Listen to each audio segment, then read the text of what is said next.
Hey, give yourselves a hand. Over to you, Ms. President. Thank you, guys. You can take your seats. Thank you.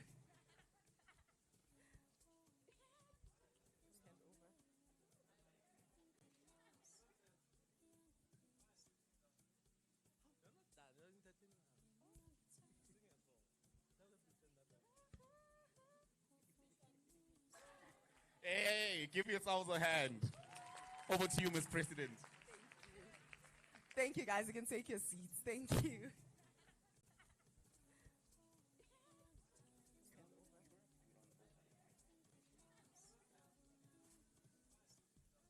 Okay, guys. Okay, so personally, I believe I can sing. Others would say Hey, give differently, yourselves a but hand. those are what we call haters. Over to you, Ms. so we don't President. listen to them. So we're gonna Thank you, guys. sing. You can take your seats. I'm Thank gonna, you. you know, Guicho. You guys know what Guicho is? But I'm gonna lead it with my amazing voice. Yes. Okay. So, first song. Okay, guys. Okay. Anyone suggestions? Okay. So personally, I believe I can sing. Others would say Hey, give differently, yourselves a but those hand. are what we call haters. Over to you, Ms. so we don't President. listen to them. So we're gonna Thank you, guys. sing. You can take your seats. I'm gonna, you know, Guicho. You guys know what Guicho is? But I'm gonna lead it with my amazing voice. Yes. Okay. So, first song. First song. Okay. So, personally, I believe I can sing. Others Hey, give yourselves a hand.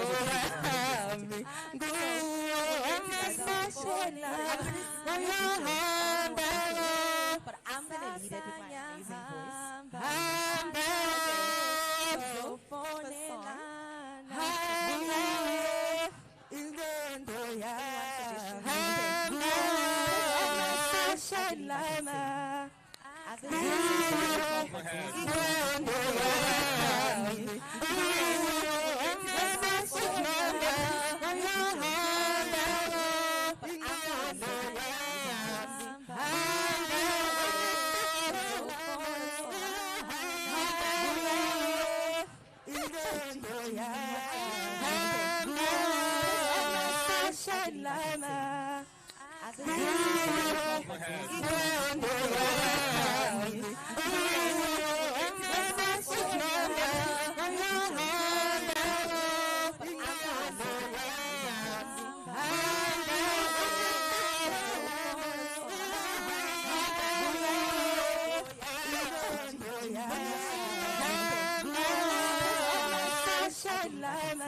Kusasa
Thank you, guys.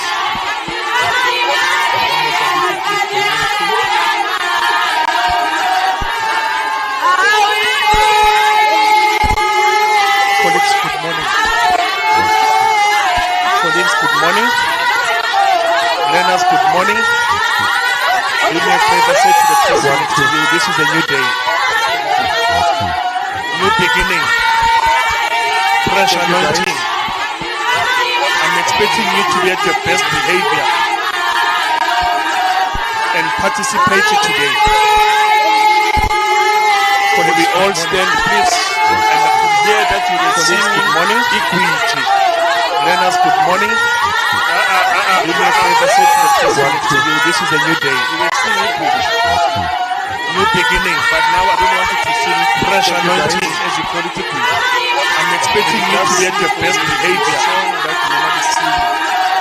and participate today. So we all stand, please, and I can hear that you are singing good morning, equity. Learners, good morning. This is a new day. You will sing equity. New beginning, but now I don't want you to sing fresh anointing as you call it to be. I'm expecting you to be at your best behavior and participate today. So we all stand, please, and I can hear that you are singing good morning, equity. Learners, good morning. This is a new day. New beginning, but now I don't want you to sing fresh anointing. Participate today.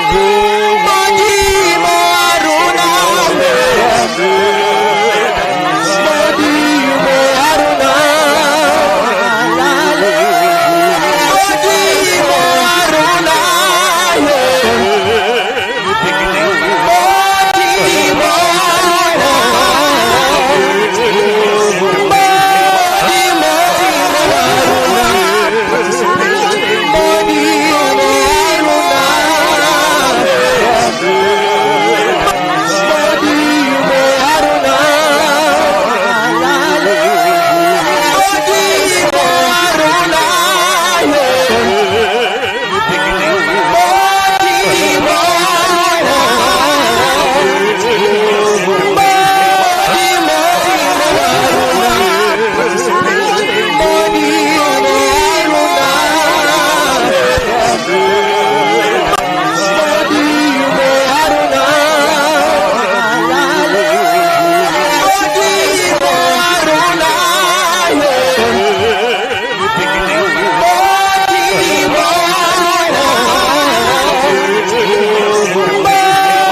open society in an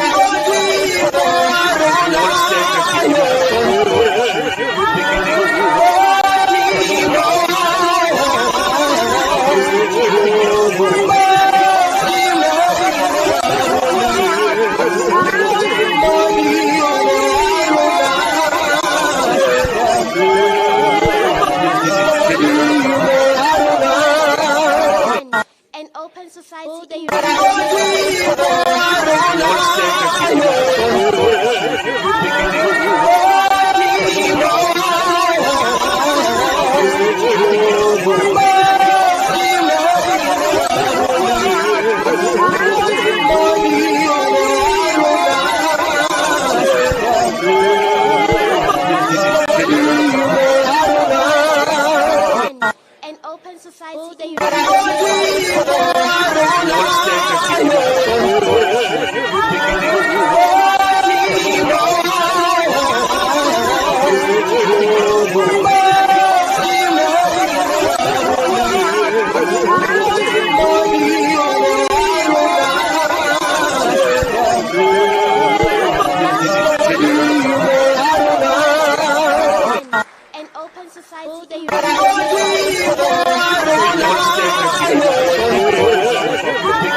an open society an open society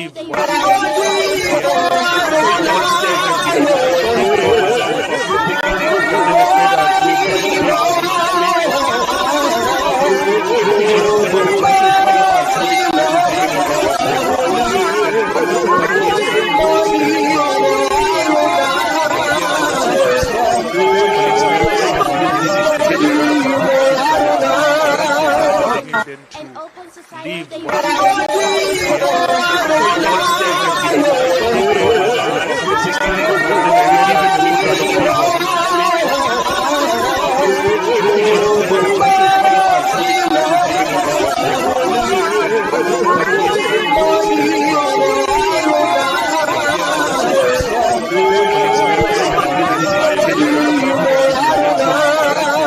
It is important that we leave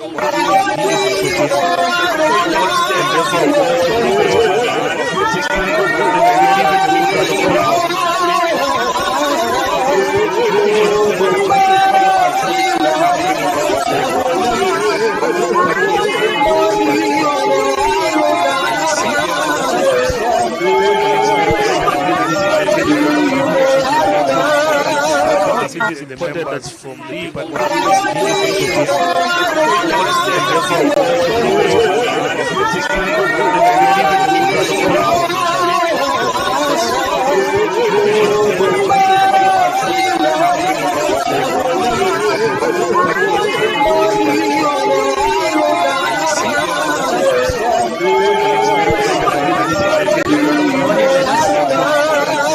it is important that from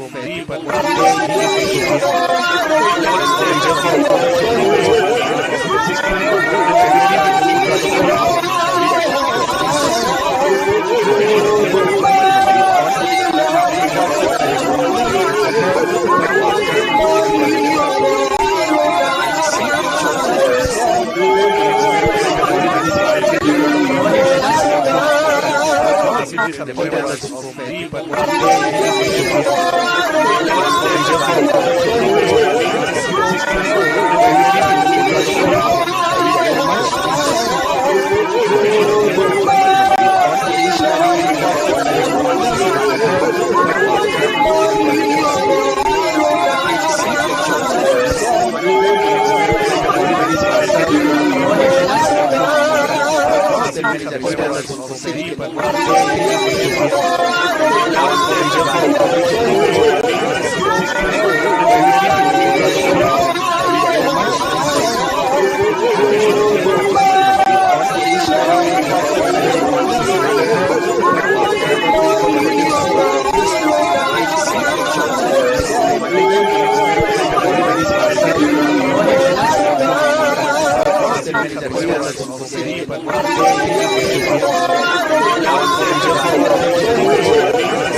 Not sure if he's here already.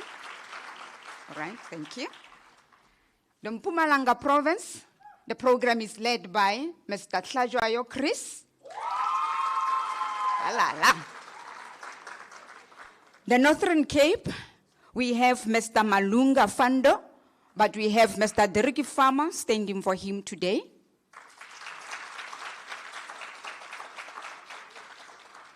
The Bokonibu Pirima province, we have Ms. Mueng Widumelo as the coordinator. From the Western Cape, we have Ms. Mary Swartz. She's not yet here. They'll be joining us soon. Those are the colleagues who are driving this ship. Thank you.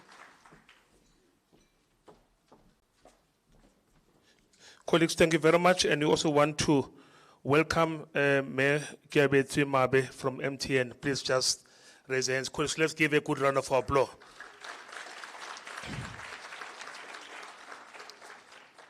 Now, I don't feel it yet, but maybe you'll assist me. I'm now going to call Esizengabo. When I call your province, you do what you are known best so that we will remember you by. Are we clear, my friends? So in other words, now we are introducing you, but as a collective. If I call your province, you will do. Whether you want to shout my name, it's fine, or what I want to do, but as long as you will make us feel that indeed you are present. May I start with the host province, Gauteng. Is Gauteng in the house? Is Gauteng in the house? We don't see Gauteng. Is Gauteng in the house? Colleagues, let's give Gauteng a good round of applause.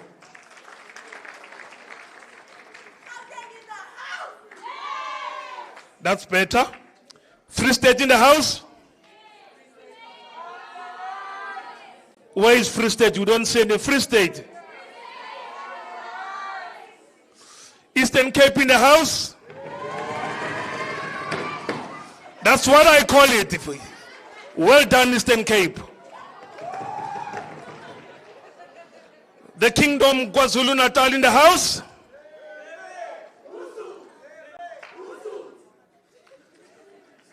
Limpopo in the house.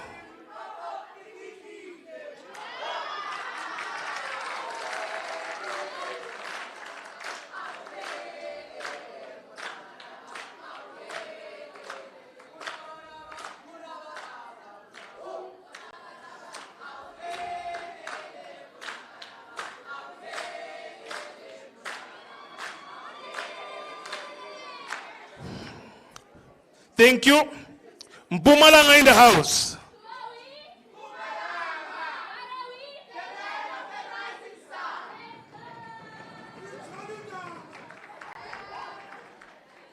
North Cap.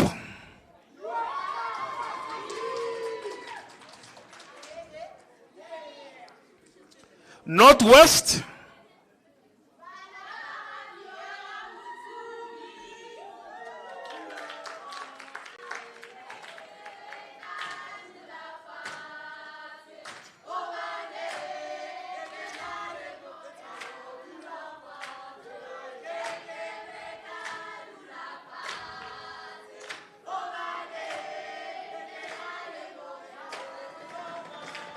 Thank you. That's the energy that we want to sustain throughout our conference. Now Western Cape, they are still somewhere coming. We will introduce them as soon as they are here. Colleagues, without any further ado, please help me once more as we bring on stage our Chief Director, Mr. James Levy.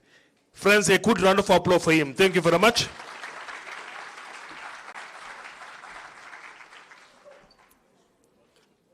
Thank you very much, Mr. Spoon Debele, as a program director.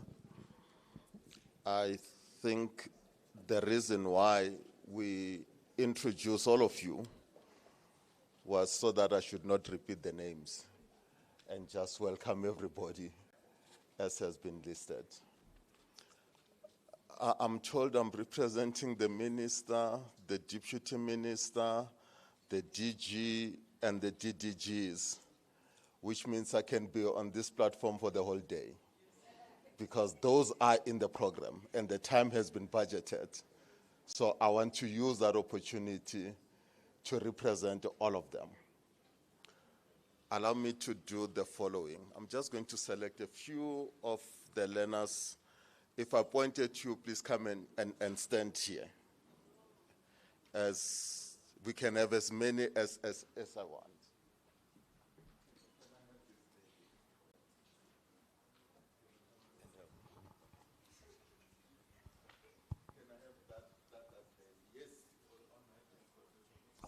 The one who's looking away from me. Come. I need a lady from the Eastern Cape as Lalini.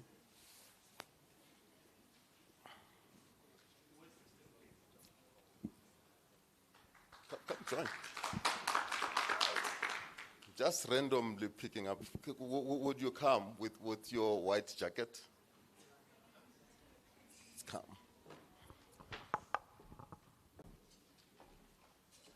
Any guy from Limpopo committing?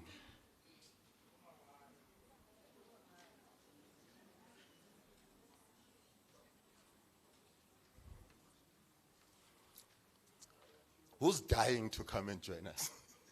Yes, let him come.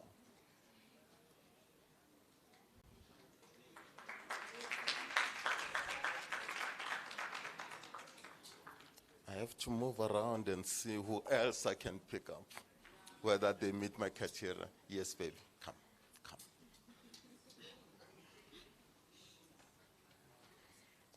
Please come, please come. I read somewhere and I saw a video. Make sure you are on the passages. Make sure you're not straight with the chairs. Come, come, come, come. Passage, passage.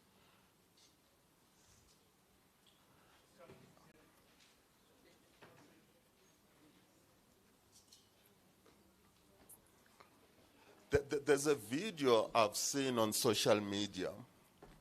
This guy wanted to describe what the word privilege means. And then he put people in a queue like I'm doing.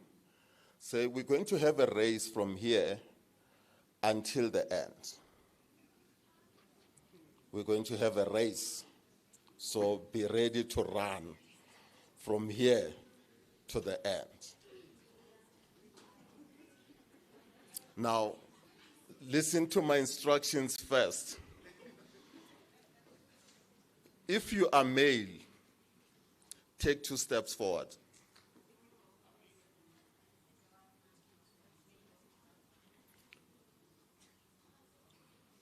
If you are classified as white, according to the demographics of our country, take 4 steps forward.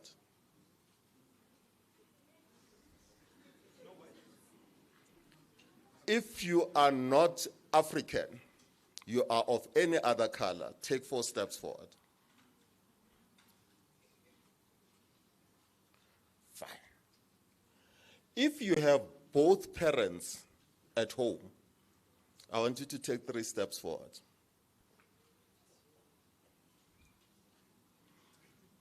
If both parents are employed, take another step forward. If you come from the Eastern Cape as Lalin, take 2 steps back.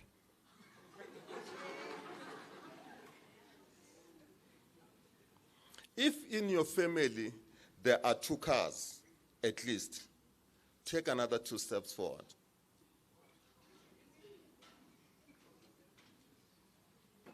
If you have your own bedroom, take 2 steps forward.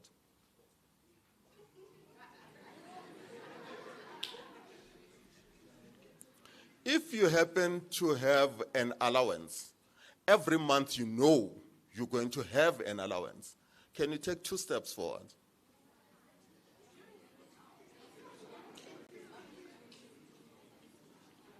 Now, can the race begin? On your marks?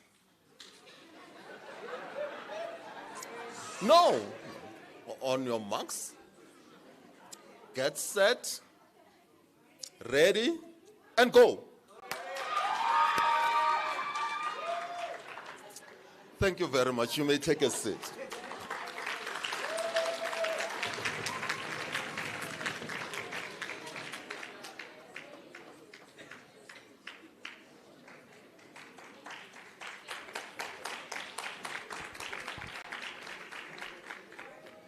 Let's define what privilege is. Because privilege, it's something that you have got, but you did not earn it. You just happen to find yourself in that blessed situation. And you are already advanced. The winner of this race did not win the race because she has done something, but she has won the race because she is privileged. And that is the definition of privilege. Things that comes to you without you having earned them. They just thrust on you. And that's what you are as RCLs. I call you a bunch of privileged young people. I was at the airport last night. I saw some of you landing. Some of you did not see me because I didn't want you to see me. And those who saw me are from the Eastern Cape and the Northern Cape, but slightly the Northern Cape. And I looked and admired and how you looked at the airport and felt, it's so big. And probably the majority of you have been to that airport for the first time. Many of you have been in that plane for the very, very first time. And there are people who have never seen an airport in their life. Hence, I call you a bunch of privileged young people. That gives you an advantage. That makes you privileged. that gives you confidence. As you grow up in life, you are ahead of the rest because of the confidence that you have developed by mere flying into Gauteng, by being in Gauteng for the first time. And some of your parents have never even set foot in this city of gold. Can you deal with those guys?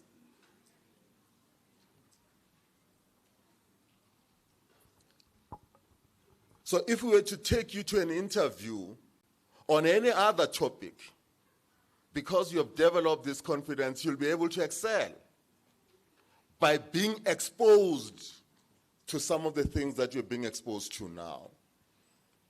You're going to meet friends. You're going to be sharing ideas. You're going to be trained on a whole lot of things. You're going to learn and share ideas. That gives you that advantage, which I call a privilege. The question is, what do you do with the privilege that you have? If you abuse it, you lose it. Now that you are privileged and you are ahead, we don't want to see you on TV saying, I blew it. Because this is given. And easy come, easy go. Because this has come easy. It's so easy for you to lose it. So you need to hang on to this privilege and use it to your advantage. The last group that I met last year, I said to them that there's an American guy who went to Las Vegas. You know what Las Vegas is known for? What? Gambling. Yes, it's the city of gambling. This man lost everything in Las Vegas. Then he got pressed. He needed to go to the loo. But in that casino, you need $1 to put onto the slot for the bathroom toilets to open. He didn't have. So he asked somebody for $1, and it was given. When he arrived at the bathroom, he found the door opened. Then he just went in and put the $1 in his pocket. On his coming back, he went to the slot machine and put that $1 into the slot machine. And he became a millionaire. Now he says, I'm looking for the person who gave me this opportunity to become a millionaire so that I can thank him. A lot of people came, wrote to him, phoned him, sent him video messages. I said, I'm the one who gave you the $1. He says, that's not the person I'm looking for. I'm looking for the person who left the door open.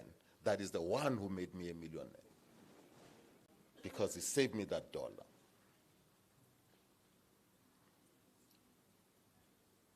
Now, you've been given this opportunity.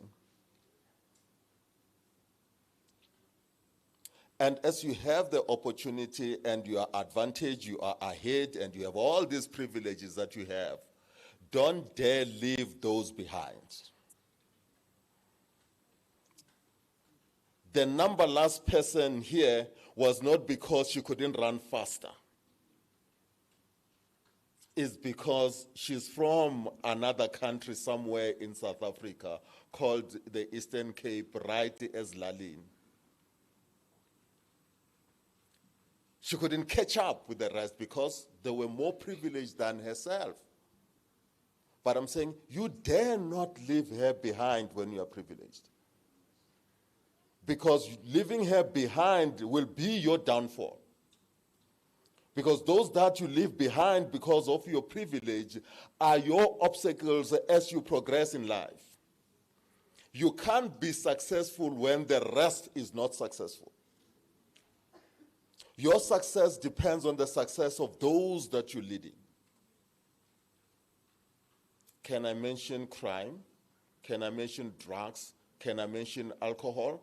That when you leave them behind, you're leaving them behind with these social ills. But when you carry them along, and you become successful, then you don't have to worry where you drive your expensive car, where you live in your beautiful house, where you walk in the street, because you don't have to look around who's going to snatch your phone, because you have made sure everybody is carried along with you. And that's the responsibility of RCLs.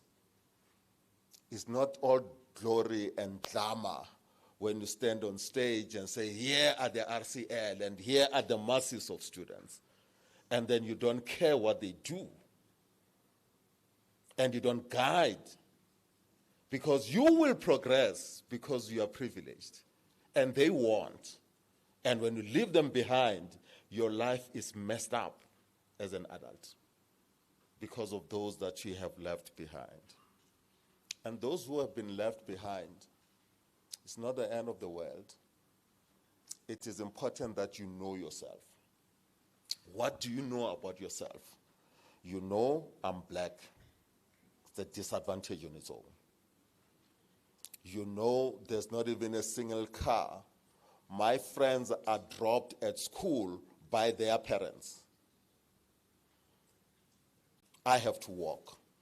There's no scholar transport in Northwest and in the Eastern Cape and in Limpopo.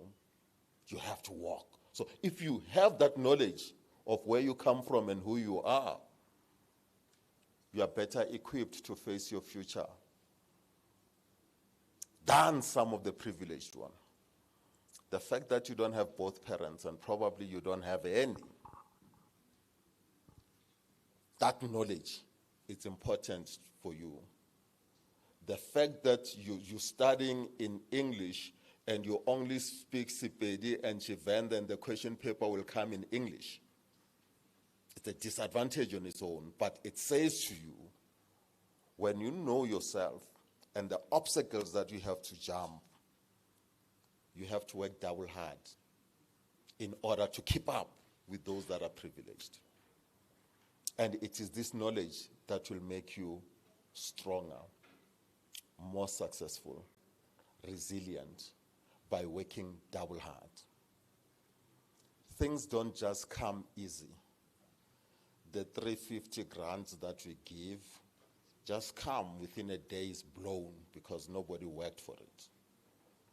Are you going to be that generation that is going to be on a queue to get the 350? Are you that generation that is going to wait for a girlfriend allowance?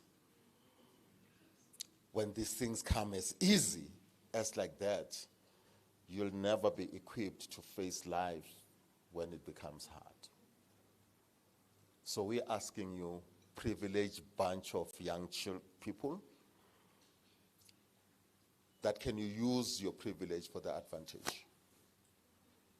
Can you use the disadvantage of the privileges that you don't have to make you work even harder so that you can be successful?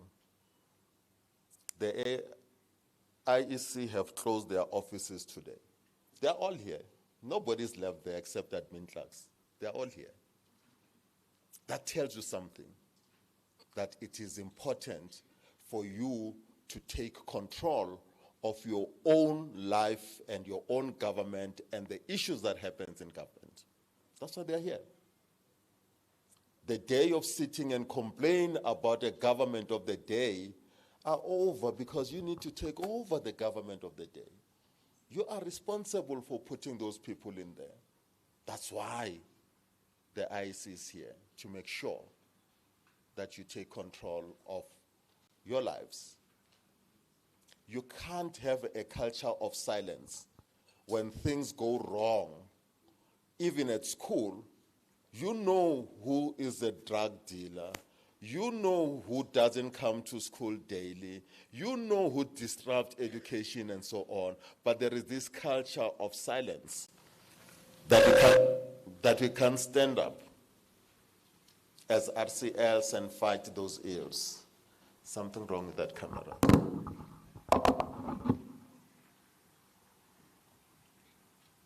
The culture of silence will not take you and your school anywhere.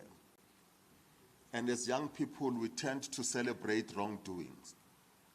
Those who are always found at the wrong, those are the people we celebrate and we applaud. As young people, it's important to decide what you allow into your lives. If you allow these social ills and you participate in them, they'll drag you down. I know I promised to take the whole day, but it will end up being boring. In that way, I'm saying, welcome to Gauteng. The Department of Basic Education really welcomes you. You will meet the minister on Friday. The DDG responsible for this project is in the Union building. DG has sent it there. The other DDG, Dr. Whitley, who's in the program, fell yesterday and he broke his leg, so he couldn't be here. I was on my way somewhere else when I was told, cancel the flight and come here. But I've represented them. Please enjoy your stay, participate, enjoy, learn more, and go home being very, very rich, enriched.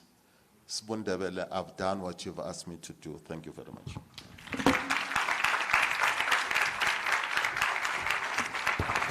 I'm sure you can do better than that.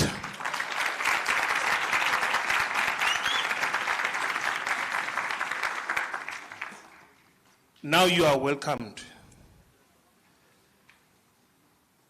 It's important that before I call in the next speaker, we also begin then to acknowledge and appreciate people who made it possible that we assemble in this fashion.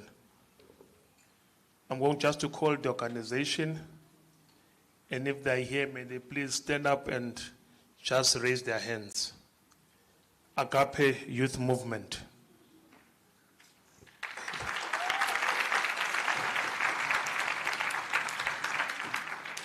Any city? Not here yet. Any city? There they are. Thank you very much. Helion? There they are at the back. Thank you. SAT? SAT not yet in. All Mutual? They are at the back there. They are at the back. Thank you very much. GPA? GPA not yet. UNICEF?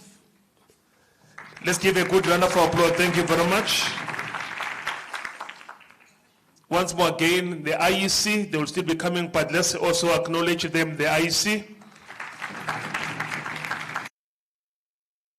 International? Anyone from Amnesty? Not here. Ngangezwe Foundation? Ngangezwe Foundation, not here. Mr. Price Foundation? Mr. Price Foundation, here they are. Thank you very much. Tabombeki African School? Not here. We also have the presidency that have also played a role. Not one from the presidency. SADC? SADC at the back. Vets University? Yes, some of you will go there. Yes. South African Principal Association?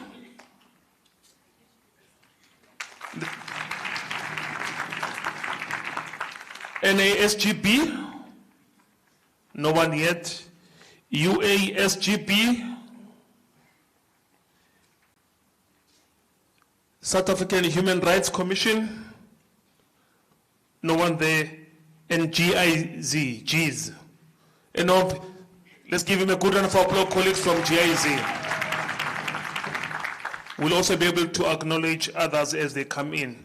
Colleagues, thank you very much. Without any further ado, please assist me as we welcome on stage the Deputy Chief Electoral Officer, Ndade Shibori, who will then be able to come forward and address us. Colleagues, let's give him a good round of applause. Thank you very much.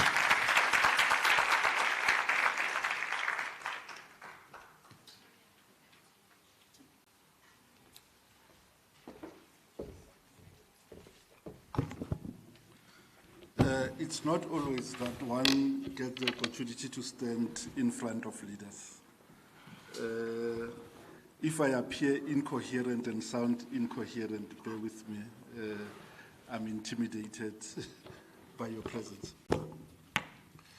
In a constitutional democracy, the right to govern is derived from the citizen.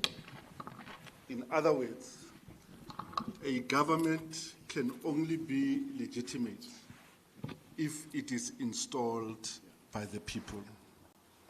So how do people install a government? One of those processes is by voting. You vote in a government, and therefore a government and a voting process is a process of selection. In other words, we have looked at all the manifestos of the various political parties and candidates.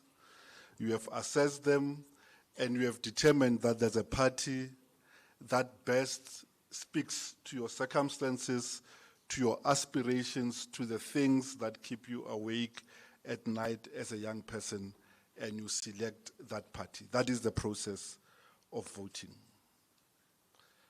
And why is voting important?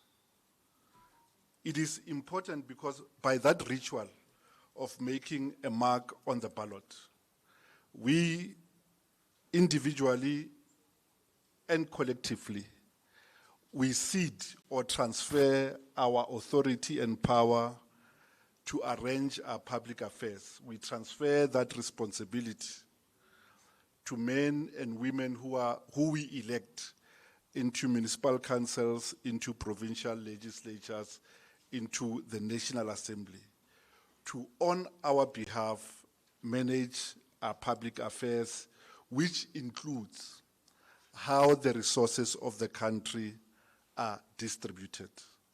So if we do not participate in elections, if you do not vote, if you think politics are not for you, what you are doing is that you are giving up your power to determine how the resources of the country are arranged for the betterment of the citizens of the country.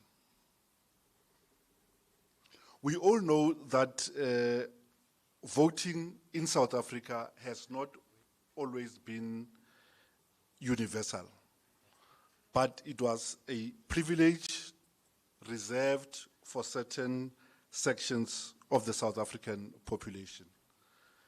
Mr. Ndlela illustrated the concept of privilege. And people voted, not because they had better cognitive ability than the rest, not because they were good or better at decision making. They voted because an accident of their birth, an accident of where they were born, bestowed on them those privileges. They didn't have to earn that differentiator. So they voted because they were white, they voted later because they were colored or Indian in the tricameral parliament. And the majority of the population were only allowed to vote in Bantustans. In other words, you could influence what happened in a small barren piece of land, but not what happens in the country, its foreign policy, how its minerals are redistributed, how its budget is determined. And because of that, the democratic breakthrough of 1994 makes a break with the past. We, a few minutes ago, so eloquently recited the preamble to the Constitution. I challenge each one of us to individually go reread the preamble, because in there it weaves a story. It tells you where we come from as a society, as a country, and what we aspire to become. So it tells you we come from a divided past where privilege was bestowed based on skin color, and what we aspire for is a more humane, a more kinder society in which each one's capability is recognized, unleashed, and each one of us is allowed to thrive, not because of our circumstances, not because of our skin color, but in spite of all those privileges we have not earned. In the Constitution, there's a number of promises. Just after the preamble, the very first section to the Constitution is Section 1D. And I want to deal with it in a few minutes before I sit down. First one of the promises there is that it promises to all of us universal adult suffrage, a national common voters' roll, regular elections, and multi-party system of democratic government to ensure accountability, responsiveness, and openness. That's a lot of English. Let's try to simplify it. What does universal mean? Universal means you don't have to have a privilege to earn that thing. It is available to everyone. So since 1994, the Constitution makes it clear. It's almost like a never again impulse, that never again should the right to vote be reserved for a select few of people. It is a right that must be universal. In other words, available to everyone who makes an effort to acquire that right. That's one. Adult suffrage simply means you have attained the age of majority and therefore able to vote, which is the age of 18. A national common voters roll, and this is very important because I indicated in the past that people voted in a tricameral parliament based on their race. A national common voters roll means just that. It is common. In other words, there are no special qualities for you to be on a voters roll. You just have to be a citizen and must have attained the age of 16 in order to register so that you can vote at the age of 18. Those who do history will know that in feudal times, people voted because they were male. Women could not vote because they were female. People voted because they owned land, and the rest of us who did not have that privilege could not participate in determining the affairs of their country. So a common voters' roll means that there must not be any special qualifiers. Important as it is, whether you are a taxpayer or not, you should still be able to participate and vote. Whether you are a property owner or not, you should still be able to vote because you do not vote for yourself, but you vote to influence affairs in your country. Again, the Constitution promises regular elections. In other words, after 5 years, there must be an election. Why? So that the people can renew the mandate of a government. Remember, at the start we said government draws its legitimacy from the people. So the regularity of election is intended to do that, to say, if you are happy with the performance of that government, of the municipal council or the councillor, you may retain them in government.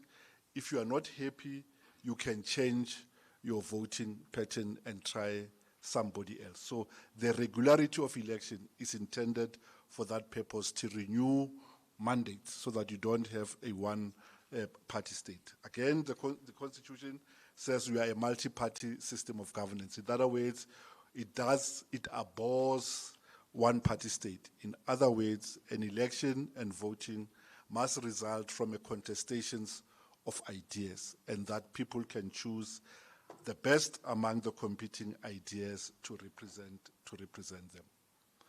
But the Constitution also recognizes that we are not fodder to be brought in at the time of voting.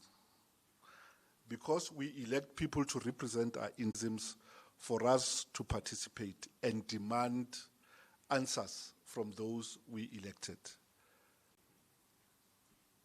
Seldom we tend to fall into the trap to hero worship elected people, politicians, when we should treat them as our servants, because they are placed by us there to serve our common good. While they hold important offices, we must not elevate them and turn them into demigods, but rather we should treat them as servants. So in terms of the law and the scheme, as a citizen, you can attend a ward committee meeting to get feedback from your ward councillor on the performance of that municipality. You can attend IDP meetings. In other words, as a person in a municipality to say, I hear what you're saying, but we think this ought to be the priorities for this ward. Money and resources of the municipality should be geared towards these things. For example, school safety.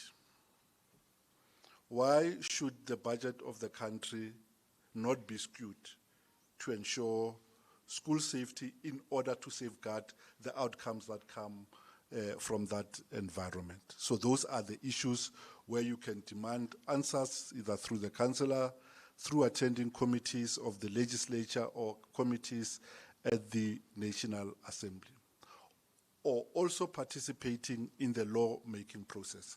The law-making process is just policy choices. So you have a right to influence those policies, to say, this law doesn't make sense in the following way, it should be written in this way, because here are the imperatives that face the country. You can also raise petitions through your legislatures. By petition is to say, we demand that this thing change, or we demand that the legislature make this law, or parliament makes this law. And you can also assemble and protest peacefully for a cause. Another promise in the Constitution is in section 19, where the Constitution promises all of us political rights. In other words, the right to form a political party. So any one of you here can form a political party. You can call it a youth party or whatever you want to call it. You have a right to campaign for a political cause or a political party. You have a right to stand for elections as an independent, whether for a municipal council, whether for a legislature, or whether for the National Assembly. And why is it important that young people must take charge of their thing? You can't have a parliament where the average age is about 56, making laws for a country they will not live in. You can't have a situation where we go and borrow money from the international market, the money that you won't live enough to repay, and the burden of repaying and settling that debt rests with the next generation. We are basically determining for you the quality of life that you will have, because if we continue to borrow, if you continue to make policy choices that do not change the trajectory of the country, you are going to feel that burden. I belong to, I call it maybe a privileged generation, the generation that started working after 1994, when the redistributive capacity of the state was at its best. I am privileged not because I earned it. I benefited from the programs that government put in purposefully, programs like affirmative action, programs like greater access to universities. Growing up in Soweto, I never thought, I had a plan that after matric, I'd go and drive a taxi. I'll wear the latest fashion, wear the latest perfume, and that was my horizon. I was privileged enough to have teachers who believed in me, channeled me. I ended up in one of the elite universities in the country. Not because of myself, but I'd want to believe in spite of myself. So privilege is not always negative. If you harness it, if you use it for good, and if you unleash along the way the potential of others who are less privileged, not because they are not clever, not because they are not gifted, but because they did not have the same opportunities. I ended up in election management by chance, and I'll tell you another story of less privilege. I went to a university, I wanted to do a course, and the first test that I had to sit down for was based on a cricket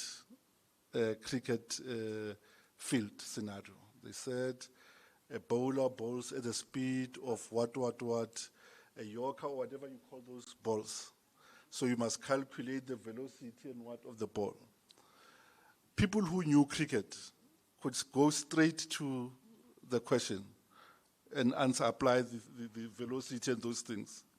I couldn't, because I first had to understand what is this cricket oval, what is a yorker, what is a spin, what is a bowler, what is a batter, and yeah, where's the crease and where are those things. And because I did not know cricket, I could not answer the question. Whereas if maybe a question was based on something that my horizon at that moment could perceive, a soccer field, maybe I stood a much better chance. As I move towards closing, let's say the following. One, South Africa is an increasingly young population. Approximately 63% of the South African population are persons under the age of 35. 44% of the country's population are in this room, 18 to 19-year-old. Yet, your representation on the voters' roll, we call it, you are artificially underrepresented on the voters' roll. And I can speak with confidence. I know there are no barriers to your registration. Because in research that we did with the Human Science Research Council, young persons told us, no, we don't register because we don't trust political actors. There are no barriers to registration. Even as you sit here, when you don't know who you can vote for, even if you think you do not have a choice, do yourself and me a favor, because I need the performance bonus. My colleagues will be here for the duration. Interact with them, ask them to register you as a voter so that you are on the voters' roll. To do what? Not as voting for it, because if you want to stand for public office, you must be a registered voter. If you want for people to vote for you, you must be on the voters' roll, because if you want to stand as a councillor, you must be registered in that municipality.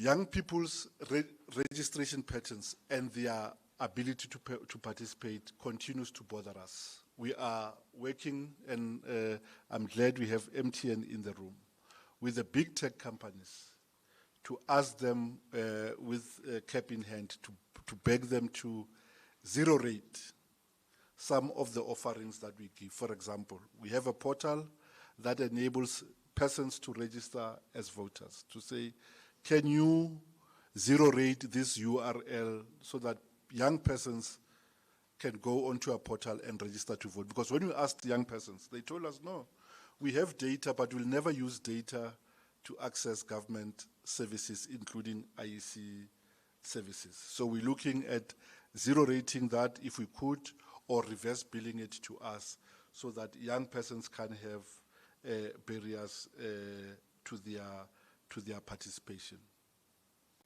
If you do not participate in election, whether as a candidate or as a voter, you're leaving that decision to other people. You're leaving decisions on basic things like the cost of bread, the cost of fuel, and generally the cost of living.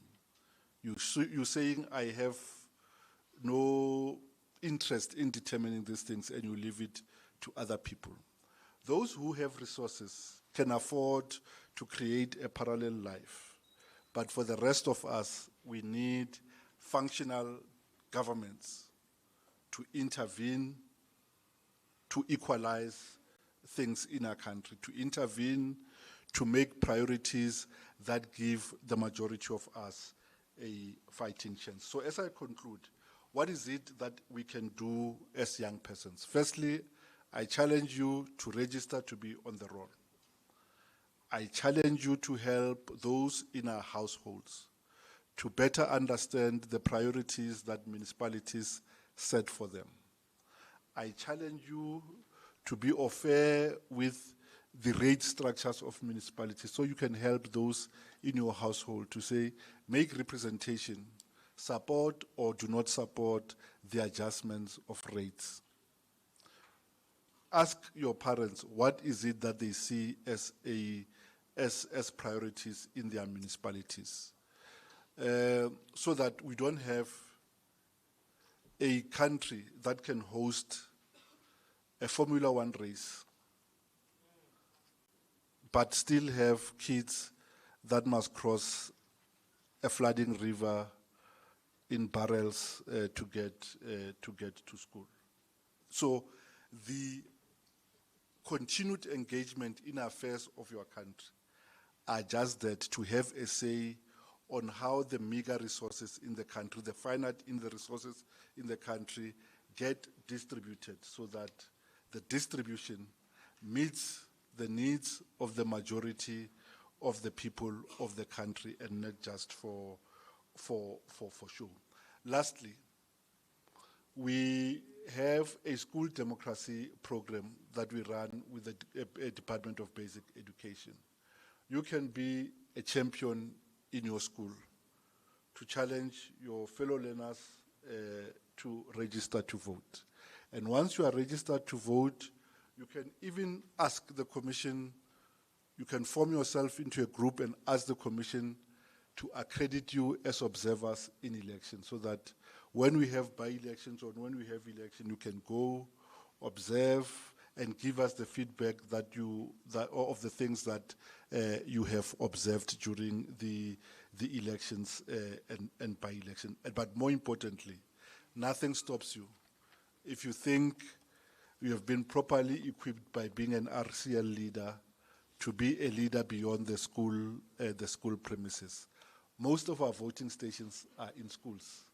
So there's nothing that stops you from being a voting official when we have an election. You manage the station there. Of course, we'll take you through the training program. We must assess you. You must attain a scoring of 80 and above before we can give you a supervisory role in the station. As I conclude, on the occasion of the founding president, President Mandela, retiring, his then deputy stood up and delivered an eloquent speech as only he could. And I'll try to paraphrase it. He says, "Circumstances not of your making could have defined you, Madiba.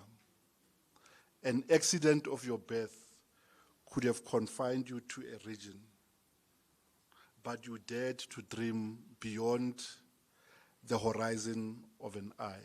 This opportunity gives you, as leaders of today and tomorrow, the opportunity to imagine your life just beyond the confines of today, beyond the school environment, beyond a village, beyond a township, beyond my favorite province of the Northern Cape, to imagine that you can be a citizen of the world. But before you can get that, you must then assimilate knowledge from the education system that will give you wings to fly." Thank you very much.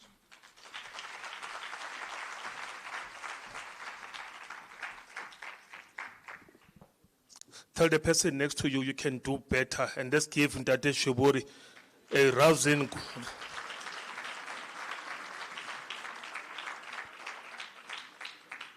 Thank you, sir.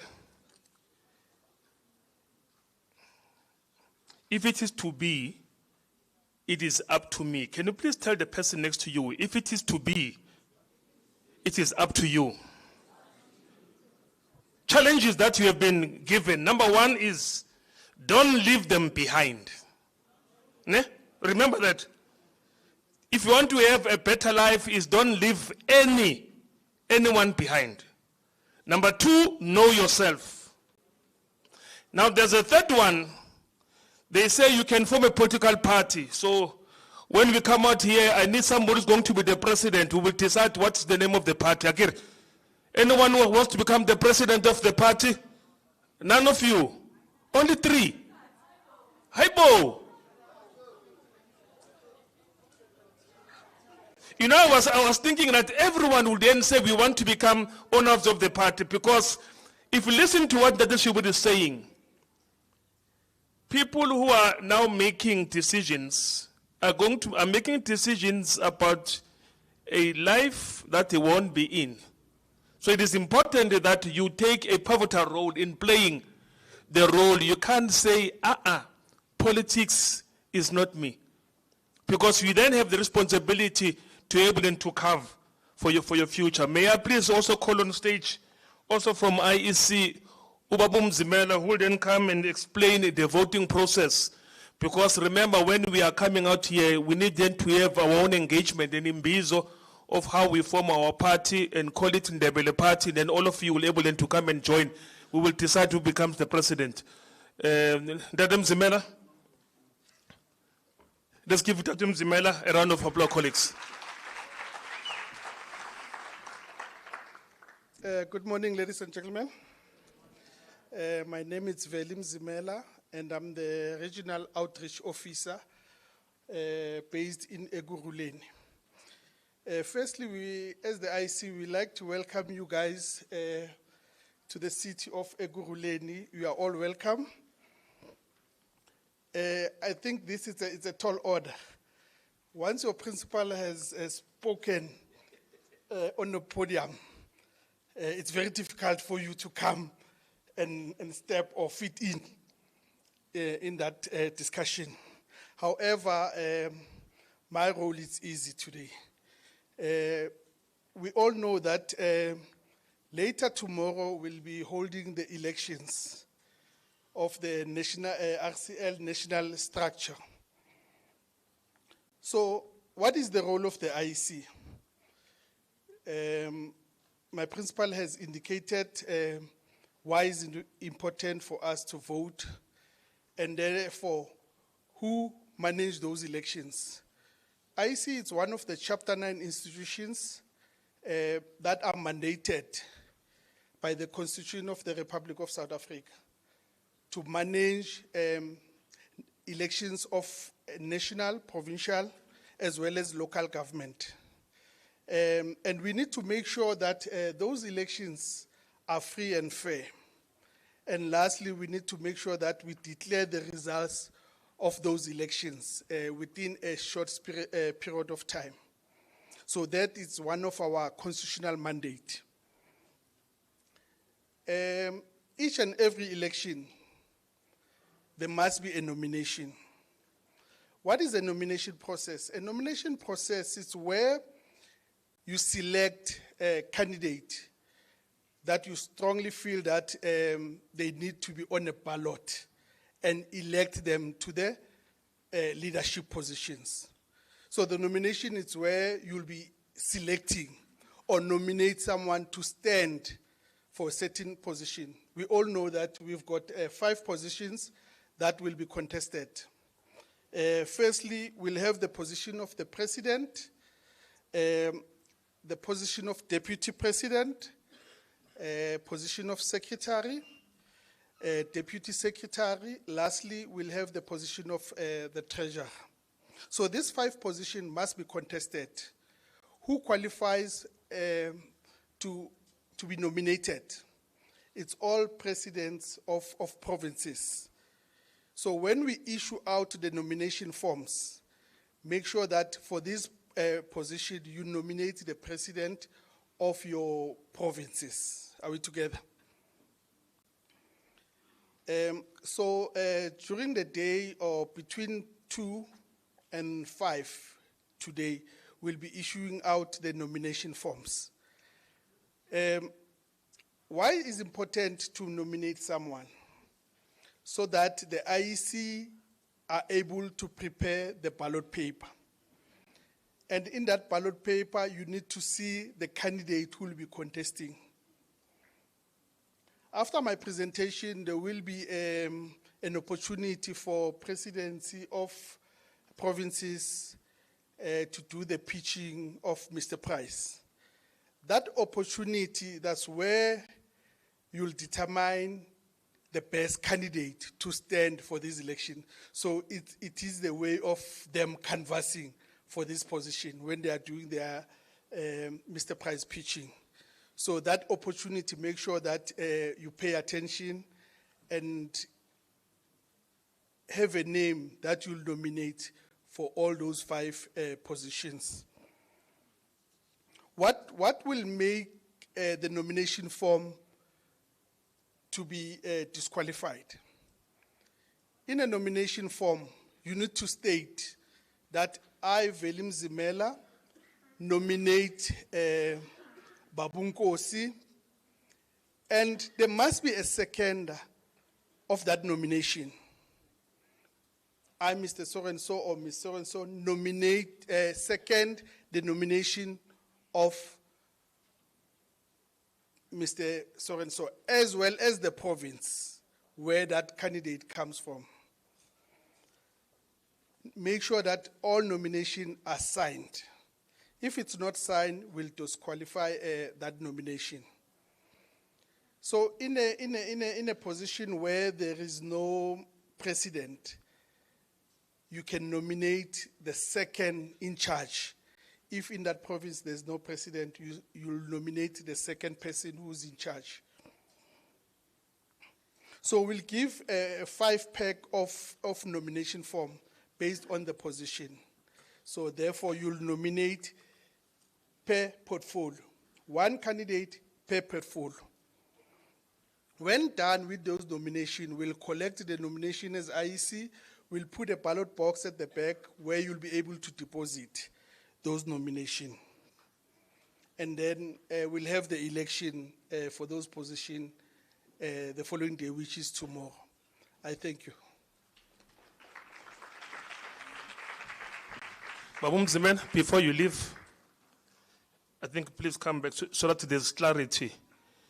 You are saying the province will, people who qualify are presidents, if not, then the deputy president, right? Or anyone that is there. But if they nominate, say for example, Northwest nominate, can Northwest also second, or they need another province to second? The issues of nomination and secondment, can the province nominate and second its own candidate so that there's clarity? Would you? Yes.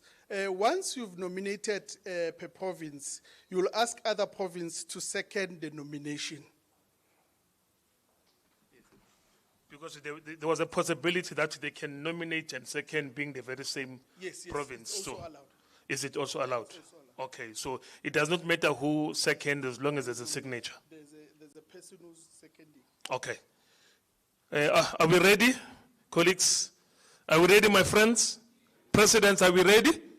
Now we will hear from you when you come and pitch, so that we're able then to listen to the person. Let's give Baum Zimele a good round of applause. Thank you, sir. May I please also just check if someone from DPSA is here? Someone from DPSA? No one? Somebody from MIT? MIET? Colleagues, let's give him a good round of applause. Now, what we shall be doing is we will then take 15 minutes break just to have tea. Then we should be able then to come back. My time says it is 25 past, so it's 23 minutes past, so I'm going to give you and say 25 past, at least by 25 to, may we please reassemble. This is the time for us to have tea break, then at 25 to, may we please reassemble. Everyone.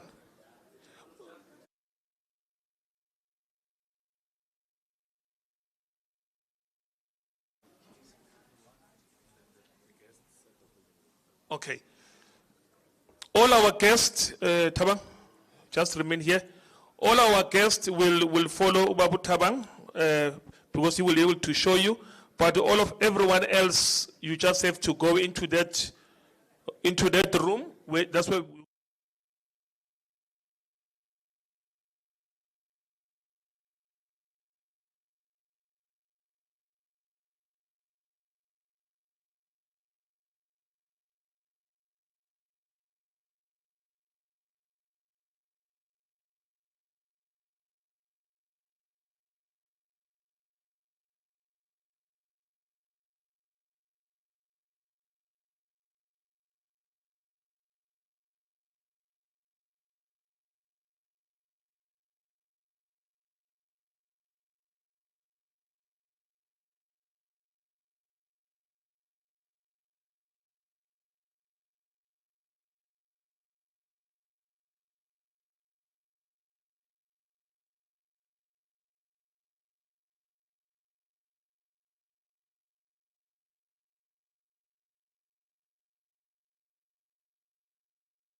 Colleagues, let's come back. Those who are outside, please be reminded, those who have not signed in the register, please do so.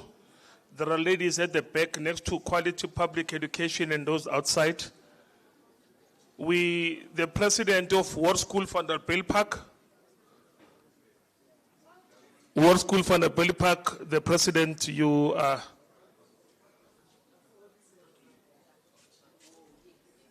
Thank you. Memutsipe or Itu, please come through.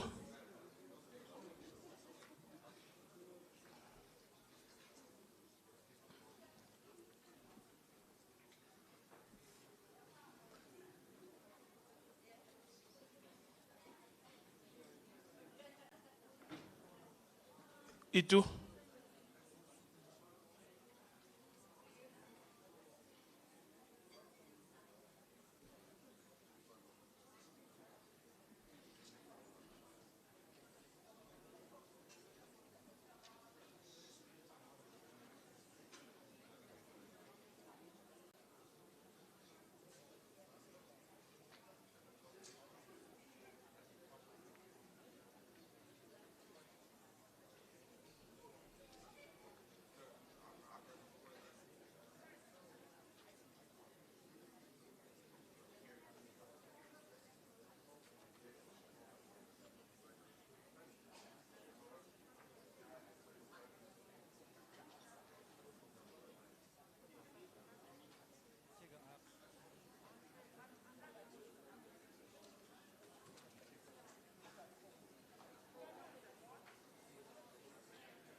Can we have one chant from our young leaders while we're just consulting for a second?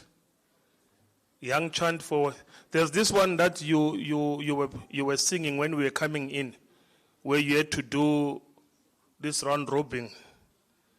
Who started that song? Yes, Gauteng. Yeah, no, just come in.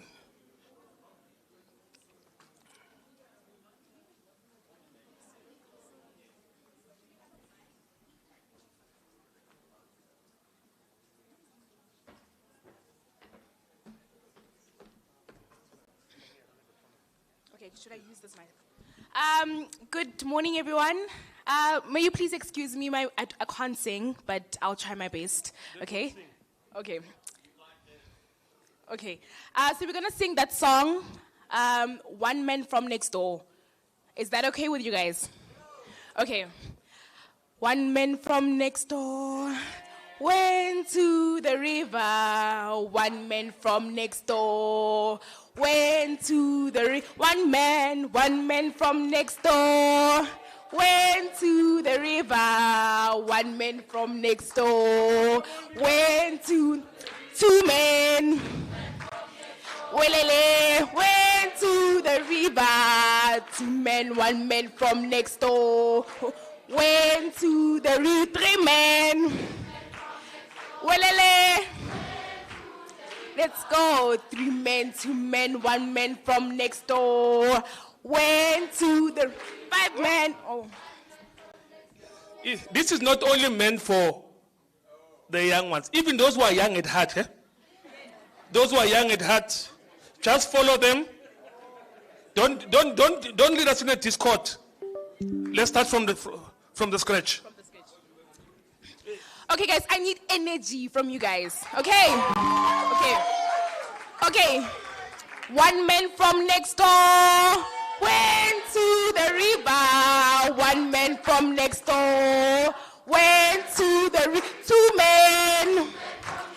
Welele.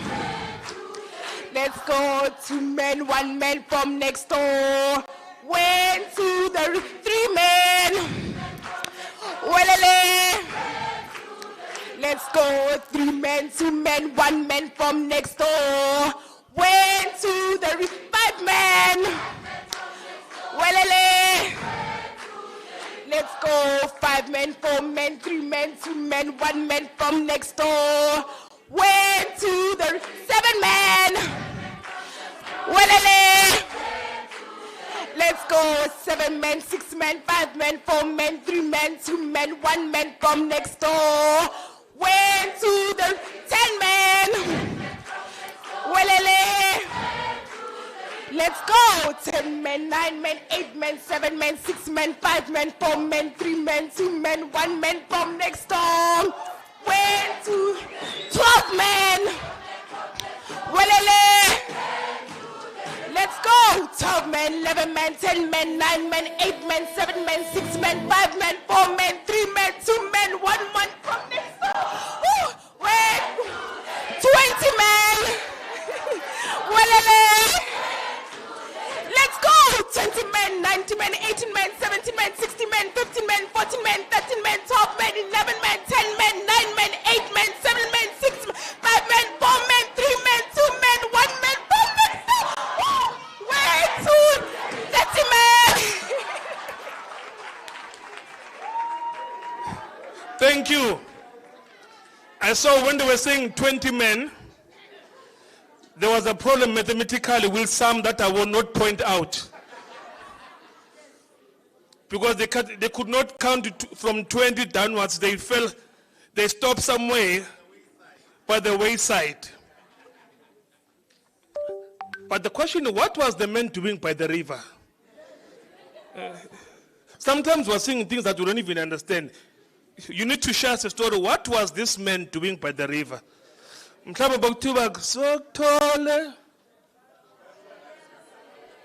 Yeah?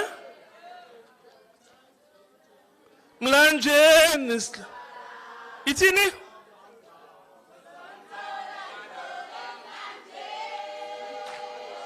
Aha.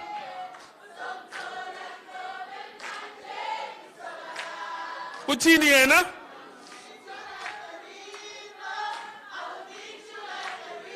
Aha.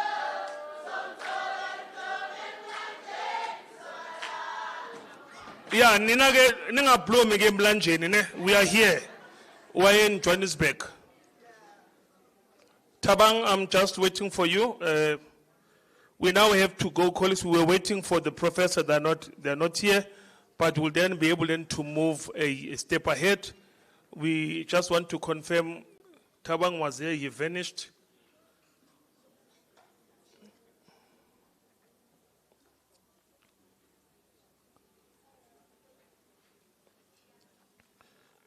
Let's give Tabang a good round of applause as you come on stage.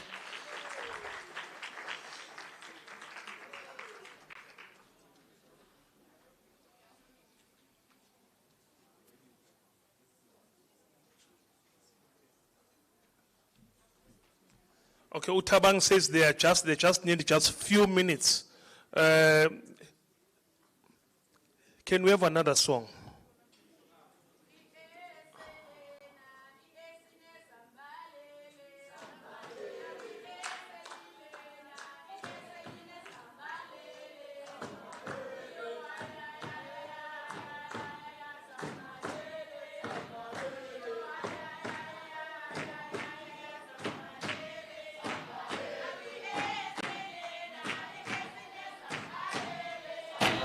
One, two.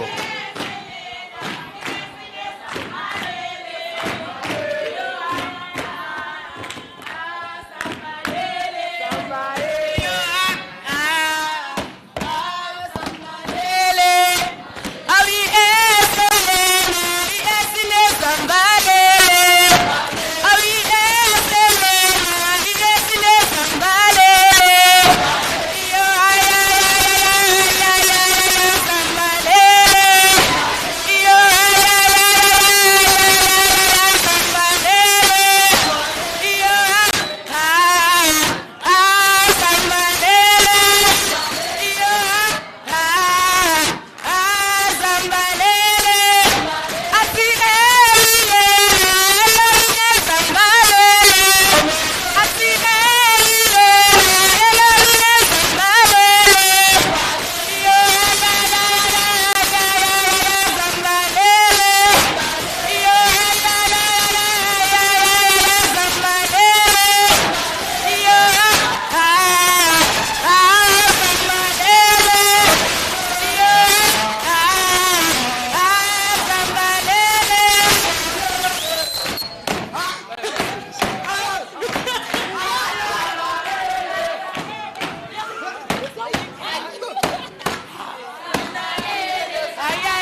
Thank you.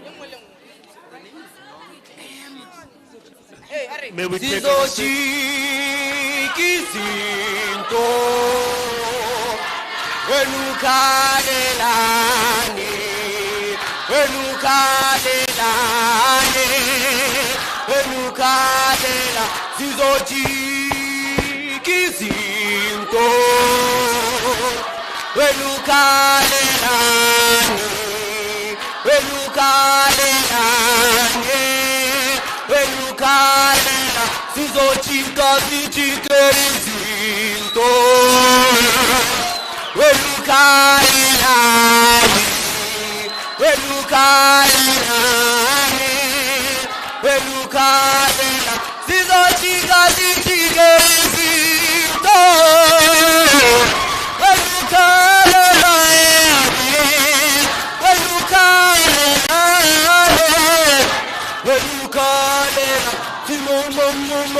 ziyajika izinto manje. Come on, Mike.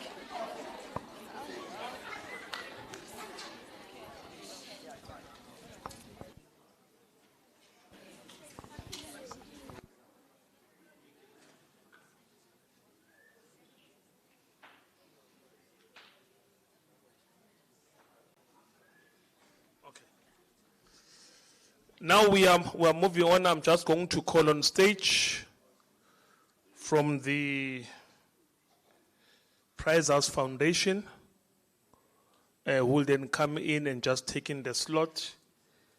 They will do things in the way that they deem fit. Then remember, this is about the presidents. It's an opportunity, so they will come through, and then they will lead the session. But let me also take this opportunity also to acknowledge Doc from the Human Rights Commission. You can just wave. Colleagues, let's give a good round of applause. We just want to check if people from Gangezwe Foundation, if they're here as well. There's no one, then let's the Time for Deliberation Foundation, I want to step off the stage. May you give them a round of applause as they come through. Let's give them a good round of applause, colleagues. Let's give them a good resounding round of applause. Let's not stop until they ascend the stage.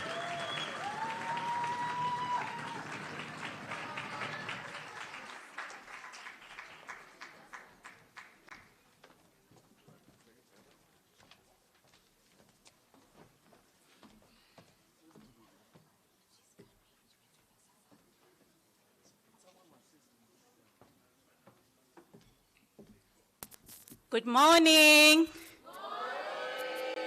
Good morning, Eastern Cape. Good morning, Free State. Good morning to the host, Gauteng. Where are you, Mpumalanga? And good morning, Northwest, Northern Cape, Western Cape. Okay, the province with the surname. Good morning, KZN.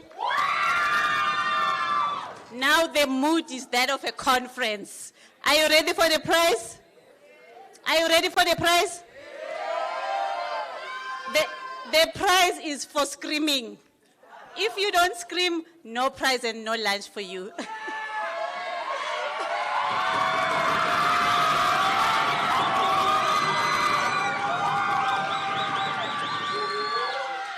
Thank you, thank you. Thank you, colleagues. I will just go on the protocol that has been observed, and thank you everyone for being here. This session is all about the learners. It is going to be led by Mr. Price Foundation.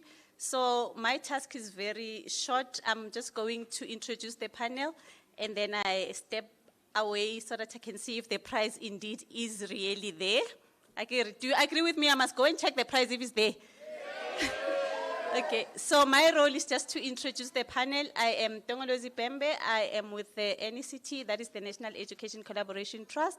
So for this pitch, it will be led by Mr. Price. I'll just introduce our adjudicators. Starting on my left is Mr. Payne, who is the leader of this panel.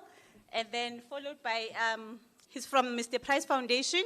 And then we have a representative from Agape Youth Movement. His name is Thabang Bebe.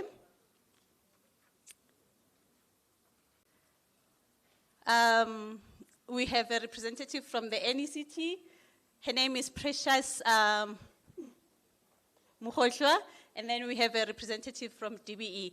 So IEC is here. You know that every election or everything that has to do with money, it must be vetted. So we have IEC to make sure that everything goes well.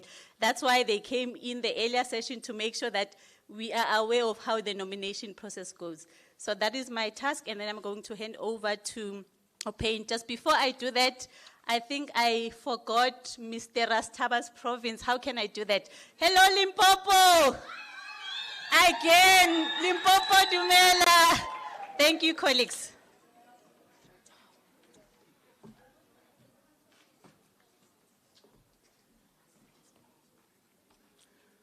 Good morning.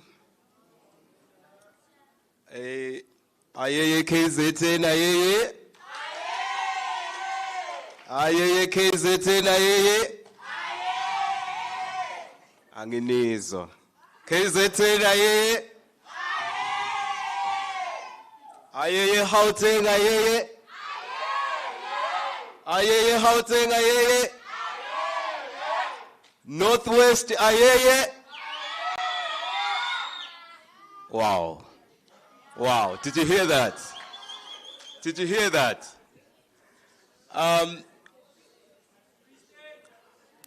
Limpopo, ayeye. Ayeye Limpopo, ayeye. Ayeye Northwest, ayeye. Aibo. Okay, I'm getting confused. Mpumalanga, ayeye. Eastern Cape, ayeye. I like that. Who did I? Free State, aibo. Free State, ayeye. All right, ladies and gentlemen, Northern Cape, how can I forget you guys? Northern Cape, ayeye. All right, so Mr. Price Foundation. So we are not Mr. Price, we are Mr. Price Foundation. I need to make that distinction very clear. We are an NPO, your youth empowerment champion, with three strategic pillars. Number one being the skills development, the second one being the entrepreneurship development, and the third one being education development. Standing in front of you is Payne Mashinga, and I oversee the education development. We came up with this youth leadership challenge because Mr. Price Foundation is serious about youth addressing the challenges that the country currently face. We don't believe that youth are the future. We believe that youth are the present, and as such, we should support the youth to ensure that they are part of the solution. Today, we are going to have a chance to listen. We know that we gave you very short time to prepare for this, but the world is like this. You don't always have the luxury of time, isn't it? So we are going to listen to the solutions that you came up with to whatever challenges that you have identified, and we will independently judge and decide. And remember, it doesn't end here. After this pitch, you still have got an obligation to go and implement. There will be another awards for the best implementer, because we don't believe in just talk. There has to be implementation. So those that are going to come, you do your presentations. The delegates are free to ask questions. You've got only 5 minutes to do your presentation, and then after that, maximum 2 minutes for question and answers. When you are done, you can always go there and get a picture, and then you come and sit down, right? So this is how we are going to proceed. Are we all ready? Are you all ready? Thank you, thank you.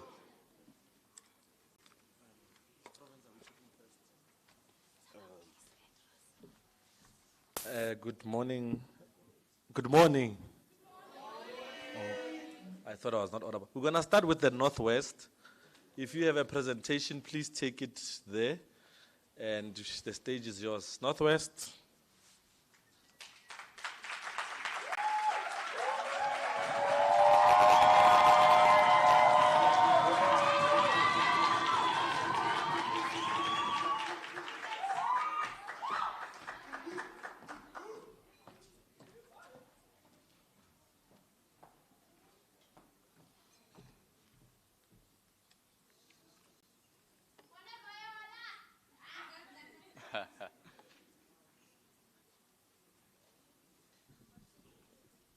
Can I start?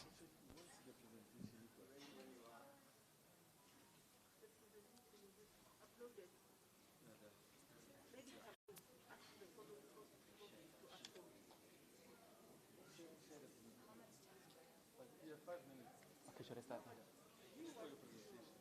Show the presentation.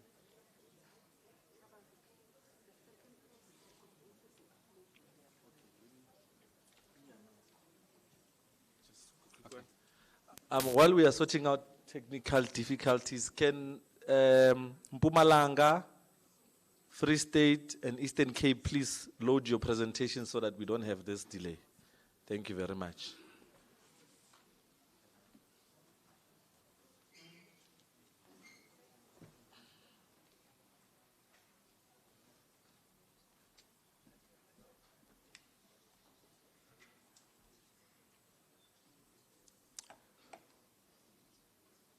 Tula piri we kanamise. Kana di bata di tloga di go lemoga di role gatlapo sa ba phiri kante nna ke se le gatlapa ke le kgabotona ba kgatla. South Africa, if you didn't hear me, I was just saying good morning. The youth of June 1976 and our current youth have something in common because we are the proponents of change. As leaders, I believe a leader is somebody who serves and is not served.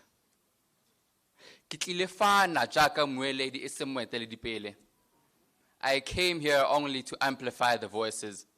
From the children in the rural schools from Limpopo to the towns in Soweto, I'm a mere amplifier. Fellow South Africans, allow me to present to you a platform that was created by the beautiful RTL of Northwest to amplify the voices. And that, it is I cannot see my presentation, sorry. It is Breaking the Chain, a pioneering app for the young minds. Thank you very much. Breaking the Chains, a pioneering app for the young minds.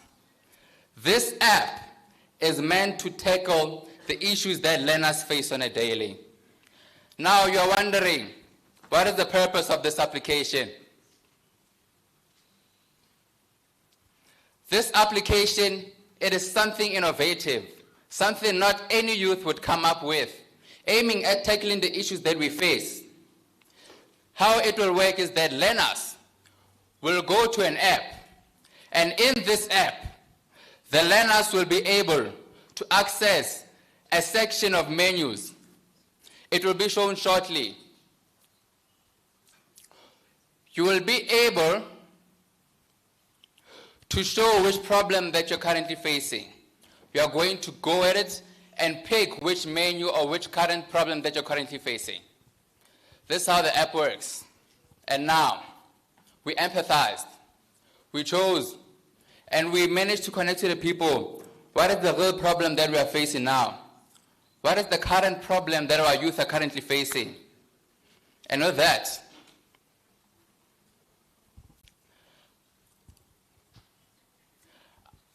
I would like for you to see what's happening in this picture. Our problem we're currently dealing with is substance abuse. More than 30% of our matriculants are using smoking or vaping. And if we do not watch out, that percentage might just become our dropout rate. What this effect smoking has on the learners is that it lowers their cognitive effect, causes them to not be effective as learners, and it further worsens the unemployment rate of our country. The benefits of this app, how this app is effective, is because we are using industrial revolution in order to solve our problems. We know that our world is industrialized, and in order to solve the problem that children face, we have to use technology. What makes it unique is that it has built-in campaigns. This app, how it will work is that it will be a platform in which the RCL create campaigns in order to address and create awareness on substance abuse.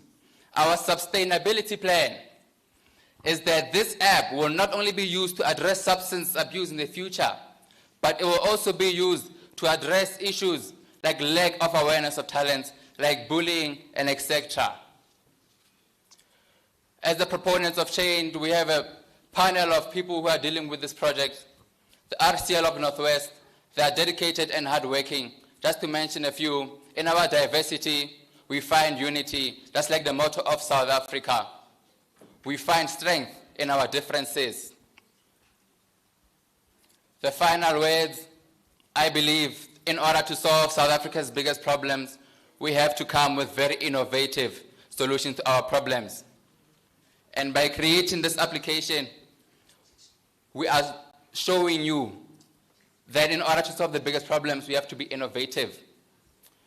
My people, I want you, as you vote for a leader who is innovative, who is not afraid to be bold, who is not afraid to be bold and create apps. What's nice about this application is that it works offline. Go for a leader who has courage to tackle our biggest issues with the most amazing problems, our amazing solutions. Thank you.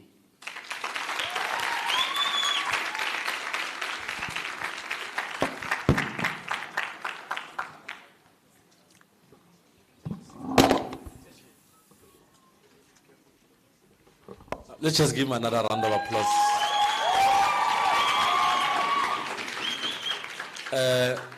The province of the rising sun, Mpumalanga. The province of the rising. Are you ready, Mpumalanga?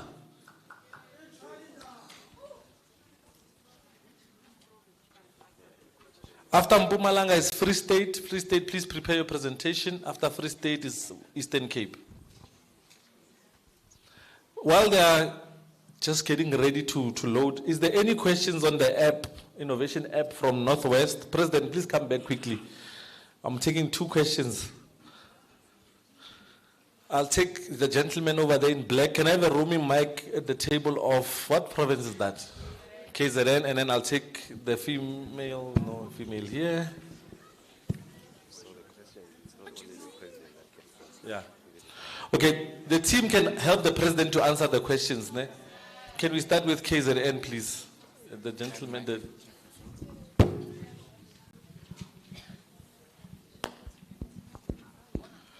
What's your question?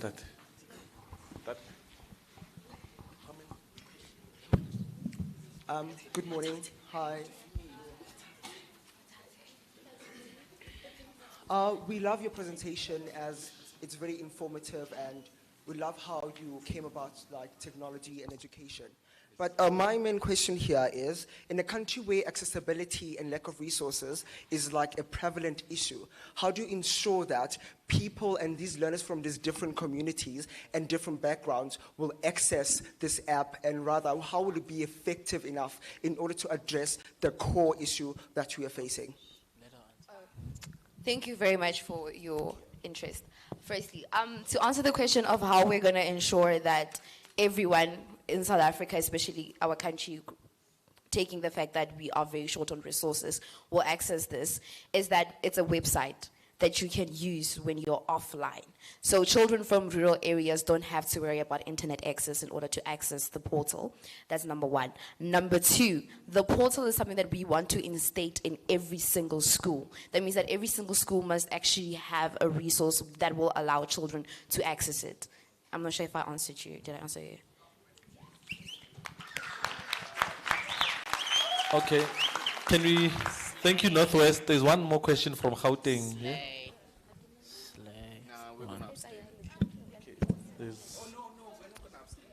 You have abstained. Ask your question. Northwest, I have a question regarding your app. So what if some of the learners don't have phones? As learners, some of the learners from rural areas don't have phones. How are they gonna be like able to use your app? Oh yes, access in any type of technological devices. Thank you. If it pleases this honorable panel, my name is Simtandile IV Estres, and I am representing the Northwest Province. As it was aforementioned by my co-counsel here, it was stated that the learners in the rural areas, obviously, they're going to be able to access the app. Initially, we had the app, right? And then because we are leaders, we thought it's better to take action and create a website, right? To answer your question, it is not our responsibility to offer technology stuff. It is the department's responsibility to make sure that learners have enough resources at schools. So that's not our business. We're just taking care of the app. Thank you. All right. Thank you, Northwest. A round of applause.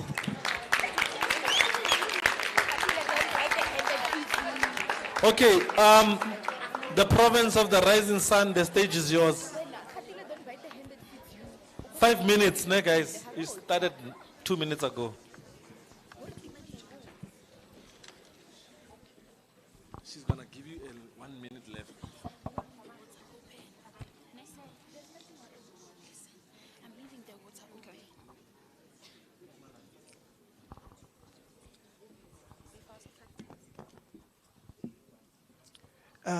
Salutations to the House at large, honorable guests, and a special greeting to the Deputy Director of the Department of Education. Standing in front of you is a proud representative of the forward movement of student leadership in Mpumalanga. My name is Thokozani Sean Manzini, and be greeted in this regard. I'm so honored to be standing in front of you at this present moment that is about the type of student leadership we want to continue in our country, South Africa. Let me not waste time and take this honor to welcome my group members. Standing beside me is Uratilwe Mukwele, Tandiwe Mnisi, and Dimpo Peko. So without further waste of time, let me hand it to my academic officer to represent our program and introduce it to you. Lend a hand. Thank you, Chairperson.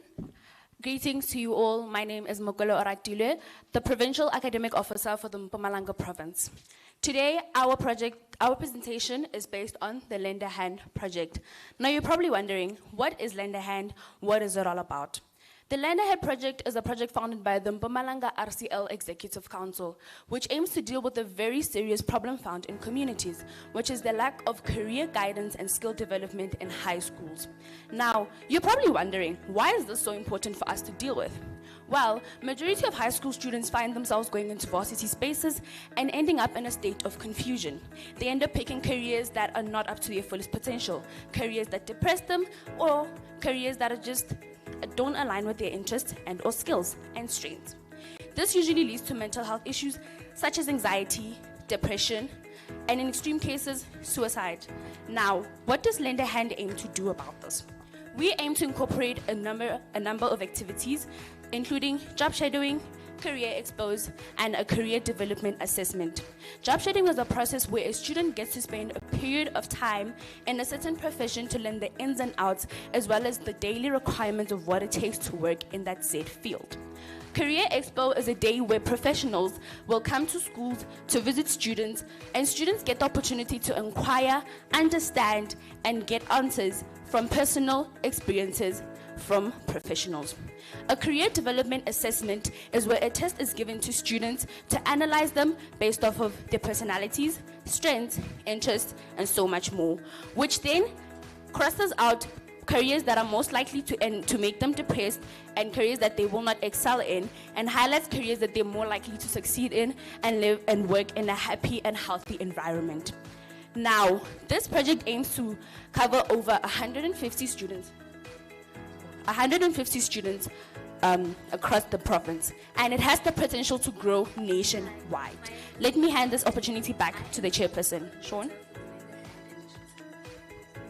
In addition, we plan to form strategic partnerships with local NGOs, businesses, and government departments to access resources, mentorship, opportunities, and long-term support.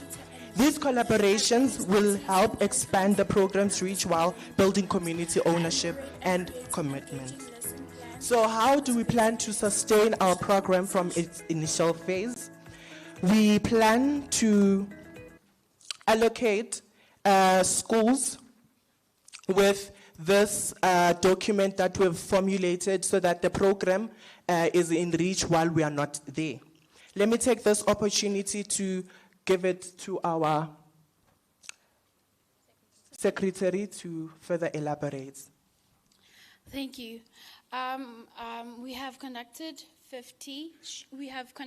survey with 50 local students and parents, where 85% have expressed a strong interest in academic and career support programs. We've secured verbal commitments from 12 community volunteers, including teachers, university students, and young leaders ready to support tutoring and mentoring sessions. To successfully launch and sustain our youth empowerment project, we are seeking for the following support: funding, volunteers, partnerships, mentorship, and donations. Your support will directly contribute to empowering young people and building a stronger community. Thank you for your time, attention, and consideration. We truly believe that together we can make a difference in the lives of young people in our community. Thank you.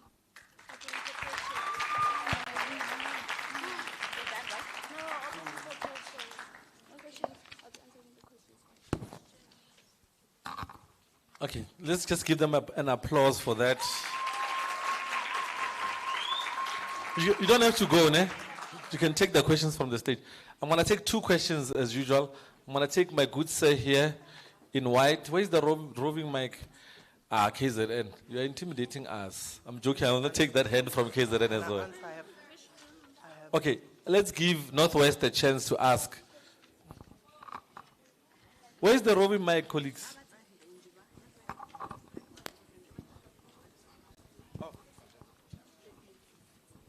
Thank you for that presentation. It was very insightful and sounds like a great program.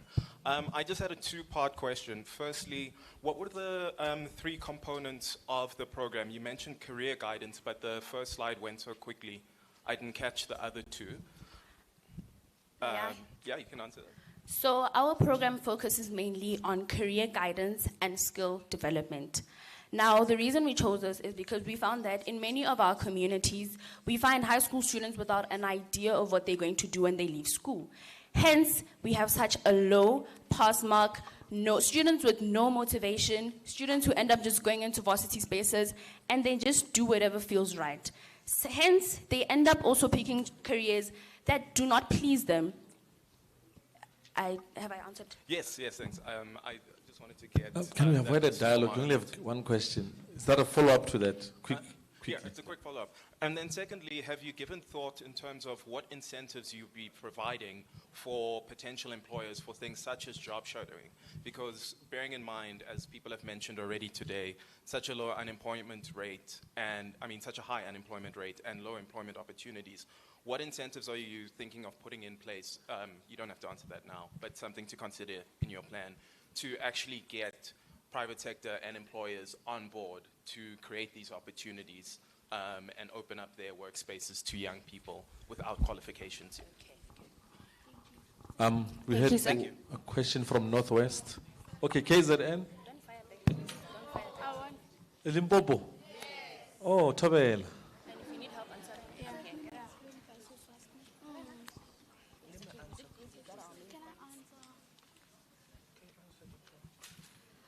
Greetings, Council. So my question to you is, Career Expo and internships also exist. So what makes your project unique? Well, they do exist. However, not every student is given the privilege to. Now, earlier on, we were speaking on privilege. I come from a school in a rural area and such that we have never experienced the Career Expo. We've never experienced job shadowing. If I were to ask my students in my school what job shadowing is, they do not even know the mere concept of that. Do you understand me? So we plan to push that to even those schools that are usually forgotten about, in areas that are usually not focused on. Have I answered your question? Yes. Okay. Time is up, colleagues. Thank you very much. In closing, President, 10 seconds. To further elaborate on that, we are using existing community spaces like schools, libraries, churches, and empowering local volunteers and youth leaders to drive the work forward.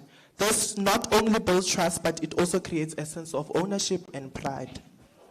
Thank you. Let's give the province of the rising sun an applause. Okay, next we're going to have Free State. Ak Free State. Can Eastern Cape and Northern Cape please load your presentation? Thank you very much.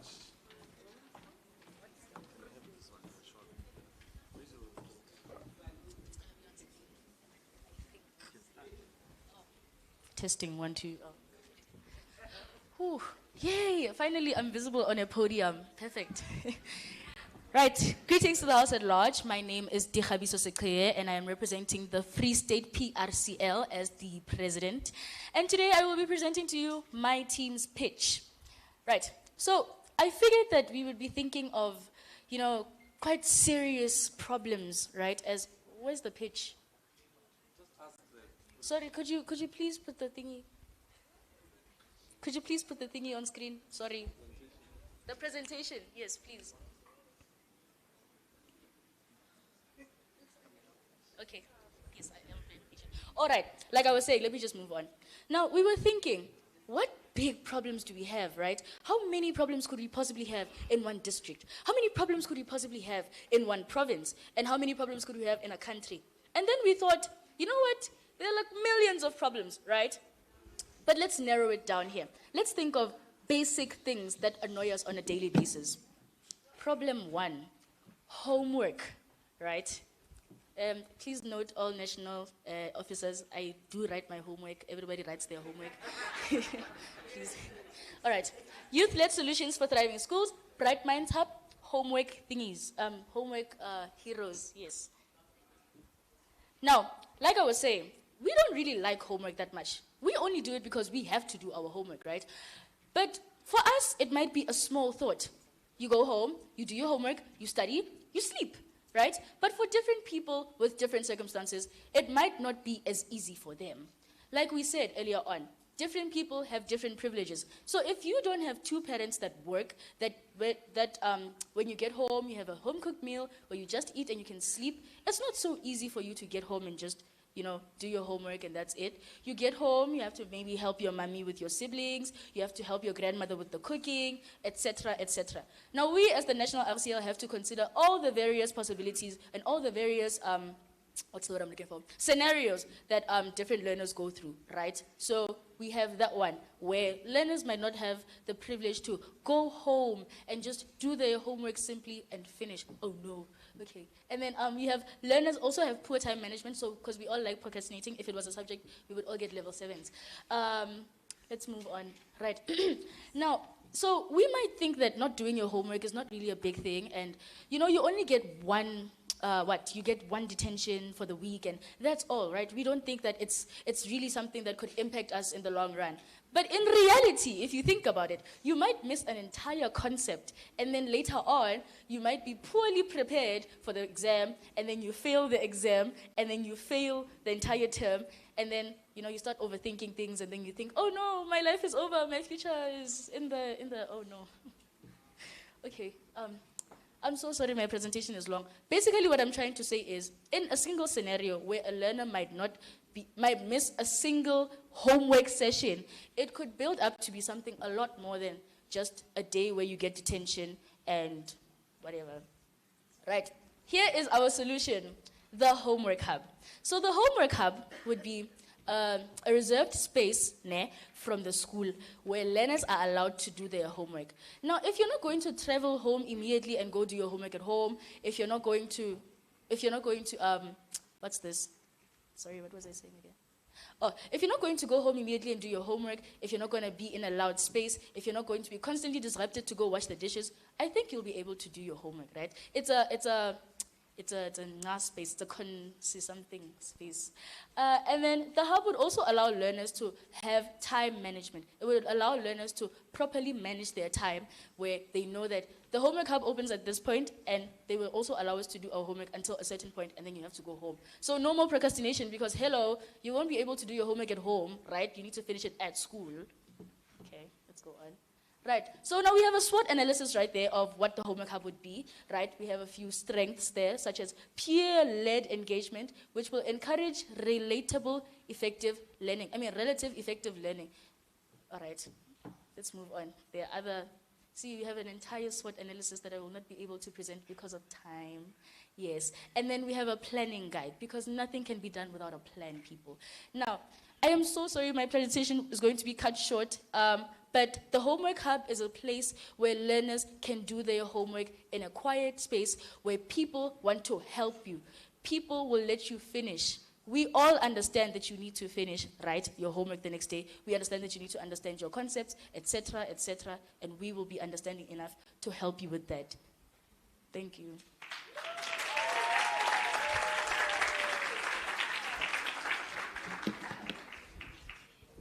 Wait, don't go. Can we get 2 questions quickly? I have one from, what province is this? You are here? Eastern Cape. Dumela.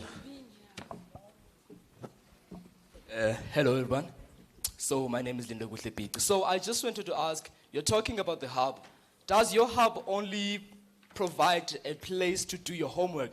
Why not classes, lessons, and sort of mentorship, like study sessions? Does it only offer homework? Thank you.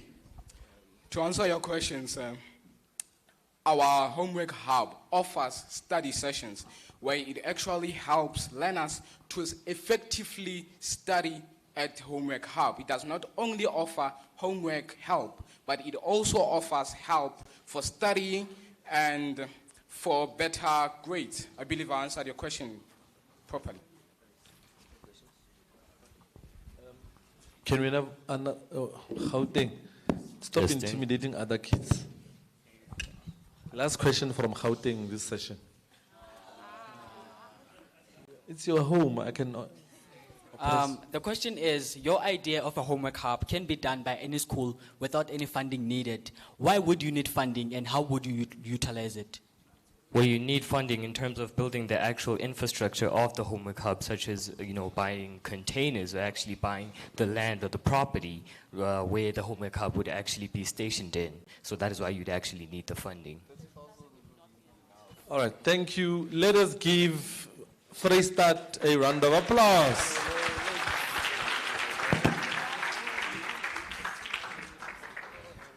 Homework hub. The next province is the Northern Cape. Northern Cape. Let's give them a round of applause as they come.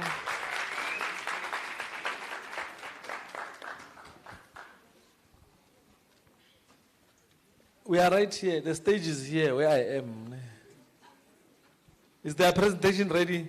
Select. Thank you. Give them another round of applause. You know, Northern Cape is very big. These people come from far. They drove since Saturday to get here yesterday. It's been 5 years, eh?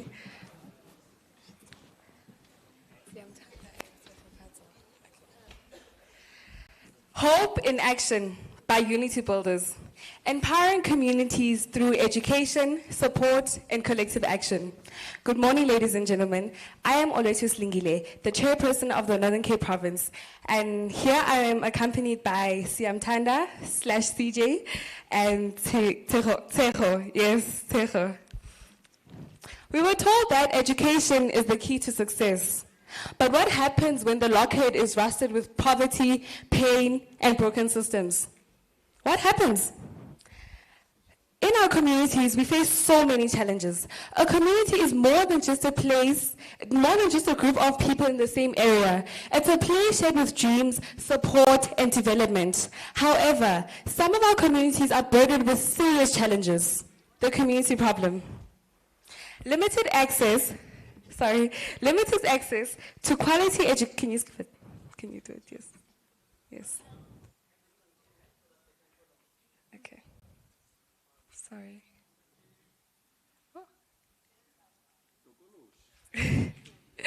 Limited access to quality education, disadvantaged communities, including low-income families and populations, are all affected by this. This problem is crucial because education is the key to breaking the cycle of poverty and empowering individuals to reach their full potential. Our project solution. Hope in Action tells you more about the community problem by providing quality access to education, community resources, and support services. We will set up community learning centers, offer educational programs, provide resources and support services, and foster partnerships with local organizations. Our approach is unique because we foster community-led initiatives, empowering local leaders to drive positive change. Our community impact beneficiaries. Over 500 community members, including adults and children, those are our direct beneficiaries. Through partnership and community engagement, we aim to reach an additional of 2,000 community members within the next 2 years.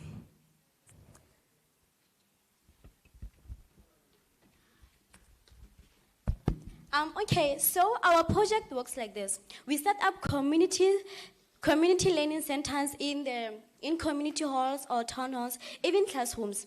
We bring in trained youth leaders to run after-school programs, tutoring, and life skills workshop, or should I say skill sharing, like basic computer use or life orientation talks. The benefits of this project are better academic performances because learners now have support materials and a focused study space. Fewer dropouts because when learners feel supported and safe, they stay in school. Lastly, youth leadership. Learners gain confidence and skills.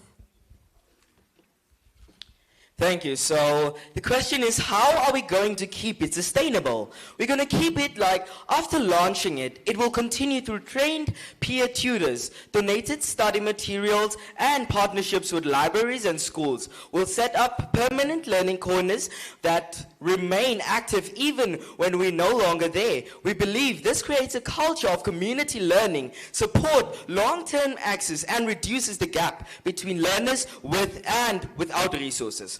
So my team, I'm CJ Mamani, Deputy President of our structure, and Maurice, the reason and why this is our team is because we all have differences, and it's good. Maurice is our additional member and is very good with communication and with our peers and motivating them. Luetu, she's our president. She is skilled in organizing study resources and peer tutoring. And Sasha, she is our secretary. She has experience volunteering at her local library, and me, I have a lot of experience in managing and running events.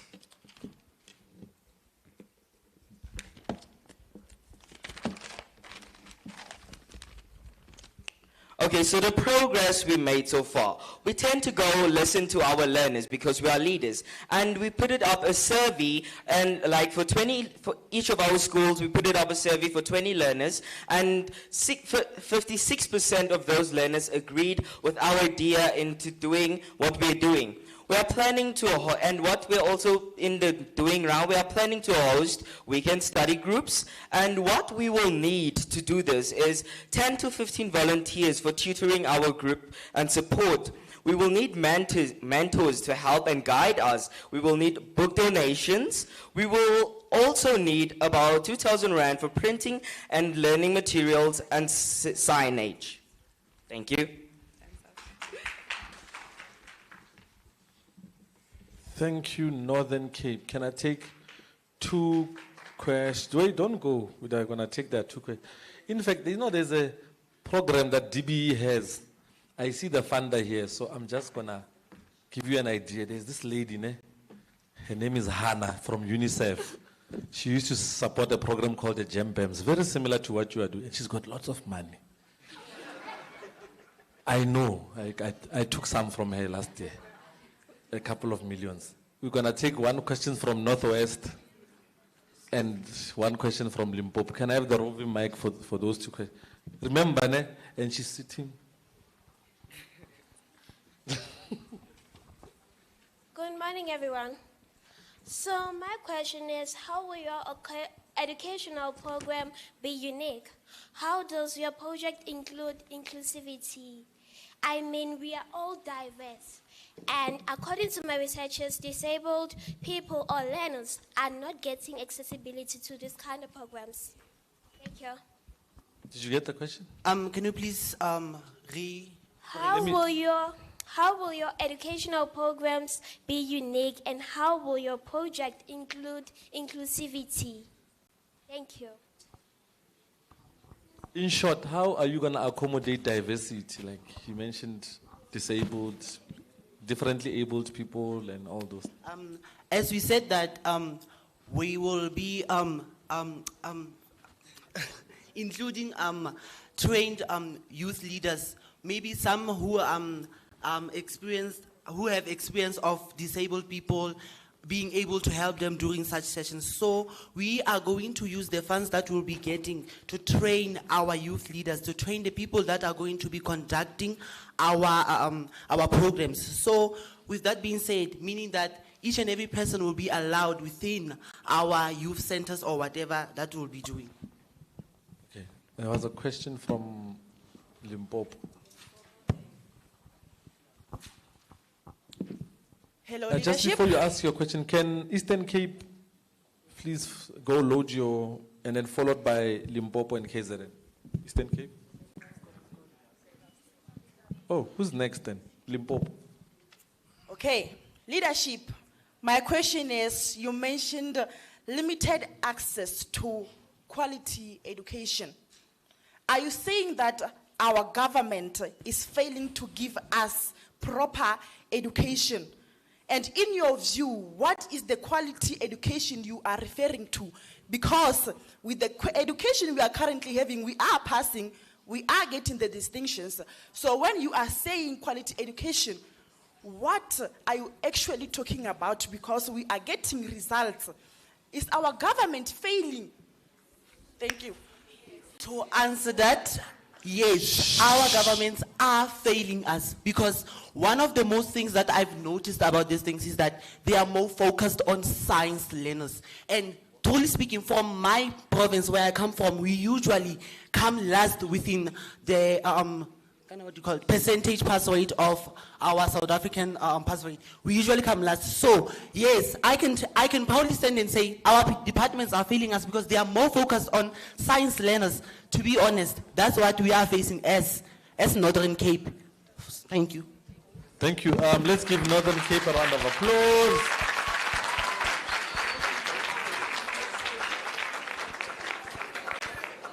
Okay, Eastern Cape. Can we?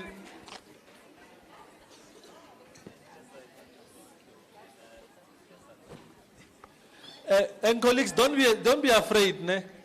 Me, I like confrontation, so don't be scared of people here. We're at the summit.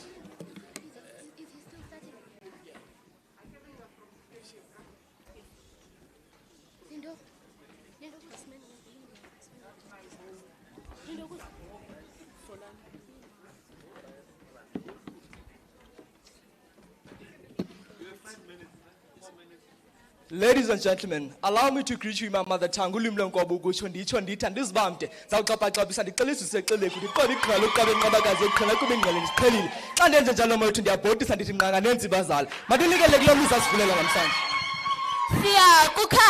Good morning from the vibrant heart of the Eastern Cape. We're thrilled to welcome you to our presentation on empowering the youth for a cleaner community. Over the next few minutes, we'll showcase our initiatives. And share our experiences and inspire a collective action to create a cleaner, a safer, and a more supportive environment for all. Today, our schools are facing numerous challenges that hinder the ability of our youth to learn, grow, and thrive. From inadequate facilities to violence, substance abuse, limited access to extracurricular activities, and lack of support for diverse groups. These issues threaten the very foundation of our educational system, and we must work collectively to address them. Violence creates a culture of fear, disrupts learning, and affects academic performances. Substance abuse increases the chances of violence. Lack of support for diverse groups creates a sense of isolation and it perpetuates inequality. Inadequate facilities impact learning environment, but together we can work together to mitigate these factors. We are targeting the youth, policymakers, parents, and community leaders who are passionate about creating positive change. We are calling upon those who believe in the potential of each and every young person and are committed to providing them with the support and resources they need to succeed. We are calling on divisions and organizations to join us in this expertise to share their resources and voices to create a brighter future for all. These factors have far-reaching consequences that do not only affect students, but affect the entire community. But we can work together to mitigate them, to create a more inclusive, more safer, and more academic promoting environment for all students. We're not just cleaning the community, we're redesigning it. Our youth-led project tackles real issues which are dignity, safety, inclusion, and purpose. We'll start clean and dignity clubs to fix broken school toilets and ensure the promotion of hygiene. Peace clubs will ensure that violence in school is fought through peer meditation and empathy. Our drug-free program will ensure and also advertise that it is not only for healing, but also awareness and full support of all learners struggling with such matters. We're creating support circles for LGBTQ+, disabled, pregnant, as well as spiritually gifted learners. Finally, through aftercare clubs, we're working hard to create ideal time for purpose so that every minute spent is something that you can work towards. Thank you. The Youth Unite Initiative Sustainability Plan aims to ensure a long-lasting impact by establishing a core team, building partnerships with local organizations, government agencies, and develop a diversified funding strategy that includes grants, sponsorships, and crowdfunding. Empowering youth leaders through training and mentorship will also be crucial as we regularly monitor and evaluate progress to identify areas for improvement. Poor sanitation, substance abuse, violence, and lack of extracurricular activities are major issues that are affecting the future prospects, health, and well-being of our youth. Our solution to this as the Eastern Cape RCL is a drop-in center that provides a safe space, access to resources, mentorship, and support. We'll also implement an online platform with interactive educational content and job training opportunities. Virtual reality education, gamification, and community art projects help to promote engagement within youth and also promote learning. We'll develop a user-friendly platform, recruit local mentors, partner with local organizations to support youth development. Community cleanup events and youth-led initiatives help create a lasting impact. Our solution as the Eastern Cape is not only feasible but sustainable because it empowers the youth to become future leaders and change makers. The proposal of empowering youth in needy communities is multifunction positive impact.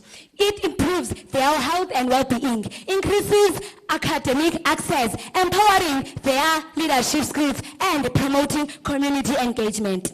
By addressing issues such as violence, poor sanitation, substance abuse, etc., we can create a brighter future. We can hold our hands and create this solution by implementing it, by building a safer, healthier, and safer community for all. I thank you. Thank you.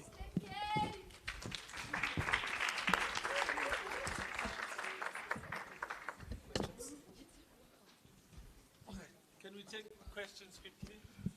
I see Northwest and Free State. Can we start in the Free State? Then we'll jump the Orange River and go to Northwest. Can I have a roaming mic there?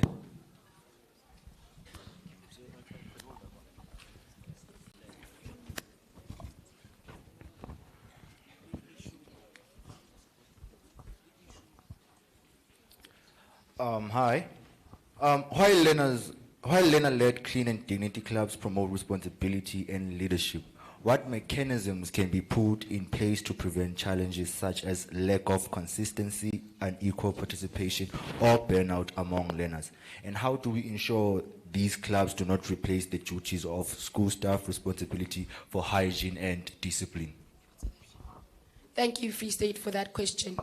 We had decided that teacher inclusion would be important, as well as community members, because without a community and without letting the teachers do their job, nothing that we promote as the RCI would ever be a success. Did I answer your question?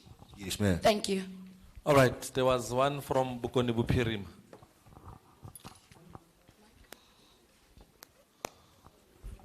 We're only taking 2 questions per province, colleagues. You can ask the next. Don't say, I'll cry. So how will you implement your program or your project all around the provinces? And what is the time frame? And how will you accommodate all the stuff you have told us about in your time frame, as we have less than 6 months left? Thank you. All right, thank you so much. So in my community and the community that we have looked at, we have found that there are similar programs to this, but the only problem is that they offer different programs. For instance, there is a sport club. It teaches them about sport. Then there are tutorings. Now, what you want to do, this thing can only take 1 month. We already have an existing community building, the stadium. We already have mentors who have already agreed to work with us. We have former teachers, we have sport coaches, and we have former sport players. So they are going to help us to do this. Now, you're asking, how do we fit all this stuff? As we said, there's one drop-in center. We're planning to firstly work in one community so that we can fit the time frame. What do we do when we're here? We offer them access to resources with the help of local organizations. We have already, as I mentioned, people who are willing to work with us. Have I answered the question, or do you need a follow-up? Colleagues, let's avoid a dialogue. It's a follow-up, or you want to have give her a chance to do the follow-up. Where's the mic, colleague? Please use the mic, otherwise the people online. How will you implement it around the provinces? Oh, thank you. Now, as I have already mentioned, we cannot start working in a large platform. We first have to start small scale. That's why I was saying we first start in one community. That one will progress and benefit. Then we can move on and say, let's implement it in that area. We implement in that, and those small actions and those small implementations will eventually lead up to us working at a larger platform. Thank you. A round of applause for Eastern Cape. Yes. So Eastern Cape started traveling from last week Friday. They arrived yesterday evening. Okay, the next province we want to have is Limpopo. Let's give them a round of applause as they come.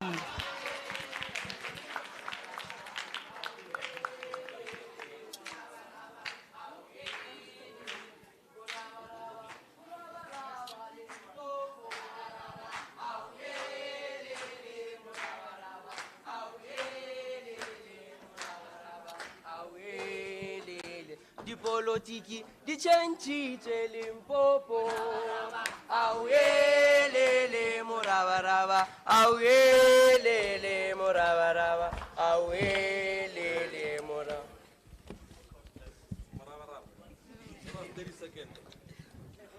Okay.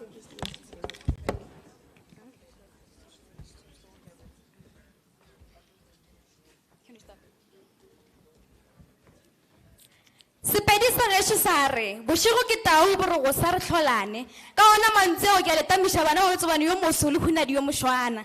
Now leaders, here's the thing. If you ask me something right now, I might forget it.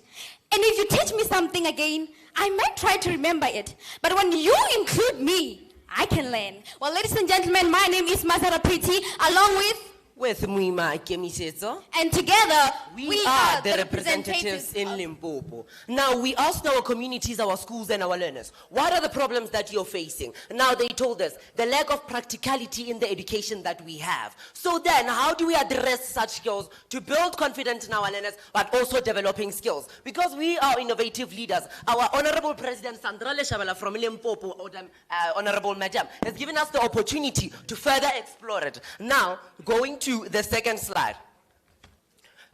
In Limpopo, we have a sustainable growth. How are we then sustaining our project? At the previous RCL of 2024, introduced a project that is academic excellence throughout Limpopo. And we are then continuing that project because as innovative leaders, we continue good progress in our themes. And in Limpopo, we solve our occasions simultaneously. We have the X for academics and the Y for practical learning. Now, this practical learning will then help our learners to have skills so that they may gain control of what we call the agricultural sector. Wait, I'm still getting there. Now, we move on to the next slide. The objectives of the Limpopo Green Education Project, LGEP. Now, this project aims to promote environmental awareness by sustaining growth and doing planting plots throughout the schools in Limpopo. We'll be then creating environmental awareness by keeping them clean. We'll also be including community awareness by enhancing teacher capacity.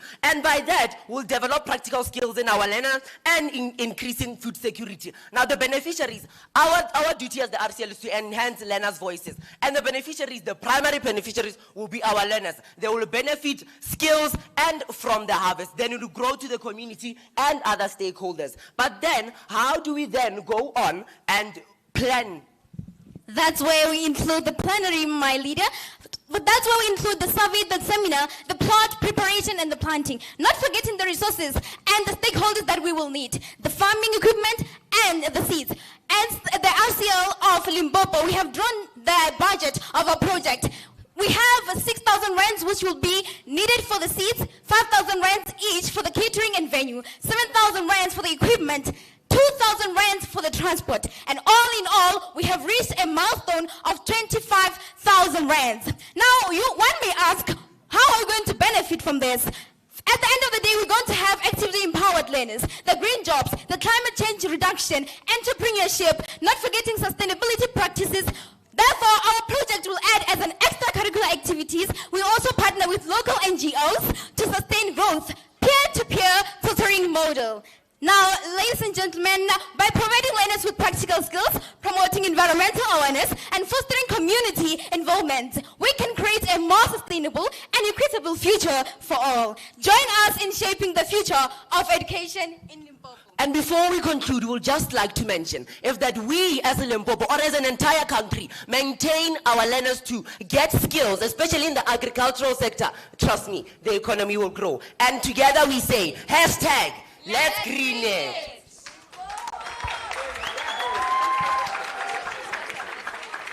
How many minutes do you have left?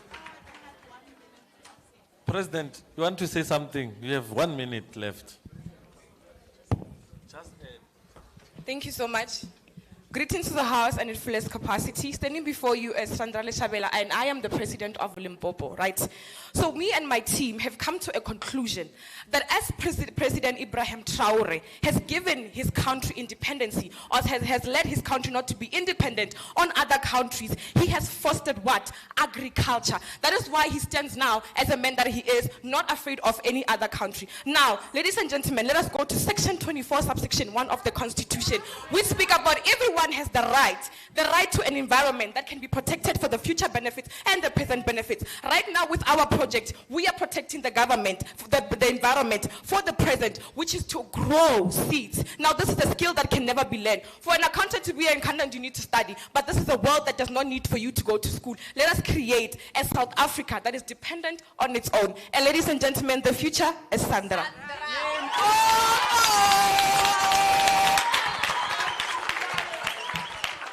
Thank you very much.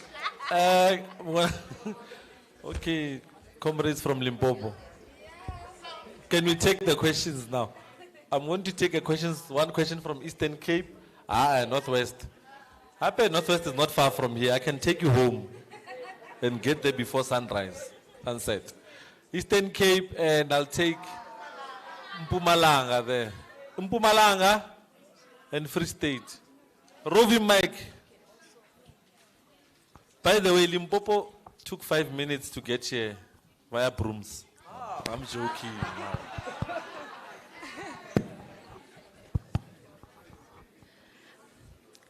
A good day to you, leadership, and everybody else in the room.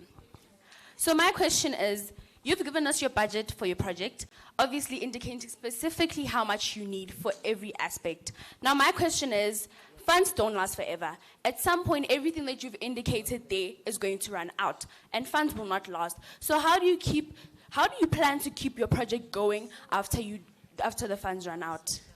Thank you so much for that question, Honorable Leader.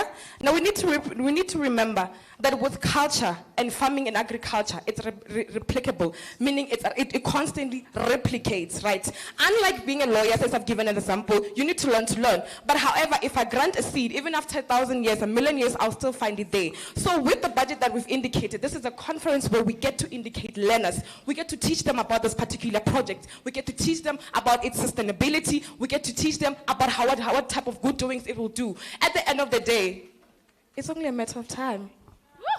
Okay. Thank you, Honorable President. There is another hand there. What's that province? Oh, Free State. Hey, I think there's an orange river between me and you. I can't see you properly. Greetings. So I have a question. The question is, can practical skills development be an effective way to address youth unemployment and poverty in South Africa? Thank you so much for that, my honorable leader. One of the most major consequences that we're facing as a country is that the youth lack practical skills. Yes, we're being taught physics. Yes, we're being taught accounting and pure mathematics, but we need to learn on our own how to do this physically and not just see it from a textbook. This is why other countries such as France are doing well, because they learn practicality at school. They learn practicality at a young age. A kid somewhere in China is learning how to do a car from grade R, while you from grade 9, you're still learning EMS and NS. Now we want to foster that type of culture to grow our economy, if that answers your question, my leader.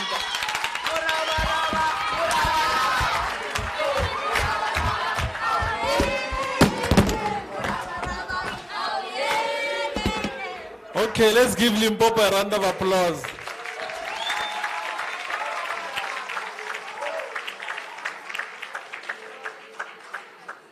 I don't know who's loudest, the officials or the learners. You know, Limpopo is a problem. Okay. And I like that quote. Who quoted Ibrahim Traore? I'm proud of. Yeah, Afrocentric. I like that. KZN. You can come. Let's give KZN a round of applause.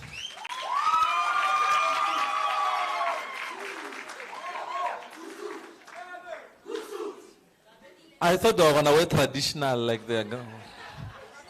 Disappointed.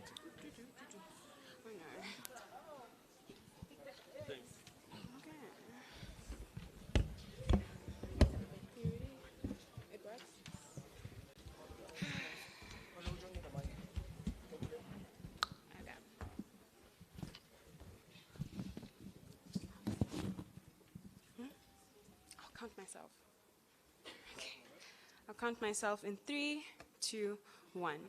Good day to the floor at large. Standing before you is Favor Eziakulu, proud to present on behalf of KZN, the KZN RCL body. Our campaign is firmly based on Ubuntu Abubulali, a call to our nation to reignite the spark of care and humanity. Our youth-led initiative aims to build a GBV-free school community through breaking harmful generational cycles and gender stereotypes.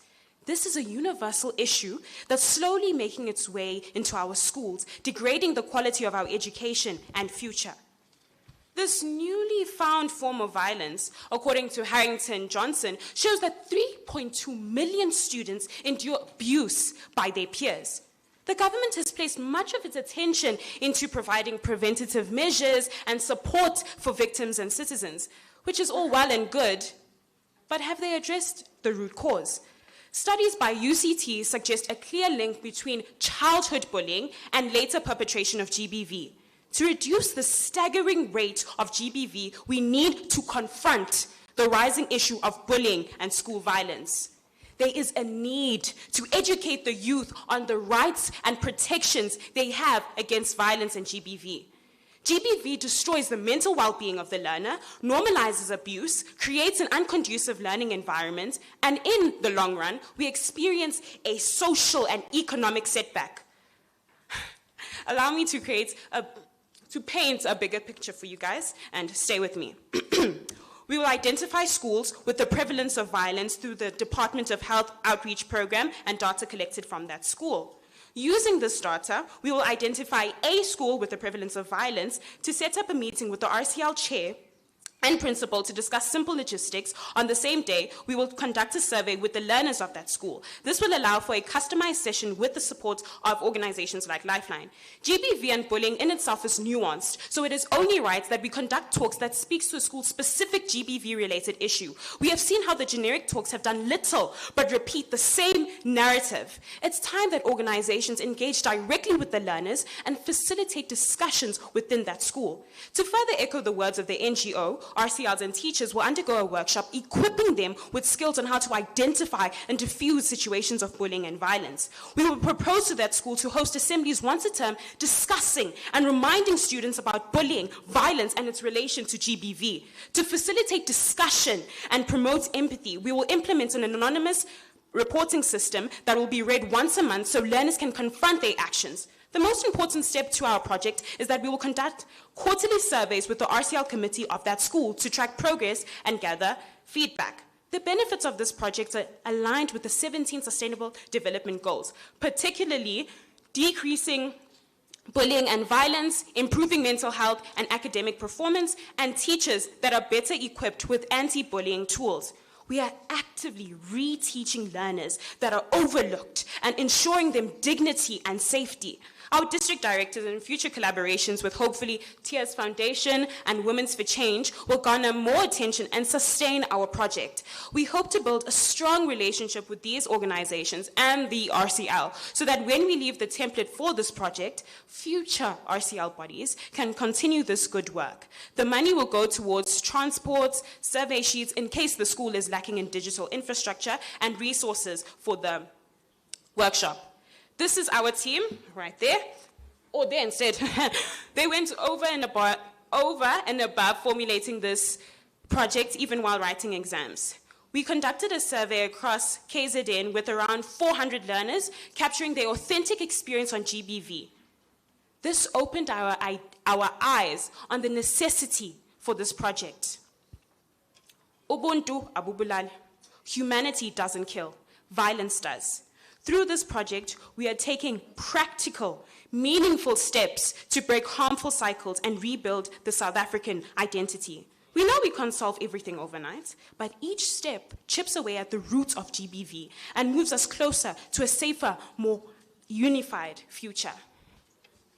Your formidable insights, experience, and expertise will allow for the success of this life-changing project. Thank you.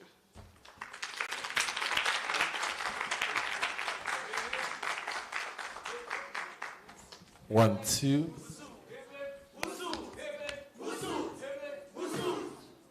I'm only gonna let that go because Shagai Lembe is on.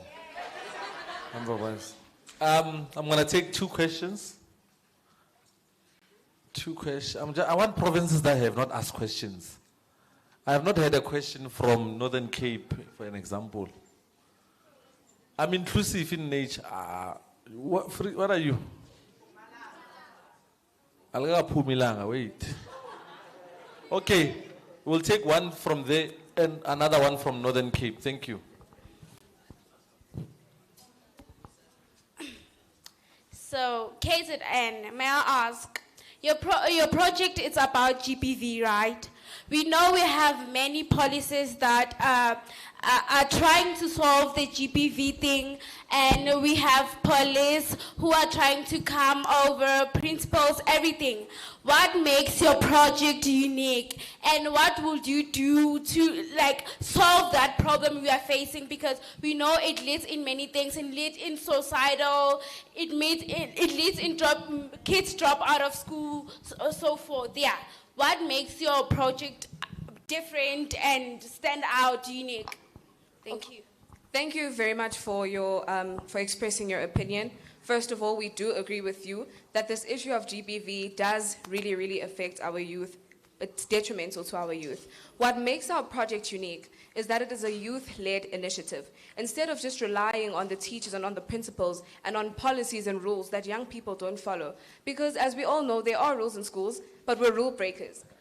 Implementing young people, being inclusive of youth, being inclusive of the RCL committee, which speaks to the hearts of the learners, is the one way we have a buy-in to the learners so that we're able to communicate with them, we're able to address the issues that are being caused by GBV. The biggest form of violence that is being experienced in our schools is bullying, cyberbullying. A proverb in Zulu says, "Okonwe ngomlomo kulungiswa ngomlomo." So our words hold a lot of impact. We want to put that into the students' minds and to find a way to teach them that their words, who they are and who they're developing to be, plays a role in whether or not they are stopping the cycle of GBV or they will perpetuate it. So that's what makes it unique. Thank you. Nordkap. I'm sorry to disappoint. I will no longer be asking my question because it relates to what she just asked. Thank you so much. Thank you very much. Let's give KZN a round of applause.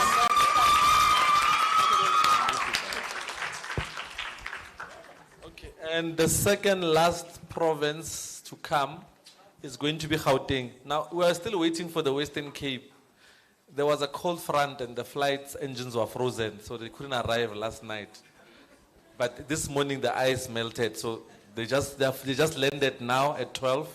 Hopefully before lunch, after the panel discussion, we'll take their presentation. Now let's give Gauteng a round of applause. So, Gauteng, you have 5 minutes, 4 minutes, 55 seconds remaining. 4 minutes, 50 seconds remaining. Gauteng.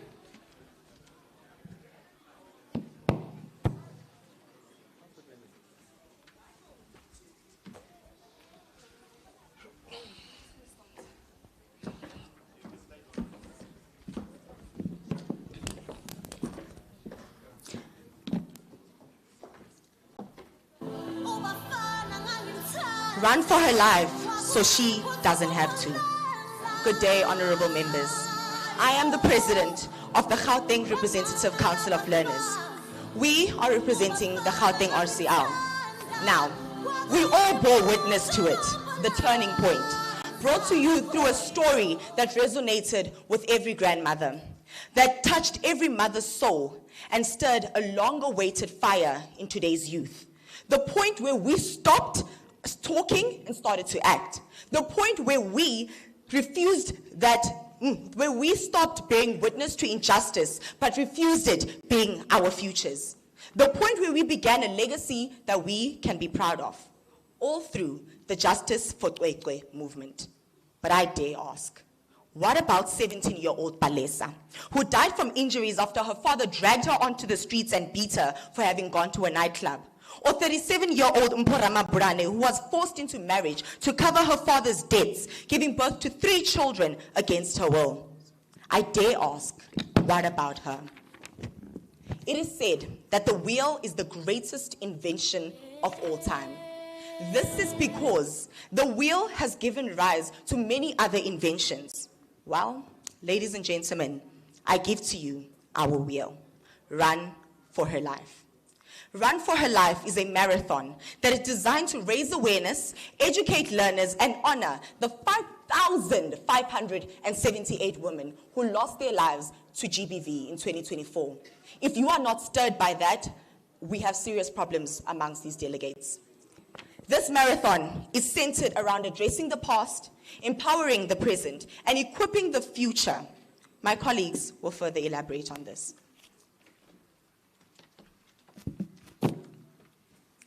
Honorable members, our goal is simple but bold. 435 learners from all corners of Gauteng coming together to run for those who no longer can. We chose Constitutional Hill, not just because it's central, but because it's sacred ground. This is the place where Mandela, Gandhi, Albertina Sisulu, and Mama Winnie were held captive. A place where justice was locked up. And now we return to unlock something new. It's not just symbolic, it's a site of memory, power, and unfinished business. Throughout the day, learners will pass through stations themed around rape culture, consent, accountability, and allyship. Each district guided by trained RCLs, because this isn't just a run, it's a lesson in motion. Each step of the route, a memory of someone lost, a challenge to the living. And in the workshops before and after, we don't just educate, we activate, we equip. We're not here to raise awareness, we're here to raise the standard. Now, some comrades in the room might be wondering, why are we calling a 5-kilometer run a marathon? But like every word in our proposal, it's intentional. Because this isn't about distance, it's about endurance, it's about pain carried in silence, not carried out loud. It's about youth who are done waiting for permission to lead. Because before we start the run, learners will complete a baseline survey to measure their understanding of GBV.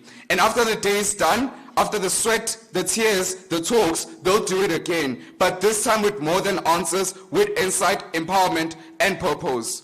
Because if you let one president quote another, we are facing a new pandemic. But our LO syllabus is still designed to fight the last one. Run for Her Life Marathon is already a 61.12% self-funded through registration fees on Quicket.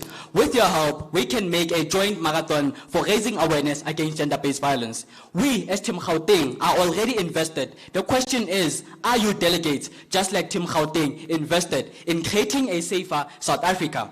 With this marathon, we will be joining forces with anti-GBV organizations like Women for Change, Agape Youth Movement, #Asifuni, Sports for Life, Thirsty, and our law enforcement, together with our medical assistants in raising awareness against gender-based violence. Over 3 quotas have been sourced for the t-shirts, and the affordable one is 100 rands. A proposal on going impact strategy is to partner with Mr. Price and have more Run for Her Life t-shirts be on sale. The percentage of the sale will be sent to anti-GBV organizations. The money that will be awarded to the Gauteng will go to the cause into the cause from the venue that bring us together into participating in this impactful marathon to the posters that spread the message. Honorable members, we should run for those who can't, stand for those who suffer. GBV doesn't discriminate, neither should justice. We are not raising awareness. We are not just raising awareness. We are saving lives. In closing, under the Disaster Management Act of 2002, Act number 57, A national disaster can be called if it threatens people's lives, as well as if it requires special intervention by the national government.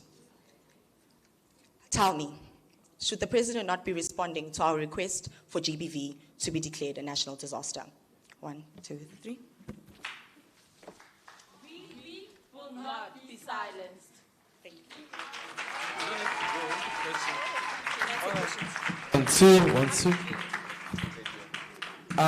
We're gonna take questions. I see one. What province is that? You can stay with me. Oh, Limpopo. There's one from Limpopo, and then another one. What province? Eastern Cape. The one that left on Friday and arrived yesterday. Yeah. Take Limpopo, the 5 minutes, people. Thank you, honorable members, and all protocols observed.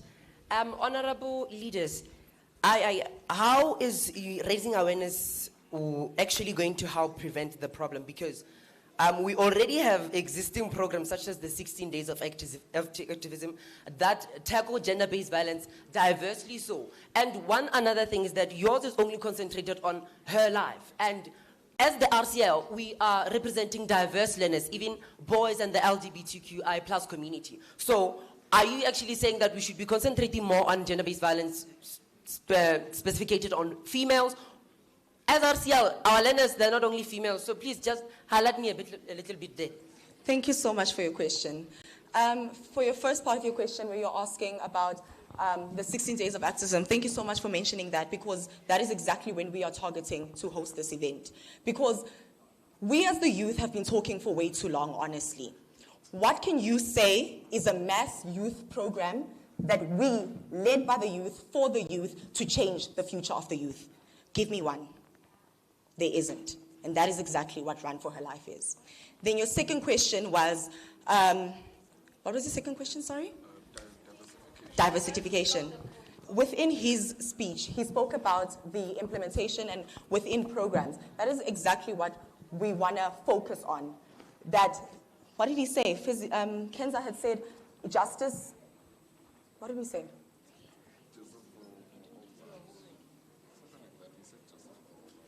It doesn't discriminate, and therefore justice should not. There we go. There was the phrase he used. That is exactly what it's tackling. The fact that just because you're a male does not mean that you do not receive gender-based violence towards. Justice should not discriminate through your gender. Exactly what we mentioned. And thank you for bringing that up. Thank you. He would like to add on. Honorable member, just to add on to your question, right? In terms of gender-based violence, yes, our marathon is diversified and will focus on let's call it multiple genders, right? The reason why we are calling it Run for Our Life is because of the majority currently. We have 5,578 cases last year alone for women. We are not saying just because there are no reported cases of men that we're not taking them into account, but we are saying that this is a disaster and we need to deal with it now. Thank you. What was that? The last? There was another question. Oh, yes. Several questions. Mapumala. Eastern Cape. So I would like to ask, your Run for Her Life initiative, how is it different from other initiatives that have been done? Because we've had marches, we have had runs all over the years. We recently had a mass marches for Twetwe all over the country, but yet the issue has not been solved yet. So how does yours do? Will you run today? Then is that the end of it? Would you like to answer?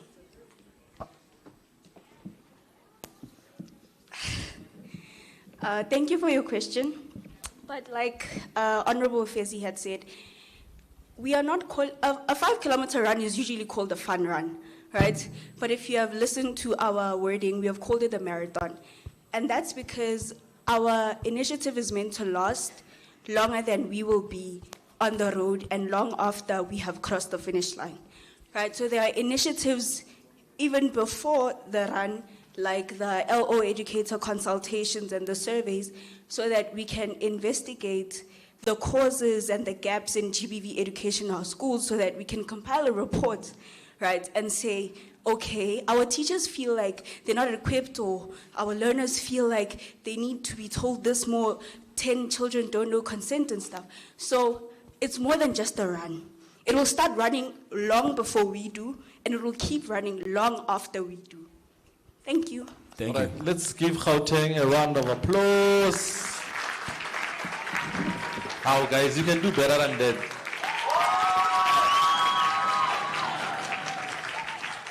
Pella, they are the hosts. What if they decide to arrange lunch? Never know. Okay, before we step down as the adjudicating panel, I'm going to give one of our esteemed panelists to just give remarks.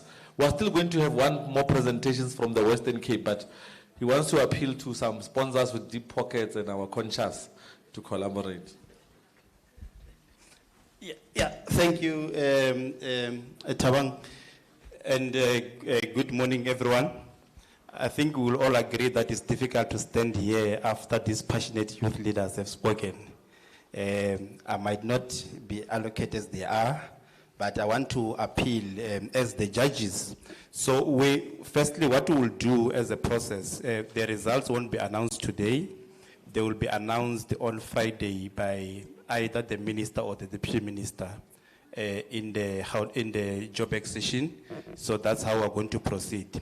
But I think we'll all agree here that all these presentations needs to be implemented somehow. And we want to appeal to the provinces and the sponsors who are here. There are those who interlink with each other that I think we can be able to, for instance, if you look at the last one in KZN, we can merge those ideas and see how we can roll it out and scale it, and then look at some of the programs that GIZ is doing, and then look at some of the programs that NECT is doing, and see how we then help them implement. So as the one from Limpopo and all others that have been presented, what we are calling as the judges is that we need to make sure that all these ideas are implemented, inclusive to what we'll offer as the prize coming from Mr. Prize Foundation. So we call on every partner who's here and see where your programs fit in within those presentations and start engaging these young learners, and also help them to look at other ideas in terms of how to then implement their programs. But we want all these programs to be implemented. Thank you.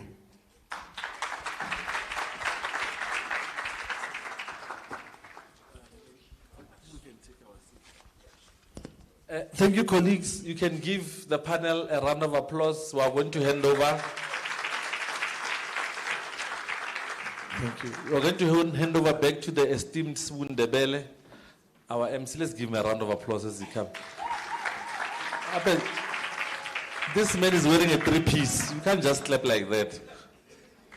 Colleagues, let's give you a good round of applause. Tabang. May I humbly request the following. All the 8 presidents just to come on stage, just all the 8 presidents.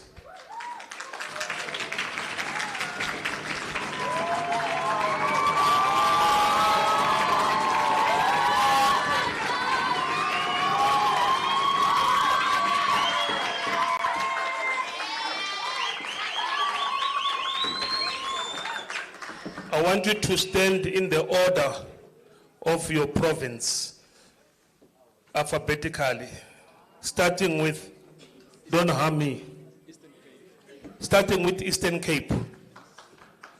Eastern Cape, Free State, Gauteng. There's a reason why I'm doing that.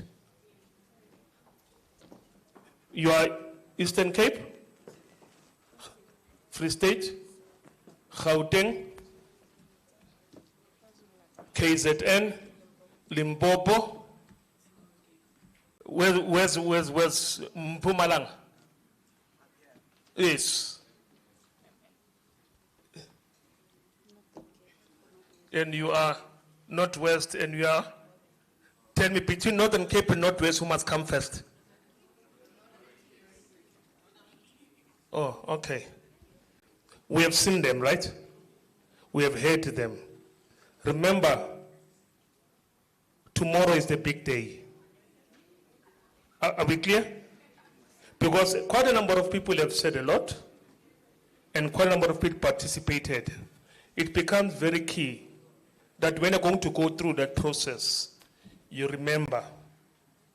Because amidst the cloud of everyone that talked, these are the guys that were expected to begin to cast your vote. What they've said, what you believe in what they've said, and who you'd want to put in what position. May we give a resounding applause for all our presidents. Thank you very much.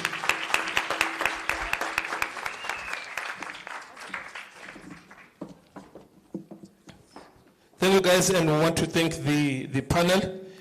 We are now the leadership challenge. We are now going to engage in a panel discussion entitled Youth Leadership and Agency, Leading in an African Way. I don't see, okay, can I just call the panel, please, to come forward. I saw Wanga is here. Outstanding China colleagues, let's give them a good round of applause. Outstanding China is coming. Miss Wanga Sadiki, Mukondi Sunugo, Lishabela Sandra, also join me on stage. Prof. Sifiso Ndlovu,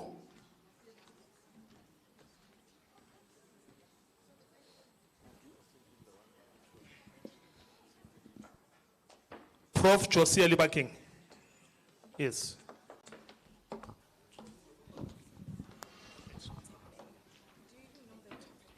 Sister,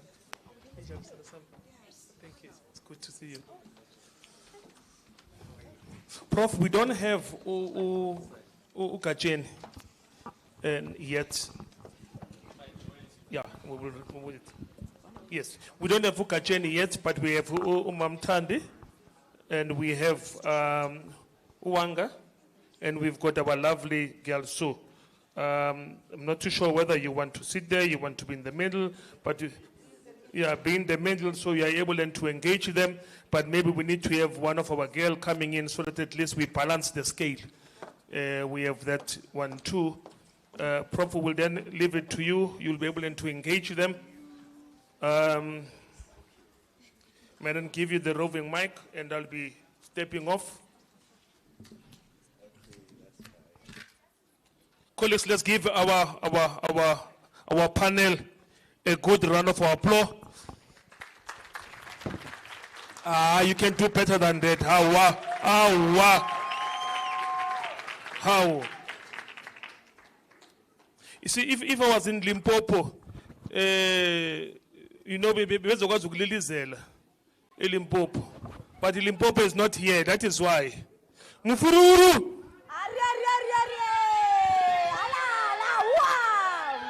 Yes. Thank you. Okay. Let's see. I hope I'm not at the wrong place. We are all happy, right? Good. Let me start by saying my name is Tebo Holebaking. I'm a professor of security and intelligence at the Thabo Mbeki African School of Public and International Affairs. I hope we'll have a very good session. Already, I'm thrilled because when I was growing up, I used to be told that if you want to hide money, put it between the pages of a book. And an African child will never find it because they never open books. But from what I saw, I will not take that chance of hiding money there. Colleagues, we are supposed to go through the theme as it is stated here. But I've also seen that this is an intergenerational, panel. So what we will do is to try to deal with this in terms of our approach as an intergenerational panel. Now, I'm glad that Metandi is here because I'm sure she's going to share some moments with you, some experiences. But I also want to say to you, whatever she's going to say, know that there are more than 100 memoirs, autobiographies, and biographies that have been written about the experiences that she's going to talk about. So she's talking about these experiences from a personal experience, right? Just as an example, I have a couple of books here from a collection that I have from people who were involved during June 16. One of them, Libona Musia, the title is All Was Not in Vain. And what I see from you, I think all was not in vain. There is another one by Mabuze Mampani. The title is From Rural Head Boy to MK Soldier and then Ambassador. This is about hope, that it doesn't matter what your circumstances are, you can rise. Okay? There is one by George Twala, Struggle as a Way of Life. And there is one by Moi, which covers my life. The title is They Planted Us, June 16, Exile and Homecoming. So this is just a sample of the number of books that are there for you to go through if you really want to understand what happened. So that will give you a global picture. But I'm not going to take a lot of your time. The reason why this has to be intergenerational is because of our understanding that the future of youth is not tomorrow, but it's now. The future of youth is not tomorrow, but it's now. But that future comes with certain responsibilities, okay? And that is why you have to arm yourself in terms of education, arm yourself in terms of knowledge, arm yourself in terms of skills. With that, we are going to have a panel, and because we don't have time, each member of panel, and I'll use my discretion to allow Metandi to have few minutes to just give us a broad outline of how, as part of youth, then they went about doing things and what is expected of the youth today. But that will not be a prescription, because the youth today, we want also to hear their voice in terms of how they engage in things. It is very urgent that the youth take over, because by all accounts, by 2030, Africa will be the youngest continent demographically. So if you don't have the majority of your population leading the country in all aspects, you are in trouble. And that is why the youth must be involved in whatever we do. With that, I would like to give Metandi to have a few words. I'm going to give you 6 minutes. Like a soldier, you have to be able to adapt. Thank you. Good morning. No, it's good afternoon by now. We're heading for lunch. It's so nice to be a geriatric. I sit here and I think, wow. Yeah, maybe the only thing that will keep me young is talking to you. I watched these young ladies in action and I said, you, some 70 years ago I was like that. And time moves and you must know that. time will move. I have brought along, and I will give it to Prof to look at, a statement I made to the Star newspaper in June 18, 1976, 49 years ago. So that what I say today is what I said then. And at that stage, the title of the newspaper was, "The Backbone of the Nation are its youth." And it's interesting because I've kept this for 49 years. And that's what you must do, is to keep what you have. And I was listening to the pitches, and I said, a pitch never ends. A pitch becomes your life. But what I said those days, I said, I was a teacher at that time. The pain of having a young man die in my arms, his blood-watering freedom that we have, that has changed my life. I learned to value Ubuntu, humanity. Back then, access to education for all was a challenge. People thought we'd never meet where we are. The fact that our children today have the right to education and enormous progress. Even in some schools, it's not yet ideal.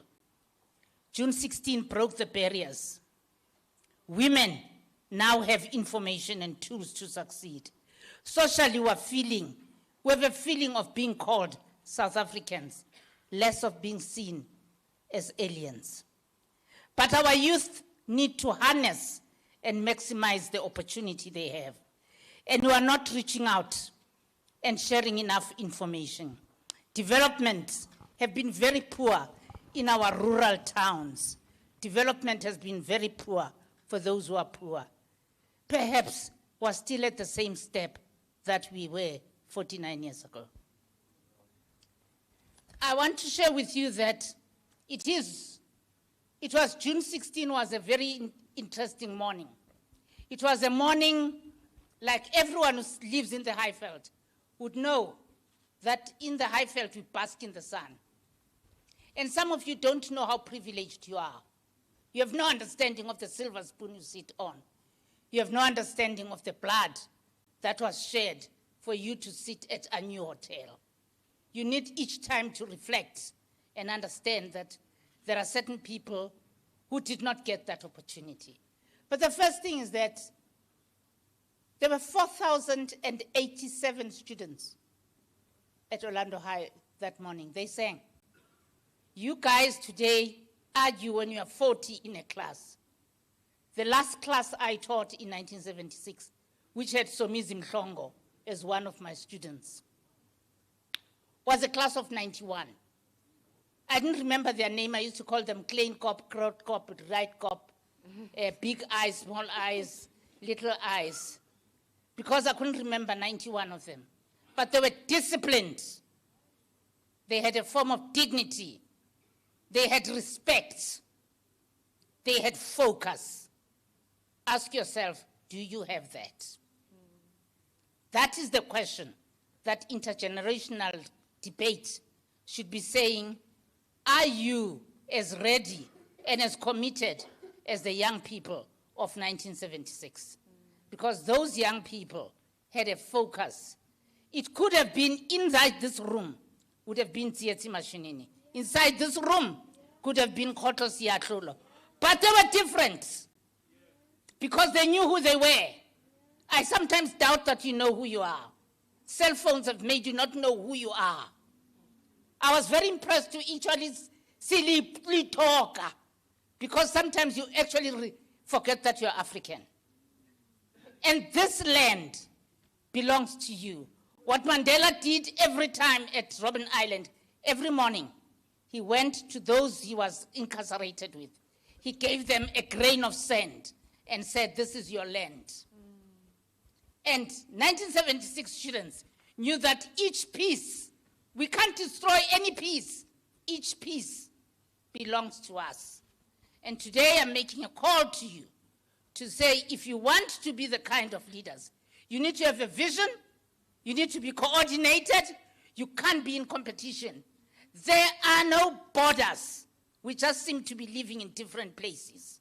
But there are no borders. There's no Gauteng, there's no KwaZulu-Natal. We all belong to one South Africa.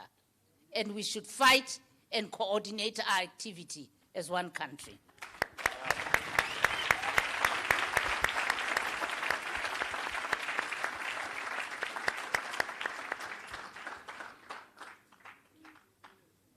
Yes. I think from this message, let me just say one thing. There are institutions during that time. Because in 1976, I was doing what? Form 3.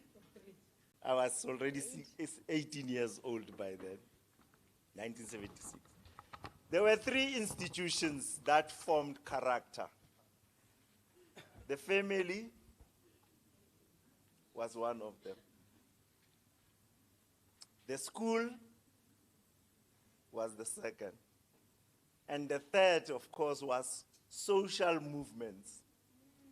And broadly, social movements can mean, you know, being in the student associations, being in church, whatever social movement it was. Those 3 formed characters.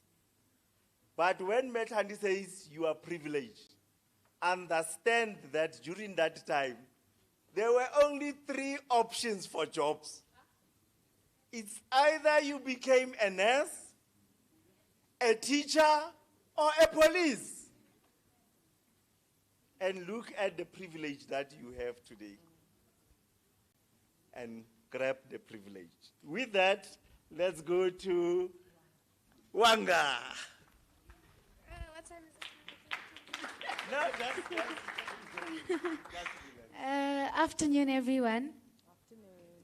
Afternoon, everyone. I know we're probably all tired and we want to go for lunch, but let's just bear on a little longer. My name is Wangarindani Sadiki. 3 years ago, or should I say 2, in 2023, I was sitting in the exact same position as you guys. I was the RCL provincial president of Gauteng. And I come back 3 years later. I'm not wearing school uniform anymore, thank God. I am studying at the University of the Witwatersrand. I'm pursuing my law degree, but I love politics. I am a Marxist. I am a Leninist, I am a Bikoist, I am a Fananist, and I am a feminist. I love black people. I am a Pan-Africanist. And watching her just talk about June 16, it's breaking my heart because I sit here and I look at you guys, and in your eyes as I can see the Hector Peterson, your Tsiesi Mashinini, your Vuisela, your Rampele Mampela, your Deborah Majuba. I see all those people in your eyes, and I want to say to you that the youth of June 16 is not dead. And we see it so much in many social movements. Your fees must fall. Your roads must fall. It might not be the same anymore because now people have privileges, but it's not dead and it's still there. And when some of you guys were up here and you were presenting, there were others who were openly critiquing the government, and that's good. You need to critique. You can't just sit and say, oh no, it's fine, whatever they say. The people of June 16, they had that change because they said, we are not gonna sit and do nothing. Education is your right. Don't make it seem like, oh, it's a good thing that we are here. You deserve to be here. You guys are the voices of young people, and it's your right, because if not you, then who? So it's important to critique the government. It's important to say what is and what is not, and to be the change. I mean, we saw the elections recently where ANC kind of had and that is because people are realizing and people are starting to have voices, and that's good. It's important that, like what he said, that it's important to have an intergenerational, even a panel, because you guys are the future. So if only the older people or the people of 1976 will be the only one to talk, it leaves us in a place where now we don't have a room for our voices. So I think that's very important. I think that's what I can say for now. Good. Truly intergenerational. My instinct is to go to the two RCL president, but I would like them to have the final word. So I think that's a better way. Let them have the final word. I will take Prof. Sfison Lovu, who's the acting director for academic research and knowledge hub at the Thabo Mbeki African School of Public and International Affairs. Probably I'll put him at the corner to just tell us about the work that he has been doing. I'm sorry to ambush him because there is a lot of work that he has been doing. He has dedicated his entire life to putting together different experiences about, the struggle, how we got to be where we are. He has edited a number of books on that. But I'll let him to do that. Oh. So, Prof, confine yourself to the work that you have been doing so that people can know about it. Yeah, I'm just happy to be here. I was just thinking, I had a flashback to our days that the majority of the people here happen to be black, and during those days they were not supposed to be here. Actually, most of you will be in jail because you don't have the necessary permit to be here, just because of the color of your skin, because you don't have a section 10(1)(a). So that is why my colleagues and everybody keep on saying, we are happy for you because you are free to do anything that you want to do, and you don't have to worry about the fact that, one, you have a passbook, two, you have section 10(1)(a), or this place is reserved for white people only. So this is what we were fighting. But on the issue of my work, we are a people who have a history. And before, it was thought that we don't have a history. And since we don't have a history, apparently, even if we are doing history at school, it's difficult for you to study about yourself, about who you are, because you will be told that the history has not been written yet, and the history that you have to read about is the history that tells that we only came here in 1652 together with our white compatriots. Apparently, we were all on our way to this part of this land. We're from somewhere Central Africa, and as we know, they were from the Netherlands. So, because we are a people who forgive, we thought that, well, that's part of our historical narrative, but there are untold histories. There are neglected histories that we need to write about ourselves. So my focus is on the neglected histories. That is about us as a people. And the books that he was referring to are about the history of our liberation struggle. The timeline begins from the 1960s up until 1996, when we got our constitution. It is an inclusive history. It is about the liberation movement in as far as the ANC and the PAC and the Black Consciousness movement, and also it does include our white compatriots who were in structures such as NUSAS, and as such, it is readily available for all of us to read and understand, particularly the young ones. What is it exactly their parents faced? And this is a history that we are not being taught at school. In fact, what we are taught at school, they confuse you more. They conflate our history with the civil rights movement. they refer to the liberation history as civil rights. Those are two different things. It's fine to read about Martin Luther.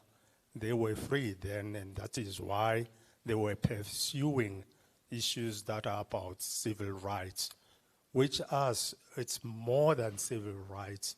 It is about the liberation struggle. And that is all I can say for now before complicating issues. Okay. Now I think we can have, I'll give you the last word. Very short, right? Very short. I just want to remind you, when we organized, we didn't have cell phones.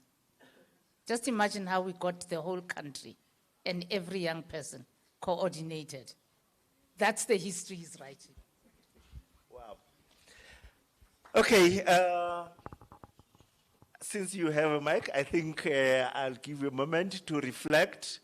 Maybe you could also touch on what you think about youth leadership, what you need to be prepared for leadership, as you have already indicated that, you know, the future is not tomorrow, the future is now.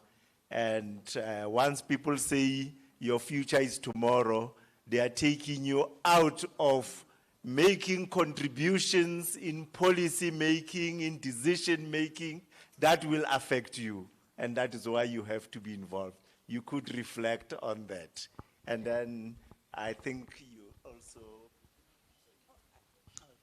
Okay, thank you for this opportunity to just talk about this, because, you know, I think we've been talking about privilege the entire day, and I'm going to touch on it again, not out of redundancy, but because of the importance in such a structure. But I feel so privileged to be in the same room with these people. Like, I remember, Ma, you went to a school recently, and I was following your journey. You went to a school, and you were talking about the June 16 events, right? And I was trying to think how privileged these people are to get to have first-hand knowledge, and here I am finding myself. And guys, we are so privileged for this opportunity. But, you know, in terms of us as the youth of today, there's a phrase that I recently, not even recently, Monday, that I thought of. We are too comfortable to be comfortable, right? We are in such a position where you look at the surroundings of you, and I'm going to step out of South Africa for 2 seconds, but look at the economical state of the world. South Africa alone looks terrible, right? But you find yourselves here. None of us paid for our flight tickets. We find ourselves here gathered in a room where we can draw up so much knowledge and get so much knowledge from the people that are here. How can you be comfortable knowing that you have so much information and the world outside you does not? So sitting in this room should not be the end, right? And you need to understand as well, in my opinion, is that there are people under you. For all of us to get here, there were like first district elections, and then we got to national elections. They spoke about the fact that we need to bring people with us. It is easy, and I'm sorry to say it, but it is the truth, that ministers and people in power today have already done it, where the people who got them where they are, they've forgotten about them, right? And that is not something, that is not a culture we need to consistently pursue. I feel as though the same promises you guys made during electoral speeches should be implemented. The same promises that you guys went and said, hey, I'm going to do this. The same pitches you guys gave us today. I can't wait for the progress report, because I'm so interested to see what you guys are going to do with it. And wow, does our future look amazing. Thank you.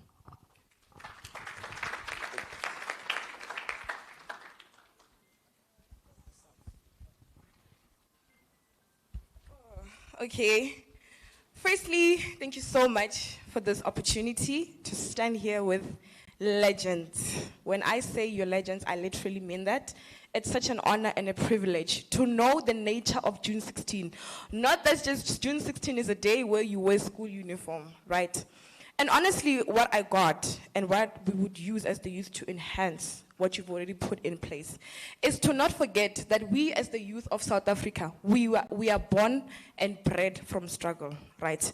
Such as the preamble of South Africa says that we recognize the injustices of our past to heal the divisions of our past. They've already started that journey. Now the aim is to continue with the journey consistently, right? The aim is not to drop the ball, but to carry it out, right? The future is that beginning, because you can see that we have a lot of talented, bright, young people, right? We thank you for the struggle, although the blood was shed, but also we thank that because we're able to come here. But also is to introduce other approaches into other problems that we can co-concurrently with other organizations deal with. So my point on that is to carry out the ball, not keep quiet about it, say something about it, you know, yes.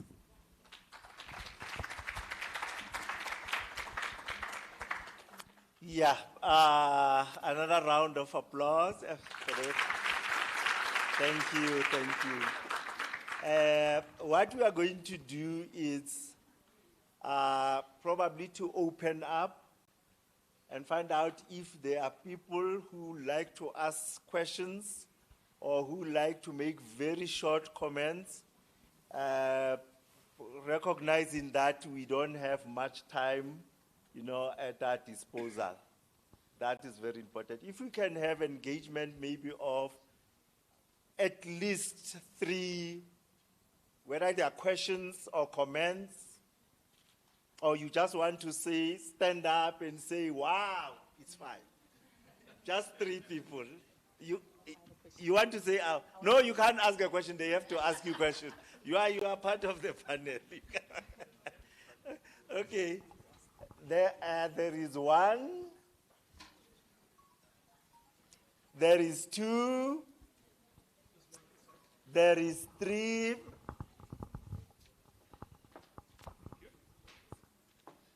Which one to take? Because there are so many ones here. Let's start there. Is she the one? Don't make a speech, ne? Okay. No preamble.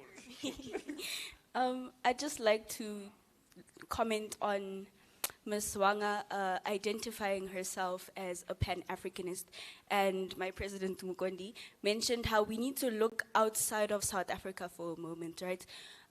It was mentioned that soon enough, Africa will be the youngest continent on the planet, basically. And in order for us to say we are conquering as South Africa, we cannot conquer without the rest of the youth in the continent, right? There's this immigration problem. The immigration problem would not exist if we could help support the economies of other countries in Africa so that they don't need to run away from their own homes. So I just like to make that point that we should all aspire to be Pan-Africanists. As much as the borders don't exist for South Africa, the borders also don't exist for the whole of Africa. We will not thrive as South Africa alone. We need the whole of Africa. Thank you. Thank you. Next one, Prof. Yeah. Thank you. I also would like to make a quick comment and say that South Africa, we are not doing enough. And when I say South Africa, I am talking about us. I would also like to comment on the fact that we have people on higher places who forgot the people who got them there. So the moment when you betray that person who got you there, South Africa is incomplete. Because each and every person who lives in South Africa, they are South Africa. So if they are not there, South Africa is incomplete. So the moment you leave that person behind, you are destroying your own country. So I would like to say, my council, make sure that you do not betray your country. Make sure that you complete South Africa by making sure that each and every person who is behind you, you take them with you, because when we rise together and we rise as South Africa. Thank you.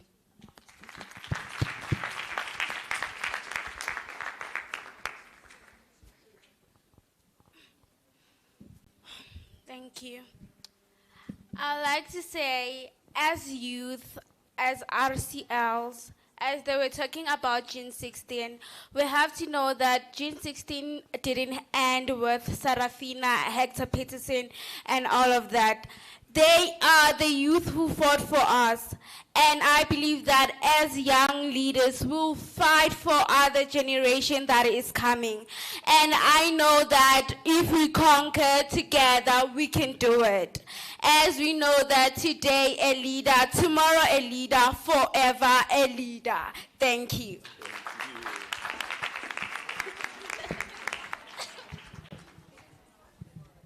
Nalo taba lapha. South Africa will not conquer as long as we are fighting ourselves. AmaZulu and AmaPedi are fighting almost every day. How can we conquer if we are not disciplined? South Africa will not conquer as long as there is corruption. We forgot ourselves. South Africa will not conquer as long as we are scared of the West End. We are scared of America and Europe. We must kill.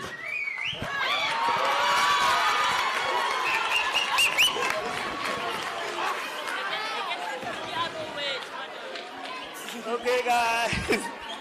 Okay, guys. Okay, guys. Okay, guys.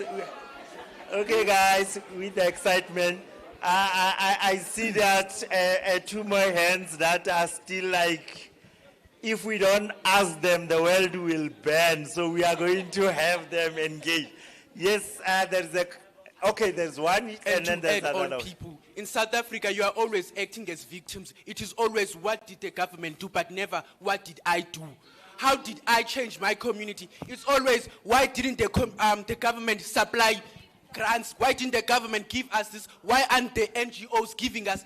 It should never be like that. Inspirations of the PCM, it should be you thinking for yourself, thinking for your community. You live in your community. Government will never come to your community and know every single problem that you face with. It's supposed to be you head facing your challenges, and government is supposed to be supporting you, not being the one initiating the problems. Government is for the people, but the people are supposed to be the people that are supposed to be initiating, and government is supposed to be sharing resources to people that do not have, not to people that want and gain. The government is not just to give people everything and everything. You are supposed to start what you need to start. You are supposed to keep yourselves and your communities accountable for everything that happens. Like the June 16, like when, 1994, when they called for the TRC, Truth and Reconciliation, they did not put blame only on the white people, they put blame onto the black people. Point taken, point taken, point taken, point taken. Let's have the last person. Let's have the last person.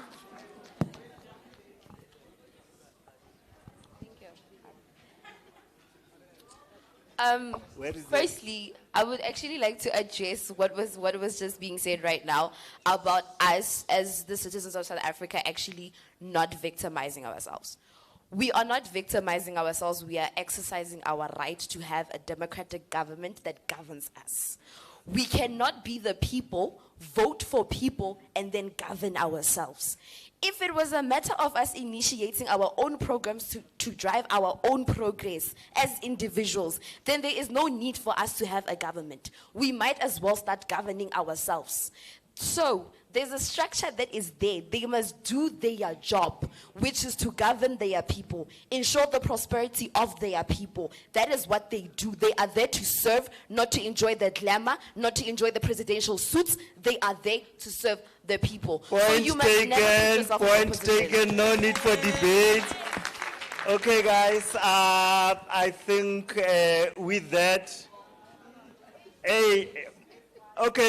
we are enjoying food for nutrition and food for thought, right? So I know people are very hungry. I don't want to be held responsible for people who are going to collapse because they didn't eat. But we can have one, there is one there, and then two. Please don't make speeches, don't debate. Just put your point so that we understand, because we are about to close. And then three, that will be all. Yes, ma'am. Okay, ladies and gentlemen, what I want to say is that South Africa has made really a great progress in attaining freedom. But then now the question is, what do we do to continue to attain our freedom as the youth of today's generation. So, ladies and gentlemen, we all know the struggle continues until our country is at a stable economic status, not only economic status, but also in terms of freedom and human dignity. That's what I want to add, ladies and gentlemen. And also, let's conquer the struggles that our past heroes have gone through. Thank you.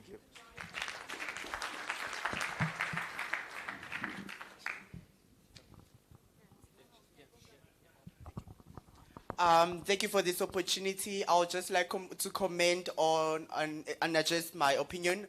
I love the fact that the leaders are reminding us that we are here as leaders because the youth of 1976 understood the task that when the youth stands up and addresses the challenges, nothing is impossible. An example is that the youth of 1976 managed to address the challenges that they were faced on, and they managed to come out victorious. So we, as the youth of 2025, if we stand up, if we fight and we unite, we can accomplish anything. Thank you.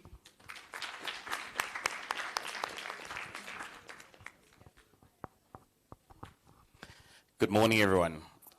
Mine is not necessarily a comment, but rather a question, and mainly from a teacher perspective. And Mama, you touched on the fact that you were an educator during that time period, and that really hit home for me as an educator to say the type of learner you had then compared to the type of learner we have now.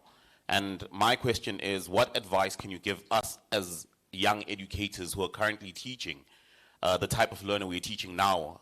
What fire can we put under them that would inspire them to be quite inspired to implement and do and be another 1976 youth? Not necessarily in terms of fighting government, but in terms of fighting social ills.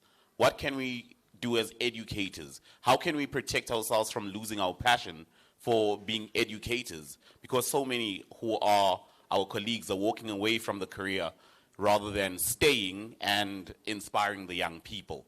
And those of us who choose to stay are being told by our peers that the grass is greener out there, and we want to stay still. How can you inspire us to stay?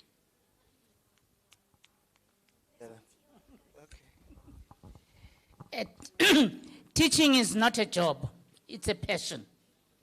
It's a calling. Don't do it if you're not called. That's the first thing. Secondly, love your learners. It's a simple process. Once you love them, they will share with you the deeper things they can't share with, even with their parents. Once you've got that love for learners, I deal with young people daily in my life. The things I know is that these young people have got solutions. And sometimes, you know, one thing I learned in my teaching, hey, learners were clever than me. And there's nothing wrong with that. Don't put them down. Say, you are a star. Do more of that. You're lifting them up instead of taking them down. It's as simple as that. The recipe of making children has not changed. The level at which young people are has not changed. It's only the environment that has become violent. What you need to do is acknowledge that the environment has changed, and then deal with that environment.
Some missing chairs. Chairs are empty.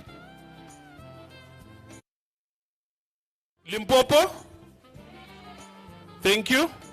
Mpumalanga. Thank you, Mpumalanga. Northern Cape. Bayadanki Nordkap. Northwest. Still some missing pumps there in those chairs.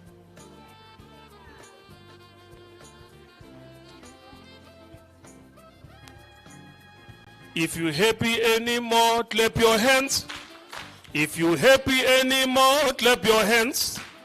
If you happy anymore. No. This is how we used to sing it. Because we didn't understand the language. If you happy anymore, clap your hands.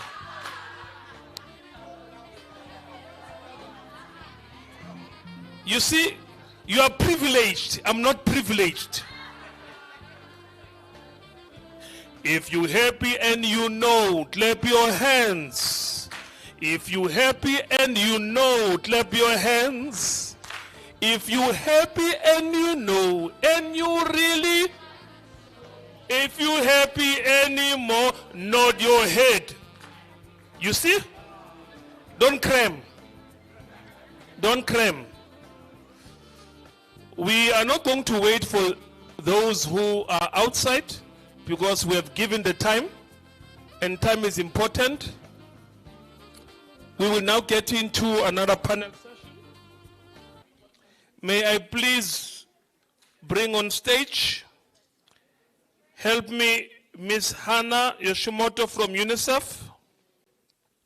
Let's give a good round of applause as she ascends the stage. May I also bring Meflo Rejoice, who's going to represent Amnesty International. Ask Rejoice, where are you? There she goes, there she is. Let's give a good round of applause. Is Ndade Siluma in the house? Ndade Siluma, okay, not yet. May I also bring the principal, Mr. Midupe from SAPA. Let's give him a good round of applause. The principal. May I bring Koketso from Northwest and Mpilentle from Free State.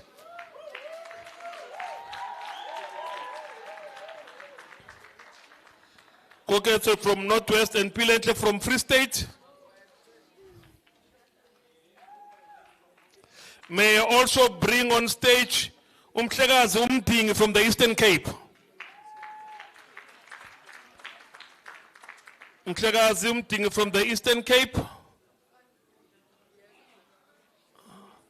On his way. He should have been here by now. Help me as we bring on stage Professor Madlingozi from the South African Human Rights Commission. Prof, over to you. Amandla. Hey, that Amandla was weak. Amandla. Matla. Matla. Good afternoon. I know all of you are well fed, well satisfied. We've got 2 last sessions to go. We've been doing so well so far, so let's work together for these last 2 sessions. The so-called graveyard sessions. We've got a wonderful panel of speakers, all of them provocateurs, all of them thought leaders. So you are in for a treat. My name is Professor Tsepo Madlingozi. I am a commissioner at the Human Rights Commission. The Human Rights Commission is not a state institution. It is also not an NGO. We are an independent state institution, meaning that we are created in terms of the Constitution, and our mandate is to protect and promote human rights. So we've got oversight over everyone. I can summon the president, I can summon the minister to hold them accountable. Please submit your complaints to us. We need complaints from young people. We know that young people are facing a lot of challenges. We've got branches all over the country, 9 provinces, as well as a headquarters in Johannesburg. I'm responsible for 3 areas at the Commission: anti-racism, education, and equality. Those are my focal areas: anti-racism, education, and inequality. We receive about 6,000 complaints every year as a Human Rights Commission, between 6,000 and 7,000 complaints nationally. And we are able to deal with about 6,000 complaints. The majority of complaints are in what we call socio-economic rights: the right to food, the right to water, the right to electricity, and the right to education. The right to education. A lot of issues in the education sector. We have just published we are going to publish our annual report. It's called the School Readiness Report. School Readiness Report, where we monitored about 150 schools all over the country. And we find that there is still a long way to go in realizing the right to education, Section 28. Number 1, biggest issue, overcrowding. The second biggest issue, infrastructure, falling infrastructure, old buildings. Thirdly, a lack of facilities. Some schools don't have a library, let alone a science lab, let alone a computer lab. The fourth issue, nutrition, school nutrition. Still a very, very big concern. And then the last one, scholar transport, scholar transport. Without transport, the right to education is negated. Now, the theme of this panel is a very weird theme. It's called Re-Looking Human Rights-Based Education, re-looking. Why do we have to re-look the right to education, the human rights-based education? First of all, and this is a question to the panel as they start to think of their input, do we need to re-look the framework of education? Do we need to re-look the framework? Is the framework fit for purpose?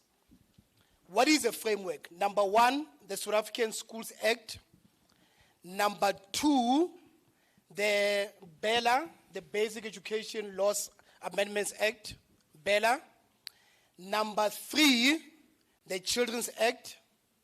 Number 4, the Equality Act, the Promotion of Equality and Prevention of Unfair Discrimination Act, PEPUDA. And then, of course, the Constitution. Is that framework still fit for purpose? Why do we have such a good framework on paper, but in reality the situation is different? So what accounts for that disjuncture, that gap between what's on paper and what's on the ground? Number 2, when we say we need to rethink or relook human rights-based education, the very definition of human rights, what is human rights? I was a lecturer for about 20 years, and I missed teaching, so maybe I should ask questions to take advantage that I'm here.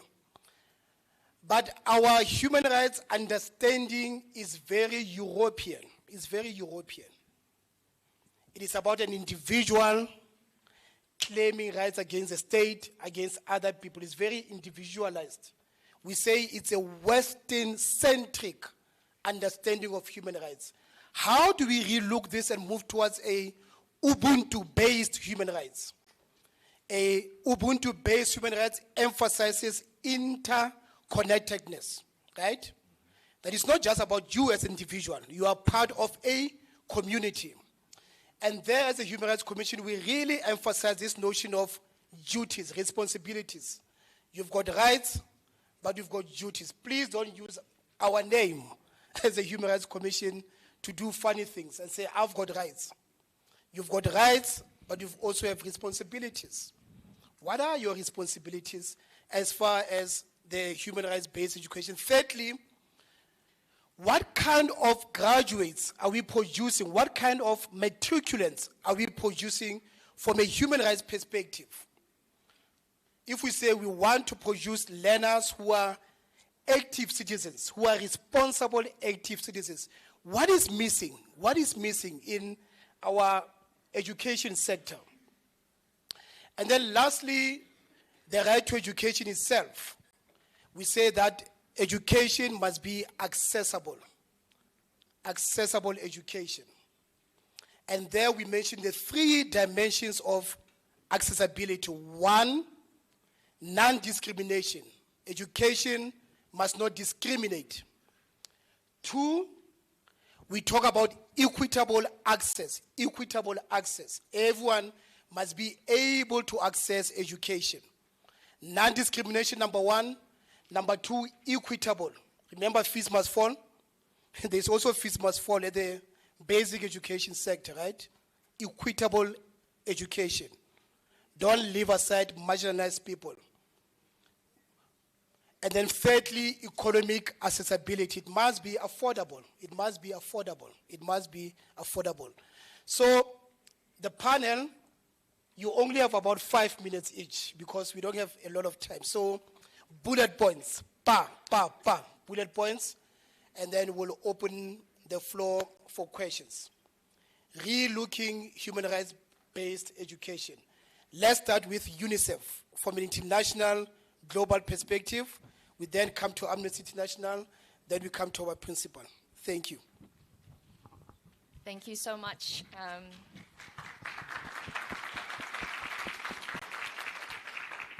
Good afternoon, everybody. I know you're full, not the best session, but we'll try to keep it interesting. So for those of you who don't know UNICEF, it is one of the United Nations agency, United Nations Children's Fund. It was established right after the Second World War in 1946 to provide relief to mothers and children who suffered from all the damages of the Second World War. So things have evolved. For South Africa, we've been in existence since 1994. And I'm actually surprised that nobody have said it so far. South Africa is celebrating 30 years, exactly 30 years, of the Convention of the Rights of the Child since the country ratified. The convention was ratified in 1995, June, so really exactly 30 years, and I'm very happy to be talking in front of you to commemorate this celebration. And we saw the last panel, amazing, right? There are people who lived the history. At the time, learners were not given microphones. They were given machetes and guns to even say a voice, right? So in these 30 years and beyond, since 1994, the country has moved on. So I just wanted to reiterate when somebody mentioned that you need to, it is provincial RCL, but it is together as a young person that represents South Africa to look beyond. For somebody like UNICEF, we work with fragile countries, those children who don't even know if their lives are safe tomorrow because of the fighter jets flying above their heads every day. We see on the news, right? In the Middle East, other parts of Africa, these minority groups who are murdered deliberately because of politics and geopolitics. So let's look at what you guys have. You do have the rights on paper. Let's try to realize, as the Prof mentioned, yes, there are issues, but you do have more than before. And there are new issues coming out. Like, say, online violence was not an issue back in 1996, you know? So, but I think it's really powerful that you are here to represent the learners, but also to represent the youth in this country. When it comes to, like, frameworks, policies, as said, the CRC, Convention of the Rights of the Child, it is aligned with the Constitution. It's mainstream in the Children's Act, Child Justice Act, School Act, etc. For people like us, we joke that if we want a great policy, go to Africa, including South Africa. because on paper it's great compared to those old countries that have established these policies in the 60s, 50s. It is about the implementation, and I just want to highlight, it is easy to complain to the government. It is, because somebody, it's human being, I guess, nature to want to blame somebody. And it is easy to do so toward the government. But I just want to highlight, partly for somebody who did work with quite a number of countries. I left Japan, my home country, 20 years ago, and have been living in different countries, have spent the last 10 years in the Middle East. South Africa is a country that is highly decentralized. It is good in terms of democracy, and provinces have their own voices. But sometimes it makes things difficult. Say, I said that I was in the Middle East. There are many countries where if the minister says something, the president says something, you do it. You have to do it because you'll be penalized bad time. The military will be mobilized to deliver education interventions. South Africa is not like that. It is decentralized, and it makes that much more difficult. So when we commit to certain policies and what's in the framework and such, it's also important to realize how the structure of the system is done. Thank you.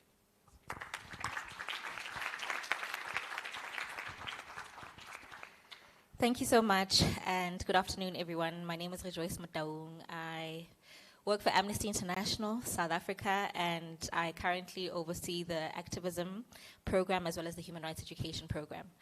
I had prepared a couple of talking points, but I know because of time constraints, I won't be able to go through all of them, but I'll do my best to just fly through them. I think it's really important that the DBE has been able to once again bring learners across the country together around Youth Month for this really important occasion. So well done to the Department of Basic Education as well as the partners involved.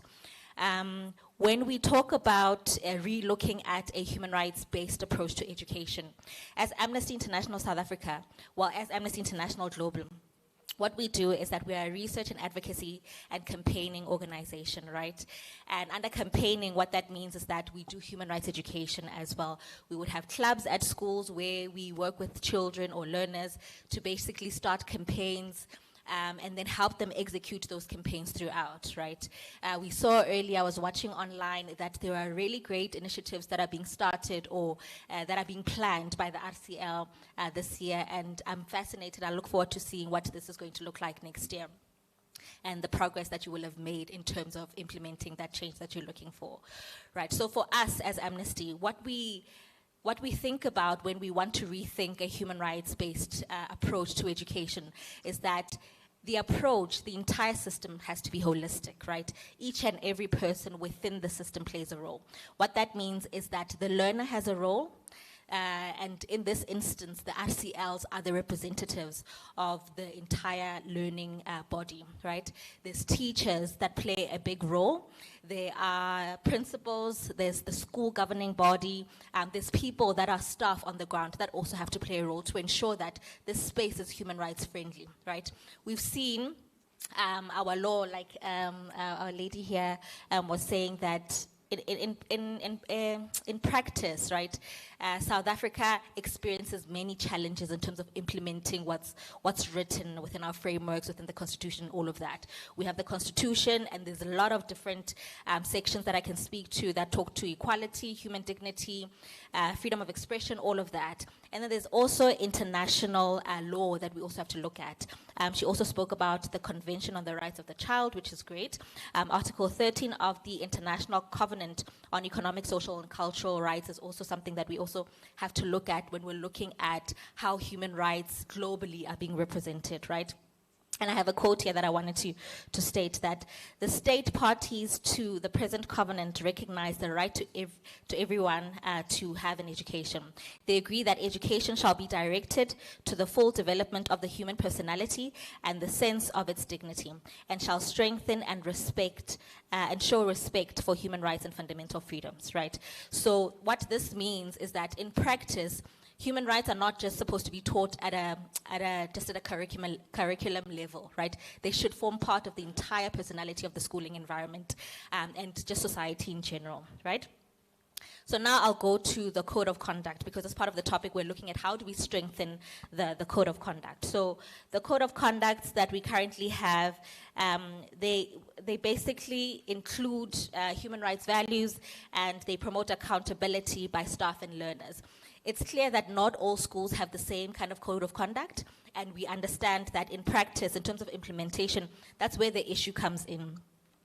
And for us, we think that the RCL can play a really important role in this regard, right? So the RCLs are like the VIPs of the school, right? I've engaged with a lot of RCLs last year with principal and going to different schools with the DBE last year.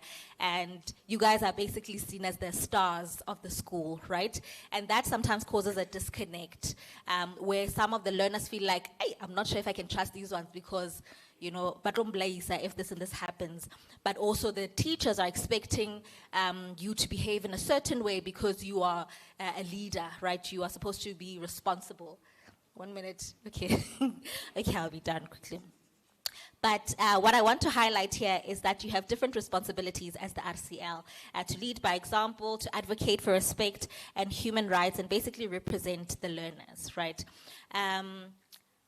One other thing that I do want to highlight is that last year, just by a show of hands, really quickly, Prof, who was here at the conference last year? Just the RCLs. Please just put your hands up if you were here at the conference last year. None of you, okay. No, that's completely fine because it's a new cohort, which is great. We look forward to seeing what happens next year.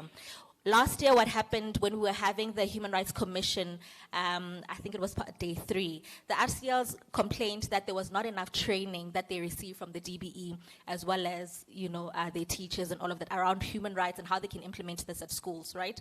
And we're just hoping that from this conference this year, the DBE and all the partners involved, we can provide that support so that this is not just another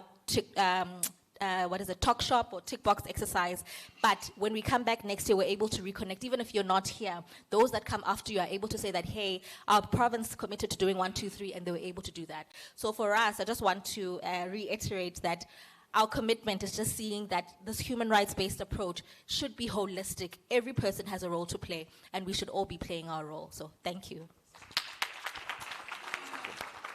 Thank you so much. Good afternoon, everyone. Good afternoon, honorable members. I feel very honored to be part of this summit because I have a soft spot for learner leaders in schools. It's my heart that one day in South Africa, our learners will understand the importance of learner leadership and where we're trying to head with this RCL initiatives. I am Matibedi Wamidupi. I am representing South African Principals Association, commonly known as SAPA. I'm the president of Gauteng, based in Pretoria, currently heading Hoërskool Silverton, and the caretaker of Edward Patuti Maths, Science, and ICT School of Specialization. Yes, I have to say it in full. It's a mandate. It's very difficult, but going back to why I am here, I just want to talk about that for us as principals, human rights, it's the heart of our work. Human right, it's a fundamental, it's a core business of the day as a head of the school. Because whatever it is that I bring into the school will rub off to the colleagues, to the learners, to the community. So there are 3 main factors of a school leader. I must be a visionary leader, transformative leader, ensuring that I do implement policies that are in place. In totality, yes, we do have fantastic policies. We do have fantastic framework. But if I'm going to be selective, therefore I am going to dent the human rights of the learner one way or the other. Secondly, I need to ensure that whatever it is that it's done, the learner is the center of every decision that I make. Because without learners, we don't have institutions. The learners are our clients. Without them, I don't have a job. So whatever it is that I do, I must make sure that the learner is the center of everything and they gain something out of it. The last one, it's the community where the school is situated. The school is not in isolation. The school belongs to a community. the school is part of the community. The learners are from a community. So I must ensure that the learners' rights to education are in line with the community needs. So there are certain pillars there are 5 pillars that I could look at, but I want to look at the 3, the first 3 that I'm thinking of now. The first one, when I'm looking at education-based approach, I must look at the availability. The availability meaning the schools that are available for the learners, the accessibility, availability of the well-qualified educators in those schools, not just teachers, but well-qualified. And over and above, making sure that these teachers are teaching at the right grade and ensuring that they also have the vision. The other one is accessibility. Is the school catering for all learners within the community that it's serving? There is no need for us to have a school X that caters for this type of learners and school Y. Why should we classify schools according to the needs instead of according to what the community desires? Adaptability, it's an important factor as well for me as a school leader. When I look at the school, I must actually allow my staff members to adapt teaching and learning strategies that are aligned to the learners of today. What we did previously when we taught does not necessarily mean it will work today. What we taught the learners previously does not necessarily mean it will assist them to become better people going on forward. Yes. Now, when we wrap up, we say, my core duty as a head of the school to make sure that I relook at the human rights-based approach into education. Number 1 is to make sure that with the incoming Bella Act, everybody is aware of it, everybody understands it, and proper training is done, not only at school level, but within the community. People must understand why that is in place. Number 2, I must be very well aware that I need to train the staff members within the school about ways of doing things in such a manner that all learners in the school are catered for.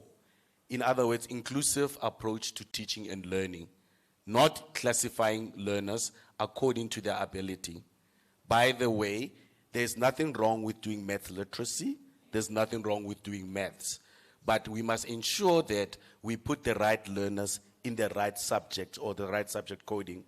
Also, bear in mind that whatever we put in as a school, it must go out to the community. So in other words, we need to find out what is it that the community needs the most. I.e., some of the subjects in the schools are meant to be dynamic. In other words, we might have history in the school now. That does not mean 5 years from now on you are going to have history because of the community is moving. We are a dynamic society. The other one is 2 more points, Prof. Sorry about that. 2 more points. The third one being that the staff members, I must be ready to train and to develop them with the policies that are being set in place for them not to offend the learners in the class. By the way, how many of you understand what is the true meaning of inclusivity? The leaders. How many of you understand that? Okay, Prof will elaborate on that more, because I find that when we are talking to the learners about inclusivity, they forget a whole lot of other things that go beyond what they know. The only thing that learners talk about, Prof, is LGBTQI plus matters, but it's not part of that. The last one is accountability is for everyone at school level. It includes the head of the school, it includes the governors within the school, it includes the RCL as well as the community. I thank you. From the head of the school to the governors.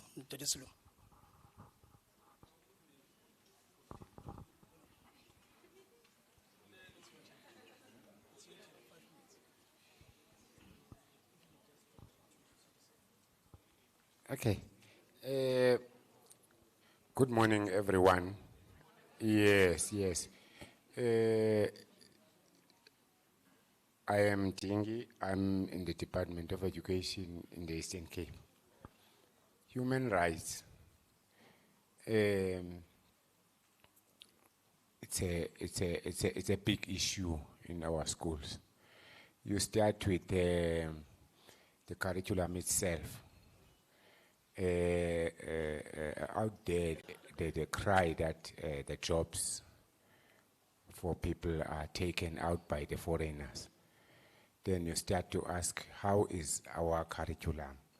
What is our curriculum providing? You go further and look into our schools themselves. There are schools that when you look at them, especially the deep rural areas, they are not like they are in South Africa. They are anywhere else in terms of provision of facilities and other resources, and the education system itself, the training of our educators. Our educators have suffered a lot in that they are taken away from the education system because the psychology in it does not provide them on how to treat learners. Yet learners, they challenge the educators in a very silly way that they end up applying things like corporal punishment. Let me end there, Prof.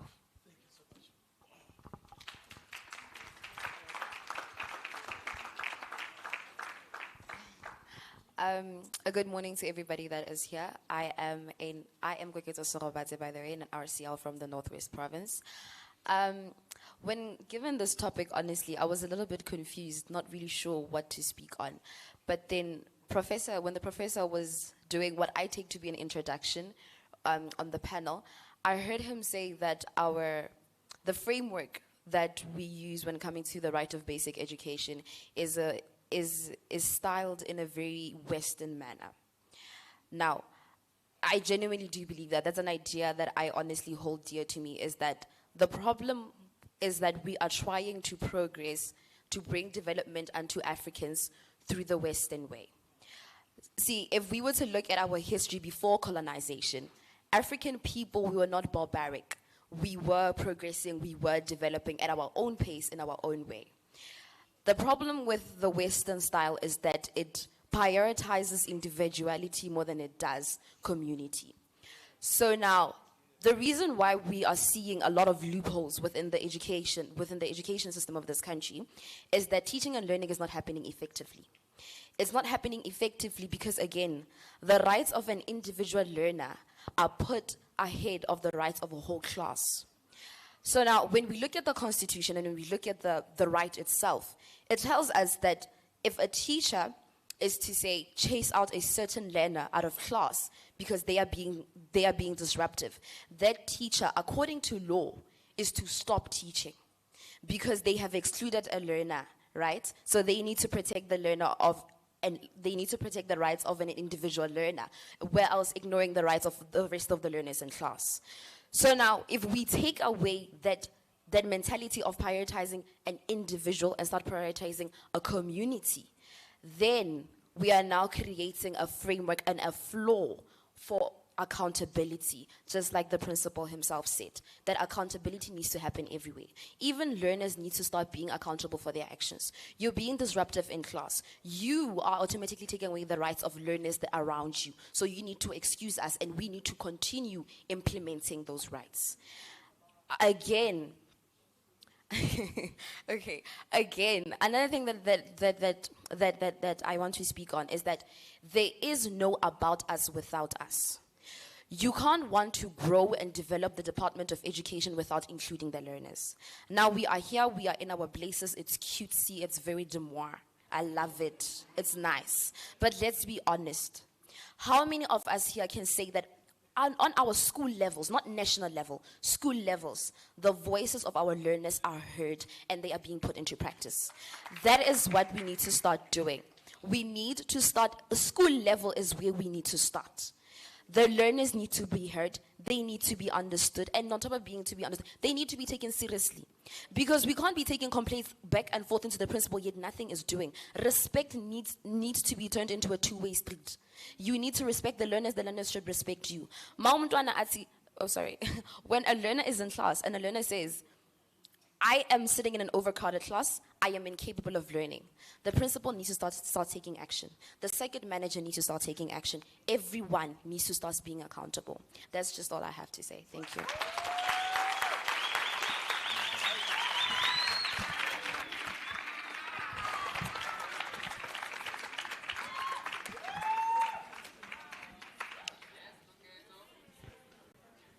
Good afternoon, ladies and gentlemen. I go by the name of Mpilwentle Makubu, the Deputy President of the Free State Province. Now, when we're talking about the human rights-based approach to education, what are we actually talking about? Now, let's dive into it. Now, the human rights-based approach to education, it ensures that every child, learner, and educator is treated with dignity and fairness and education, and is accessible and empowering for all. Now, an example of that is in the Bill of Rights, Chapter 2, Section 29, which says everyone has a right to receive education in the official language or languages of their choice in public educational institutions where that education is reasonably practiced, which is what the youth of the Soweto uprising were fighting against so that we cannot study every other subject in Afrikaans, so that we can study life science in English, maths in English, physics in English, so that we can also do our native languages, right? So why is it important though? You know, it promotes dignity and respect for all learners. It helps to break the cycle of poverty and inequality. It helps students understand their rights and responsibilities. Now, in conclusion, the human rights-based approach is not just about getting children into schools, it's about making sure they learn in an environment that is safe, respectful, and empowering. It turns the education into a tool for freedom, justice, and transformation. Thank you.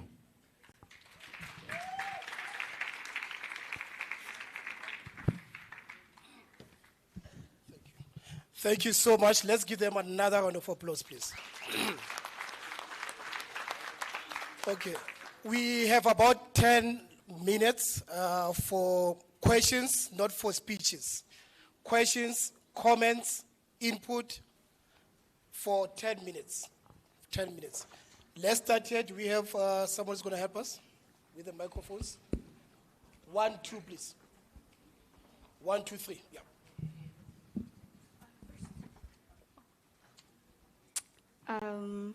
I have 2 questions, but they're connected, so it's basically one. Gegeto, you mentioned how we cannot put the individual's needs above the needs of the community, right? And I agree with you, because I am a staunch critic of Eurocentric ideals myself.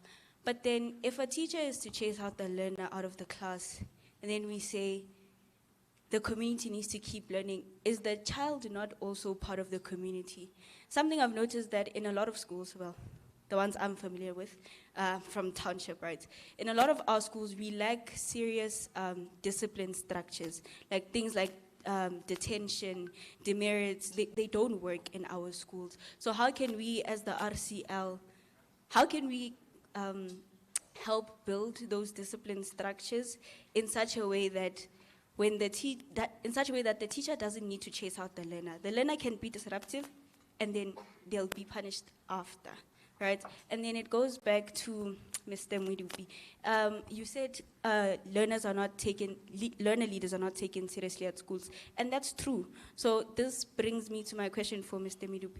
Do you think that the South African Principals Association is doing enough, in fact, to hit down on the fact that principals in our schools, they need to take us seriously and they need to groom us in a certain way? Because Prof mentioned, what kind of matriculants are we producing? Right now, as I speak, I feel like we're in a system that is grooming us for 30%. Get your 30% and leave. right? So we need to think about that.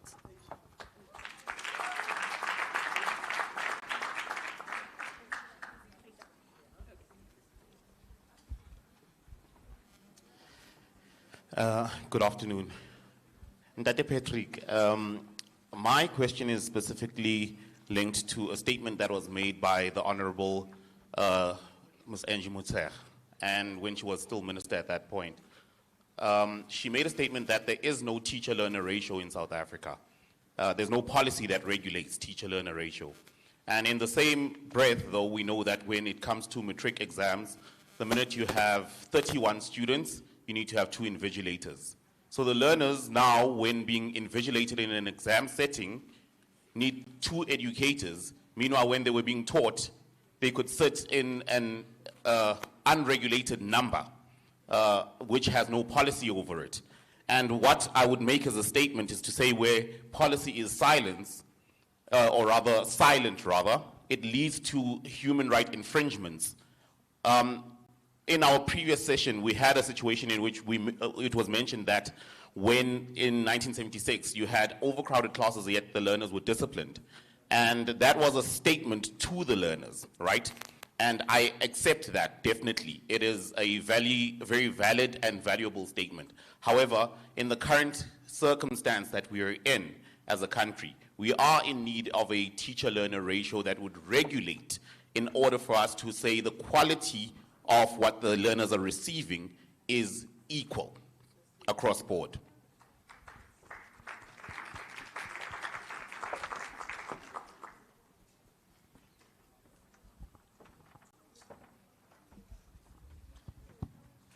Good afternoon, everyone. So I have a question to Ms. Hannah Yashimoto and then Shanila Mohammed.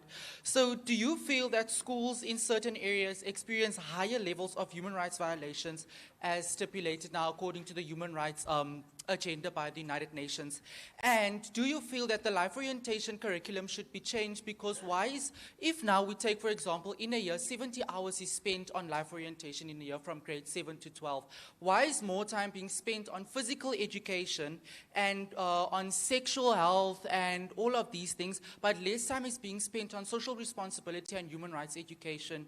And to the young lady over there, according with full classes, do you feel that it's the responsibility of the principal that the classes are full, or the responsibility lies with the Department of Education in the country or in your province? Thank you.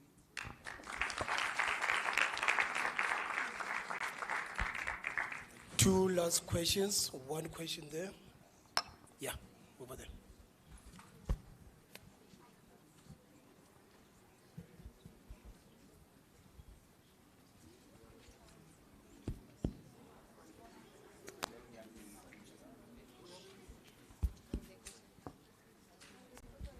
Okay, ladies and gentlemen, I saw that we asked questions, a lot of us. So to answer me, you can just say to answer catastrophe. My name is Catastrophe, ladies and gentlemen. So my question to Mrs. Hannah Yoshimoto. My question is, you mentioned the effect of having a code of conduct for learners, right? But now here comes a situation where the parents also are being disruptive. In a way, they defend their students for their wrongdoings.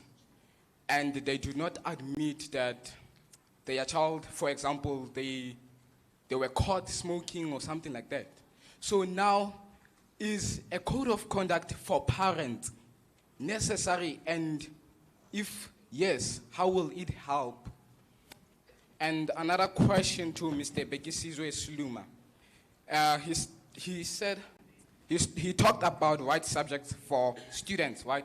Now, a student, the school can realize that the student suffers from math and now should take technical math, for example. And now in the future, that leads to that individual not being employed, and which increases the rates of unemployment. So what kind of subject can they do? And especially for those who lack academically so. Thank you. Thank you so much. Last question. Same table, okay. Yeah. Can I ask my question? Can I ask? Oh, okay, yeah, please go ahead. Good afternoon, everybody. My name is Eric Meyer. So actually, I was just wondering, as much as we have sayings such as education is the key to success, but if we are being honest, if we're being brutally honest, it is quite clear that not all learners are actually academically literate in a way, or they can't really reach the success academically so. So what is the education system actually doing to ensure that all learners can actually reach success in a certain way? That's my question. Thank you very much. We've got 2 last minutes, 2 more minutes. It was answered.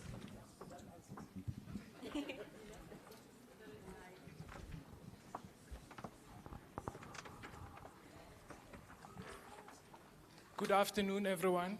I'm Mr. Morgan from Sedibeng West District.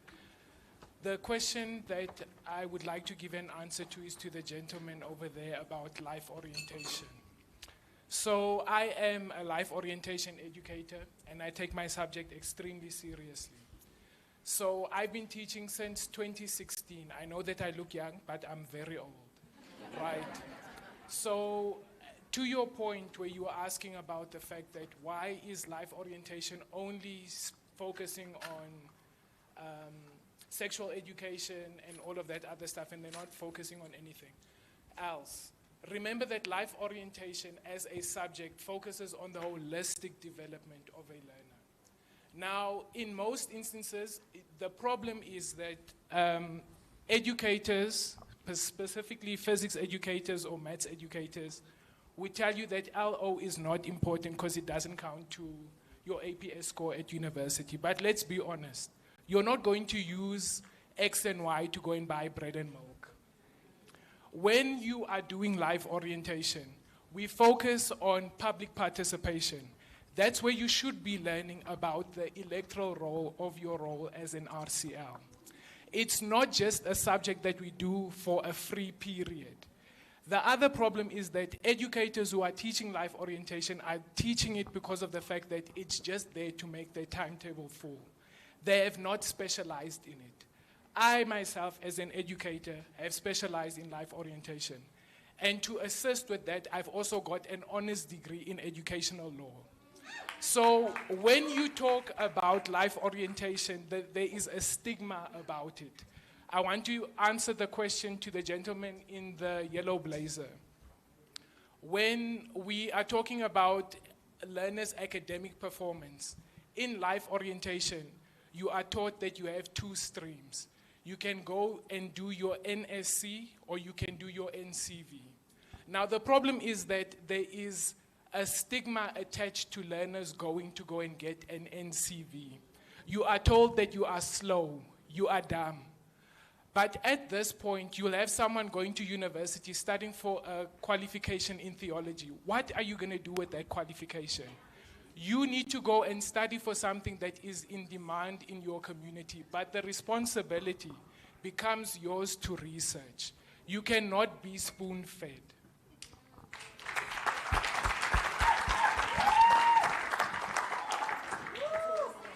My question is actually to Sir again on the matter of life orientation. As a grade 12 student that's about to enter the job market or go to university, I cannot write a CV from the things that I learned in LO. I had to go, I remember my CV was sent back to me by my mentor 4 times before it was said that this is something that can go into the market, right? And now, do you think that LO is outdated for the society that we're living in today? Thank you. We're going to close. I'm going to give the panelists 1 minute each. 1 minute each. 1 minute each. If you want to take 30 seconds, that's fine, but 1 minute will be it. Just to say that as a Human Rights Commission, we have developed a model code of conduct. A model code of conduct that will be implemented by all the schools. So it has been approved by the South African Council of Educators. Some members of SAPA has looked at it. The Department of Education has commented on it. The next step is to meet with the SGBs, the National Association of SGBs, then also to meet with the learners to hear your input. Because we receive a lot of complaints as far as code of conduct, discrimination on the basis of sexuality, on the basis of culture, on the basis of religion, and so forth. So we've taken a decision that instead of attending to individual complaints, we rather develop a model, constitutionally compliant code of conduct. And it's a code of conduct not for learners, it is for the whole school. So it will be applicable to learners, it's applicable to teachers, it's applicable to workers, it's applicable to contractors, service providers, and it's also applicable to parents. It's also applicable to parents. It emphasizes restorative approach instead of a punitive approach. So how do we restore relationship instead of punishing students? It emphasizes positive discipline as well as critical diversity. So in the next iteration, we'll be asking to meet with the RCLs so that we can have your inputs into this code of conduct. 1 minute each, please. Thank you so much, and great questions, by the way.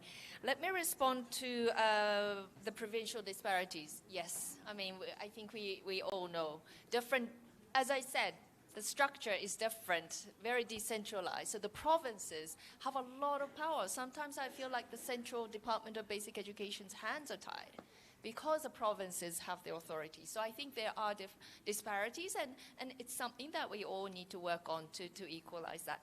When it comes to life orientation, I must say I did attend, was it 3 weeks ago, 2 weeks ago, 3 weeks ago? The life orientation curriculum has been updated, and now the government has a textbook. Previously, the government didn't. So they relied on NGOs and other partners for these materials. Now the government is taking the lead. Why? Because, and I wanted to talk a little bit about this whole investment in the education and the workplace.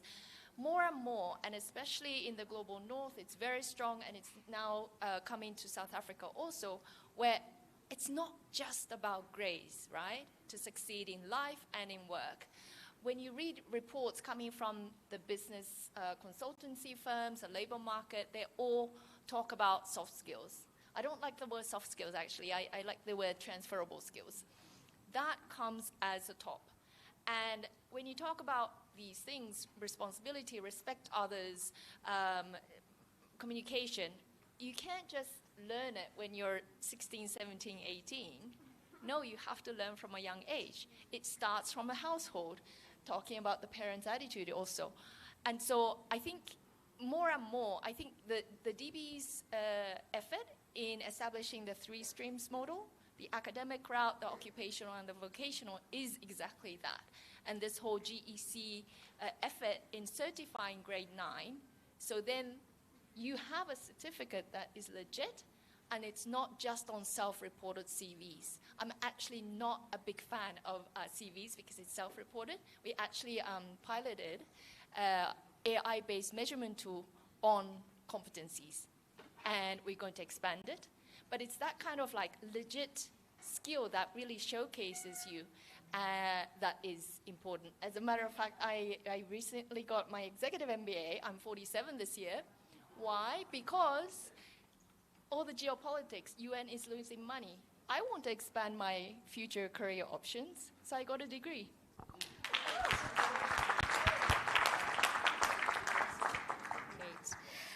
So I'm Rejoice Mutaung. Apologies, Shanila couldn't be here today, so I'm covering for her. So I'll be very brief. I want to respond to the question around LO as well as the code of conduct, and I'm hoping that this will answer the both of you, right? So earlier, I wanted to mention the challenges in schools and within the educational environments, right? So when you look at the challenges that we're facing within schooling environments, there's been significant progress, yes, that's been made since 1994. But there's still issues such as racism, discrimination, bullying, violence, GBV, sexual assault, teenage pregnancies, rape culture, sexism, safety concerns. And with these, when you look at them and you look at the subject of life orientation, if somebody that got 20%, for example, on life orientation commits a crime or maybe is racist towards another person, we understand, right?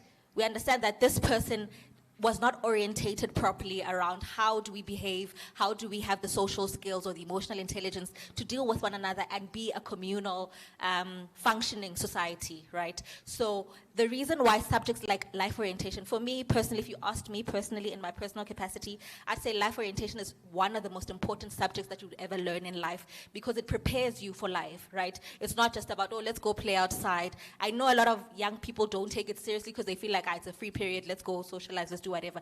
But it's really important. And for you to be able to make it outside of school, you have to be really good at life orientation. And in order for us to solve these issues that we're talking about, which are human rights problems as well, racism, all of these that I mentioned, we have to understand life orientation and be good at life orientation.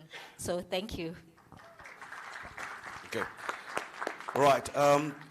South African Principals Association is a voluntary developmental body for the principals. So not every single principal in South Africa belongs to it. But I'll be very much saddened if I find out that any member of SAPA is not following the policies and legislature. So that is my first point of call. With what you've raised now, I have to research that in Ndebele, how many learners who are in this room, their principals are SAPA members. Because that, to me, it's very important. We are policy implementers. We support everything and anything because we are one of the main supporters of the DBE. So we have to. We don't just follow in vain. Secondly, with regards to skills development, particularly in Gauteng, we have pre-vocational schools, centers, where learners who are not academic, in inverted commas, that's where they could go. And then they can follow that stream. And that's why we also have what you call School of Specialization in Gauteng. Those schools of specialization focus on different strengths. That's why there's math, science, there's commerce, there's engineering, there's sports, just to ensure that every learner flourish in their skill. And thank you to our premier again. We have NASISPAN initiative coming up, where the schools are part of it, where the soft skills, like you say, transferable skills, will be given to the learners that could not further the studies into university. So yes, the department is doing something about that. To all the teachers in this room, we do have teachers, am I right? Yes. Remember, policies are not for the head of the schools. Every single policy that governs the school are for every person in the sector. So it is important for educators to make reference to policies, understand policies, and start dealing with matters from what has been prescribed. In such a manner, we are going to ensure that all the learners' rights are met and everybody is accountable for the action. Thank you. Thank you. The policies are there in schools as far as the SGPs are concerned, but most of ourselves are not aware of about the policies. But for me, the cornerstone that should embrace the code of conduct for learners is the morals, the values and ethics at home. At home, it must begin at home. The teachers get defeated if they start to say they are going to discipline the learners. And lastly, the learners, it must be their responsibility to say they are the vanguard of the code of conduct, should it pass.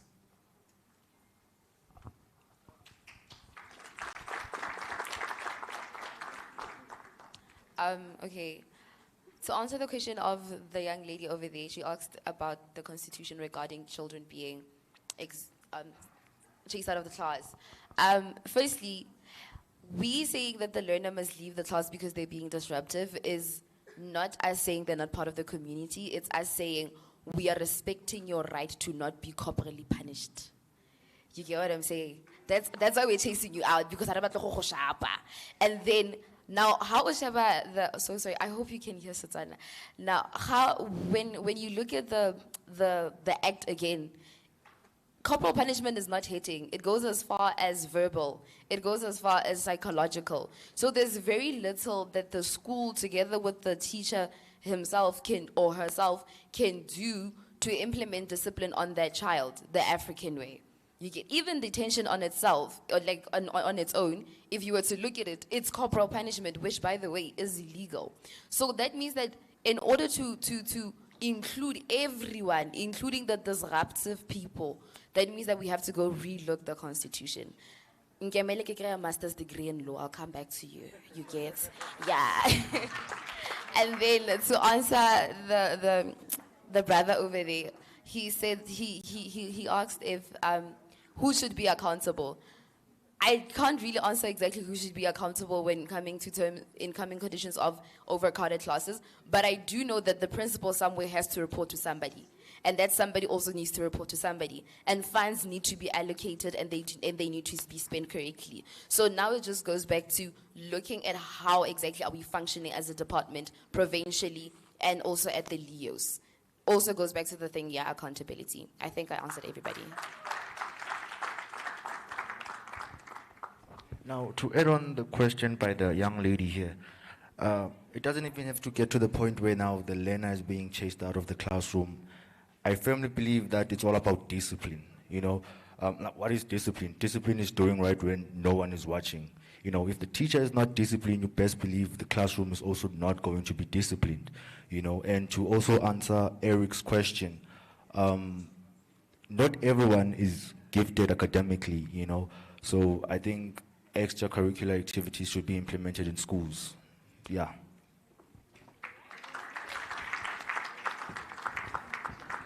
Can we give our panelists a big round of applause? Thank you so much.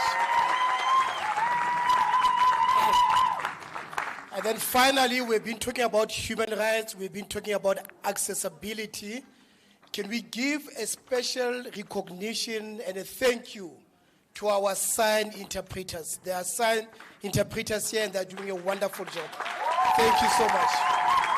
Thank you so much. Thank you so much. Thank you. Tewankle. Colleagues, let's give them a good round of applause. Thank you, Prof. Thank you, guys.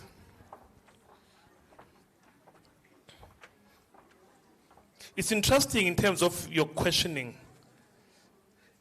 Food for thought. Now, here's a big one. IEC is closing at 5. Right, remember it was indicated that nominations and whatever will have to be dealt with. You are supposed to nominate. You are supposed to second. The person must also supposed to sign and accept. So we wish to inform all provinces to kindly ensure that you send your delegate to go and drop those nominations. There's a box there for IC so that tomorrow, remember this is official. If you did not drop in, you cannot be in a position to participate. No nominations, no votes. So we are making this appeal that at 5 o'clock of the COP, they will be closing the nomination and the box will be sealed to be open tomorrow. Western Cape is in the house.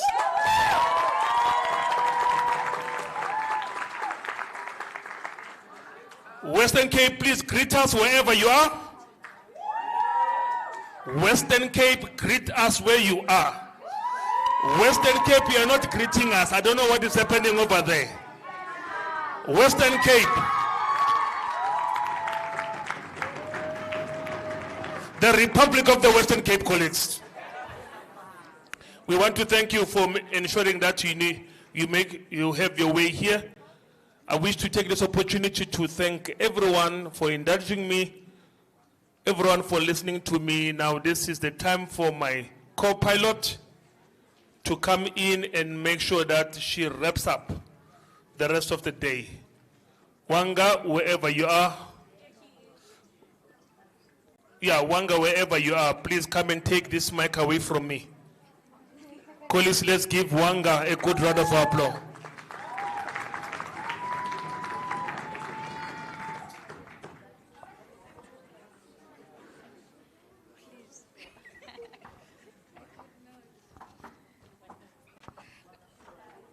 Good afternoon, colleagues.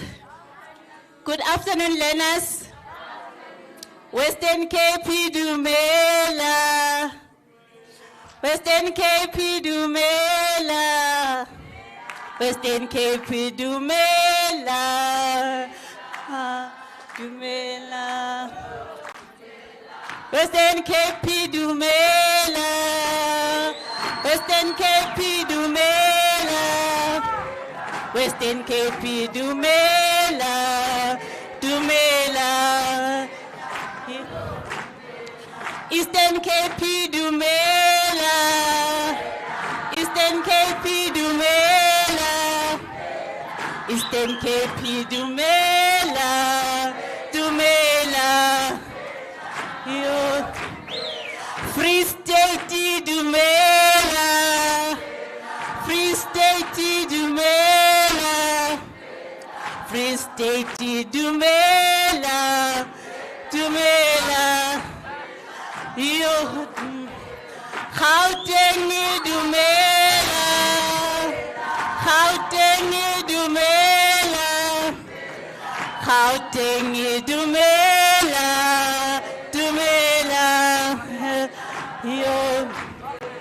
Mpumalanga Dumela. Mpumalanga Dumela. Mpumalanga Dumela. Dumela. Limpopo Dumela. Limpopo Dumela. Limpopo Dumela. Dumela. KZN Dumela. KZN Dumela. KZN Dumela. Dumela. Dumela. Northern Cape Dumela. Northern Cape Dumela. Northern Cape Dumela. Dumela. Northwest Dumela. Northwest Dumela. Northwest Dumela. Dumela. South Africa Dumela. South Africa Dumela. South Africa Dumela. Dumela. Education Dumela. Education Dumela. Education Dumela. Dumela. Dumela. Thank you. You can remain seated. The mood is that of a summit. The mood is that of the young people. You came here, you did your pitch, you said nothing for us without us. We are giving it to you. Thank you, colleagues. Let me welcome my other generation. Let me just tell you how I know this person. The reason I sang this song is because I learned it from them. It was the first RCL conference where they said, we are going to run this thing and it's going to be about us, the young people. So let me allow her on stage now. She's not wearing uniform. How are you, Yanga? Oh my God, it's been a long day. I'm good. We're gonna be moving on to the next section. Before, Western Cape is in the house. Western Cape once more. What a privilege. You guys had to fly all the way that side and us were just a 30 minutes drive. But you guys are finally here, and we're happy to have you. All the other provinces have presented their pitch. Before we move on to the next section, you guys are the last. Silence, please. Before we move on to the next section, you guys are the last province that hasn't presented. Can you please grace us with your presence on stage and present your pitch? Woo! Leadership, duela, duela, duela, duela. Leadership, duela.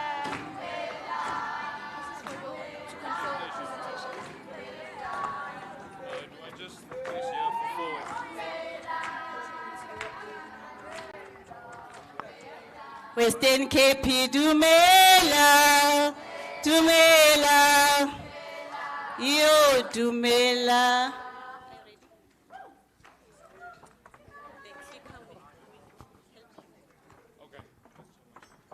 Hey, Dumela, South Africa. Yeah, the energy is there. The energy is there. That's what we want. That's what we want. Now, guys, good day, my esteemed judges, department members, and my fellow leaders. Today, I bring to light a silent but urgent crisis affecting South Africa's youth. Despite obtaining degrees and matric certificates, many remain unemployed, while countless others are excluded from the system entirely. Education, once the promised key to opportunity, is no longer enough. In this presentation, we will outline the actionable solutions to bridge the gap between education and employment in our country.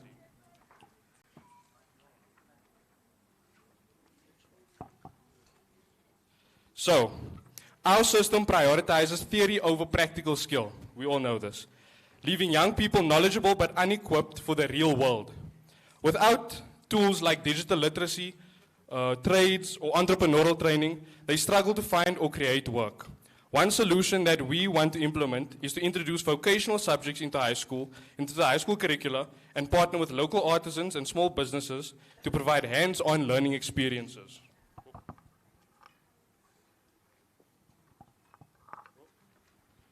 This thing is very slow. There we go.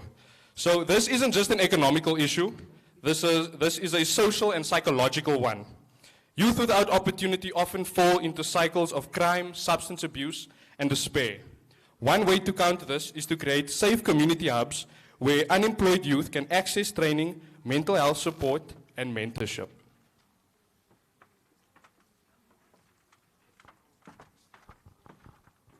A major problem is that many jobs require experience. But how are us young people, fresh out of school or university, supposed to get experience if no one will give us a chance? This is the paradox we face. We are not hired because we have no experience, but we cannot gain experience because we are not hired. It's a loophole that keeps us locked out of opportunity. We believe that the solution must start early.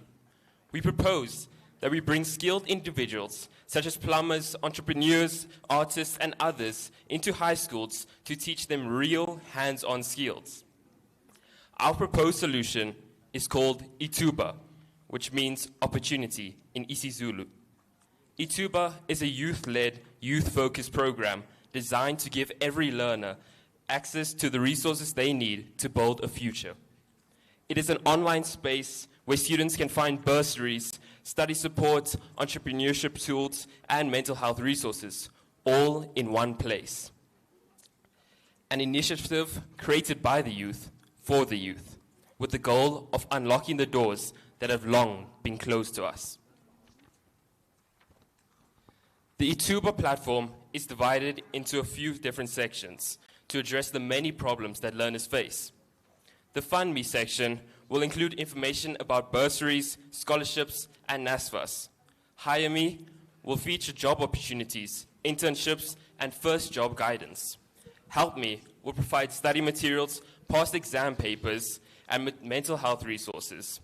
Build Me will offer entrepreneurial advice and hustle ideas for those who want to start their own business.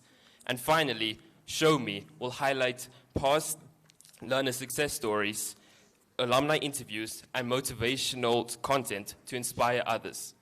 These sections provide direct solutions to improve employability and mental well-being.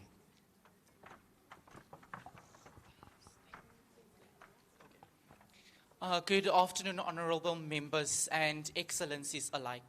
So we understand that not everyone has access to data or to a mobile device, but that is why Ituba won't stop at just being a website. That is why we are also putting forward Ituba Pansi, which in English means Ituba on the ground. It will live in WhatsApp updates, in printer kits, in posters at schools, and in community notice boards. Whether a learner is in Khayelitsha, in Kwamashu, Giyani, or in Grassy Park, Ituba will reach them. Every province will have a youth team made up of RCL leaders such as yourself in collaboration with the RCLs in your district and within your schools, who collect and upload local information. There will be a national team that oversees quality and accuracy. Teachers, NGOs, and community leaders can submit their resources too. This means that the platform stays fresh, it stays relevant and real because it's created by us, for us, and with us. This is more than a tool, but it's a movement. Because at the heart of it all, something bigger, restoring dignity back to the youth. When a young person learns a skill, they gain confidence. When they get support, they gain hope. And when they act on opportunity, they rebuild their future and their community. Ituba is not just about jobs, it's about purpose. It's about breaking the cycle. It's about giving this generation and the generation thereafter a reason to believe and have hope in this country again. Thank you.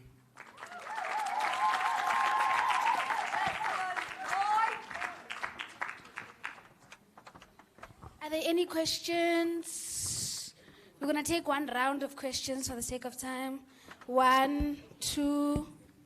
Any more questions after we close the round? We'll take 2 for this one. Okay. I think, you said this project will be overseen by us as RCLs, right? So how can us, while we're still in school, train people that have already left school a long time ago and are unemployed? Because this whole project of yours, you say it's to train people to gain experience, right? So we don't have experience ourselves. How can I train someone who has left school for 3 years? How can I train them to gain experience to be able to compete in the job market?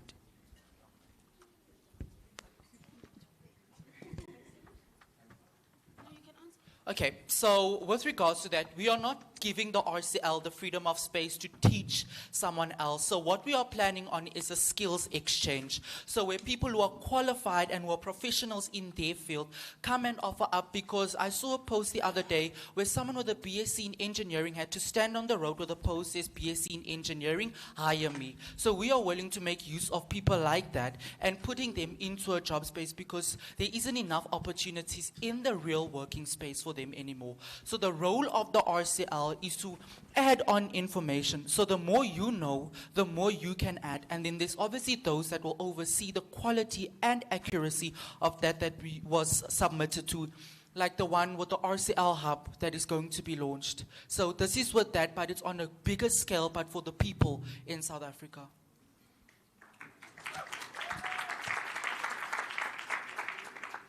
Hi. Welcome to the summit, by the way. I like your idea. I don't have a question. I have a suggestion, right? So we're trying to get people into the job market so they can work and stuff. But maybe we could also look at getting them like entrepreneurial leadership, right? Have like a section or something in Ituba where we encourage people to start their own businesses, like connect them to each other, because they all need jobs, obviously, right? So if they can come together with their different skills, then implement the ideas that they have as we are doing right now, then maybe that would enhance the idea. But yeah, I like your initiative. Is there another question? You want to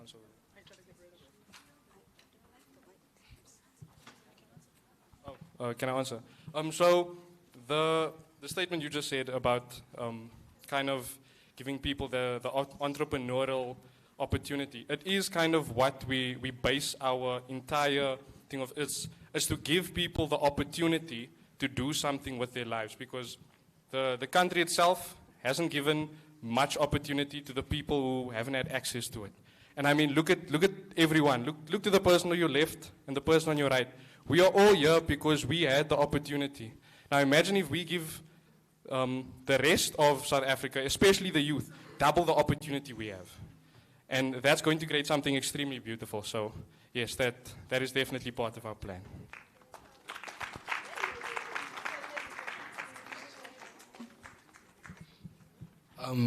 Good afternoon, everyone. I actually don't have a question, but I have a statement.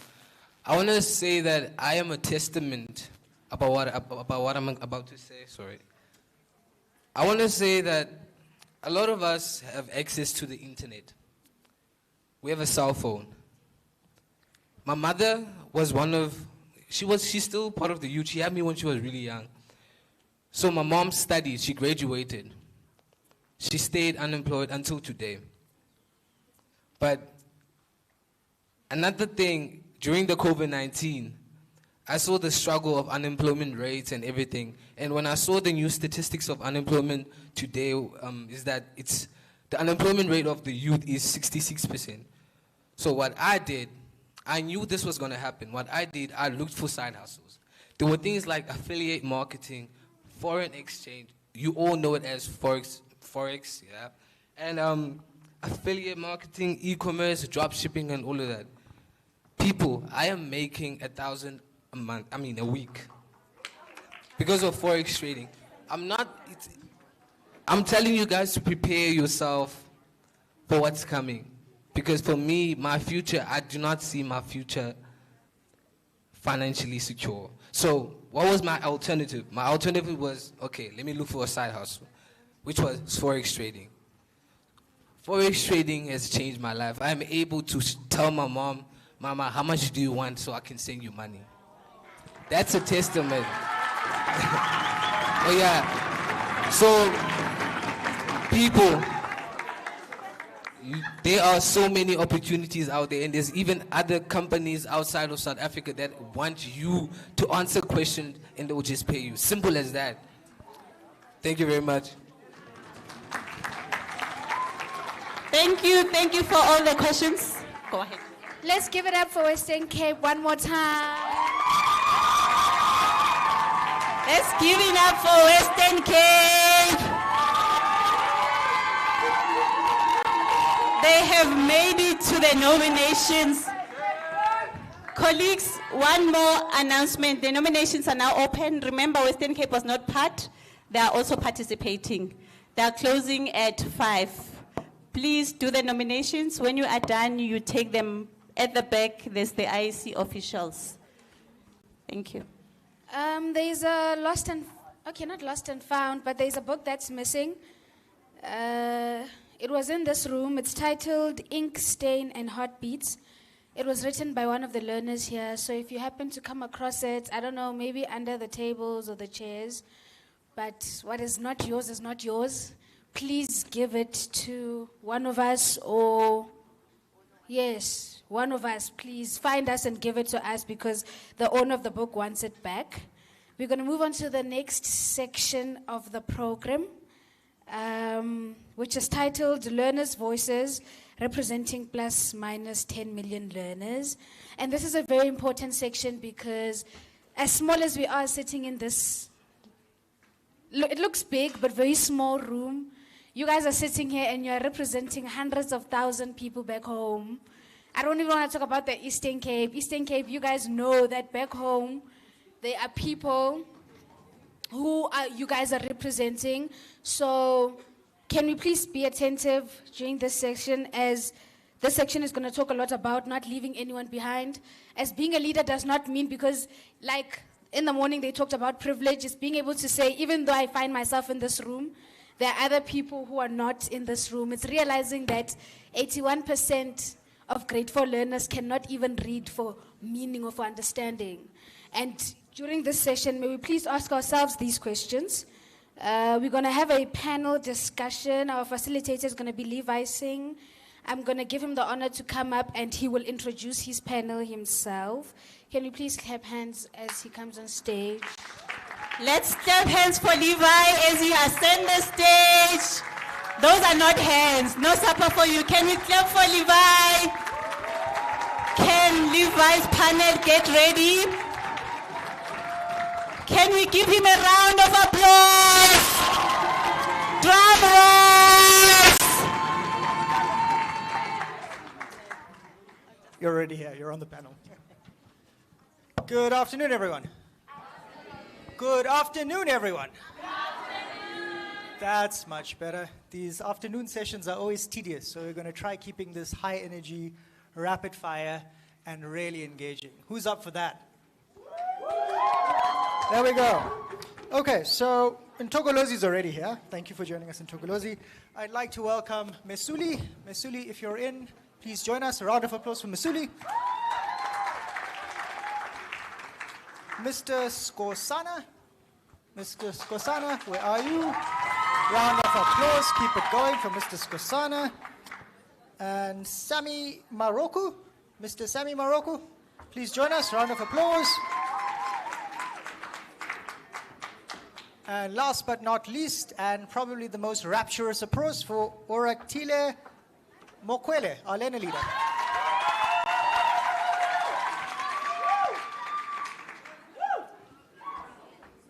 So, Tech Desk, if you can hear me, I asked for us to queue up a short video that we wanted to show. Can we please roll the tape?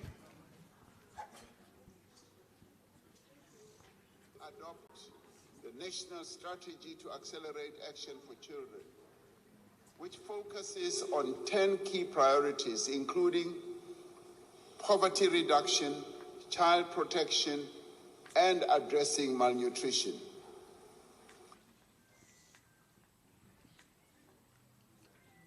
I don't think we heard that all. Can we start from the top? Adopt the National Strategy to Accelerate Action for Children, which focuses on 10 key priorities, including poverty reduction, child protection, and addressing malnutrition. Thank you. Did we hear that all? Yes. Okay, so the reason as to why we wanted to start off this session with that clip is simply because President Ramaphosa, in his State of the Nation address in February, had indicated that South Africa will be embarking on the implementation of the National Strategy for Action for Children and Adolescents led by the Presidency of South Africa. And I mention this because this is the context for which we will be engaging on this panel. But last year, this time, many of us were in this room and we're talking about the NSARC in very abstract terms because we're still developing the NSARC last year. And it is quite monumental for us to go from talking about a document in a room like this to the president speaking openly about something that has been adopted by the government of South Africa within the State of the Nation address. So it just shows you that the discussions that happen in this room land somewhere. You have power as RCLs. You represent 10 million voices across the country in diverse settings. And one of the things that we've tried to do as the SRH Africa Trust, through our chairship of the President's Technical Working Group on Adolescence, is to position the RCL as the preeminent mechanism for engaging with learners and learner leaders in particular. So I'd like you to all give yourselves a round of applause for landing that in President Ramaphosa's speech. Now, turning to the panel. So we have a brilliant and esteemed panel. And I'm going to start with you, Ntogolozi. So you and I have been in the trenches. We've been in the trenches fighting for this NSAC, but you've also been in the trenches fighting for the Adolescent and Youth Agency Framework. I would like to know from you and from the NECT's perspective how these two find complementary nature and how do they enforce one another. You have 3 minutes. Yeah. Thank you, Levi. I think if you've been part of the whole conceptualization and everything else, it feels like 3 minutes is not enough, but we'll try and just wrap it up in the 3 minutes.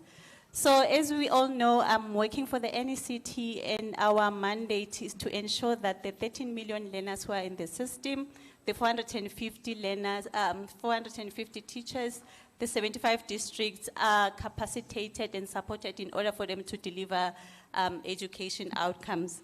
So I'm quite excited. I remember when we were still talking about this, this strategy, and now we're talking implementation. So it is not, it's in line with the Child and Youth Agency framework. If you know the care and support for teaching and learning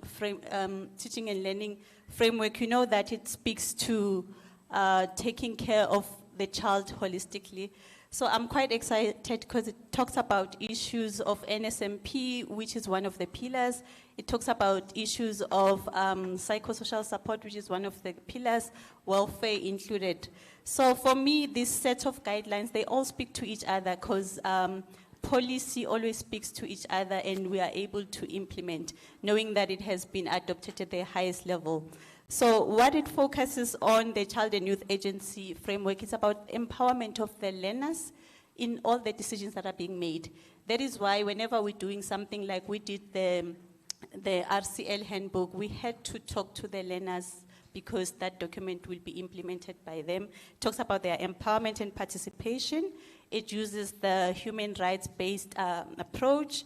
It is inclusive in nature, only to make sure that it improves access for learners to come to school, retention, learners remain in school, and also to achieve. So how we do that at the NSCT is that in our programming, we adopt kind of like programs that talks to learner agencies. In this instance, with the RCL, we are championing the Ubuntu Youth Leaders Program.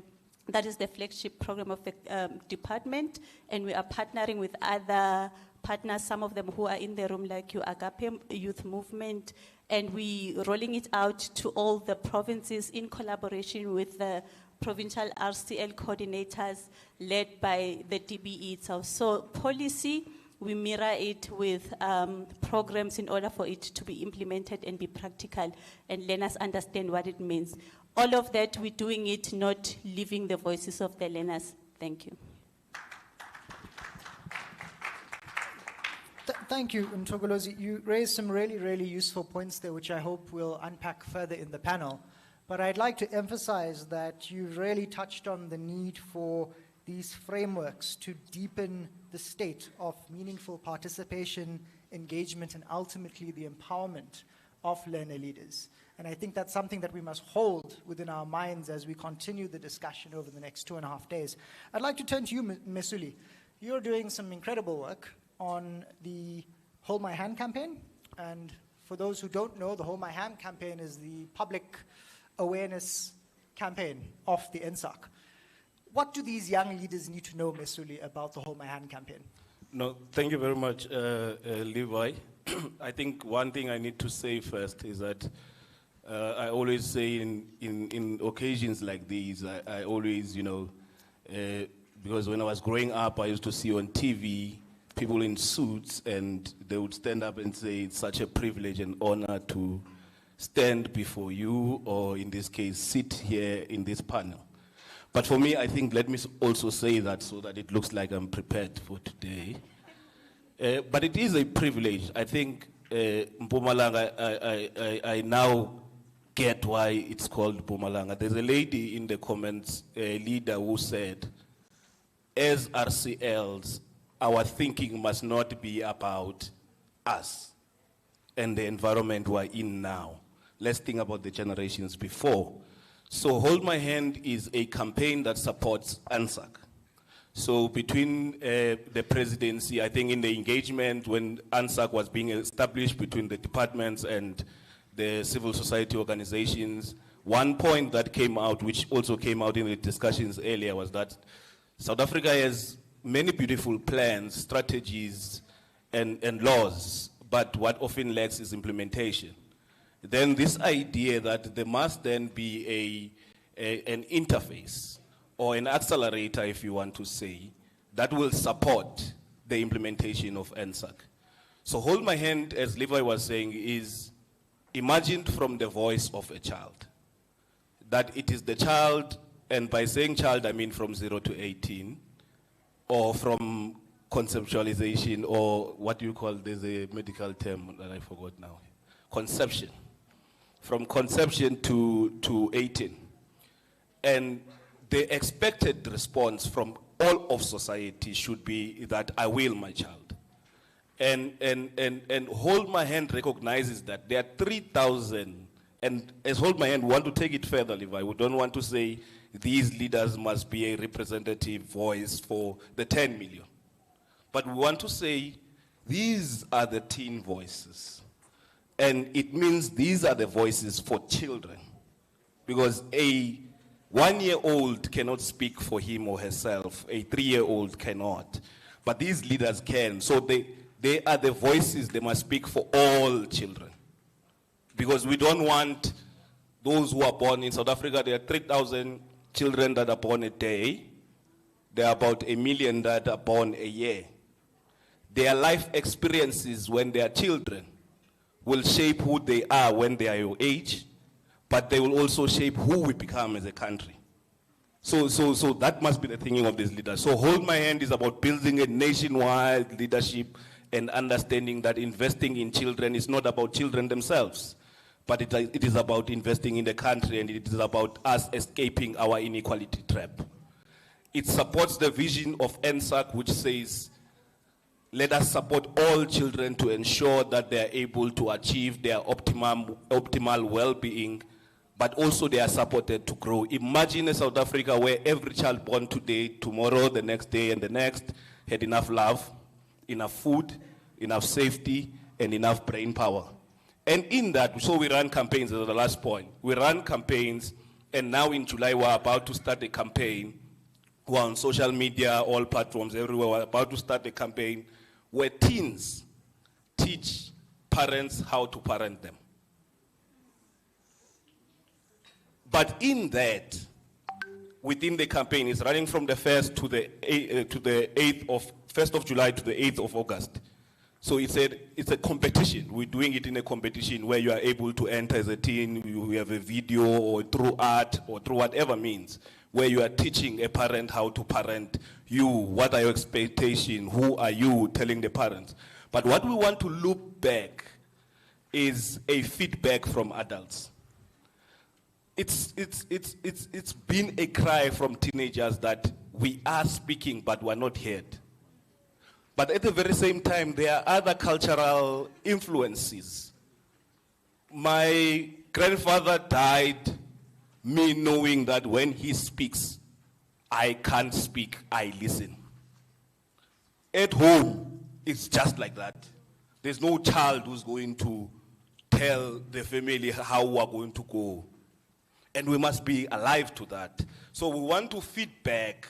We want to feedback and get adults to respond to that so that we create this public engagement. And there's understanding between parents and adults, facilitate that engagement. So that's what we want to do, build public engagement on this important subject, but ensure that we also mobilize dynamic networks of influence for implementation and support to children. Thank you.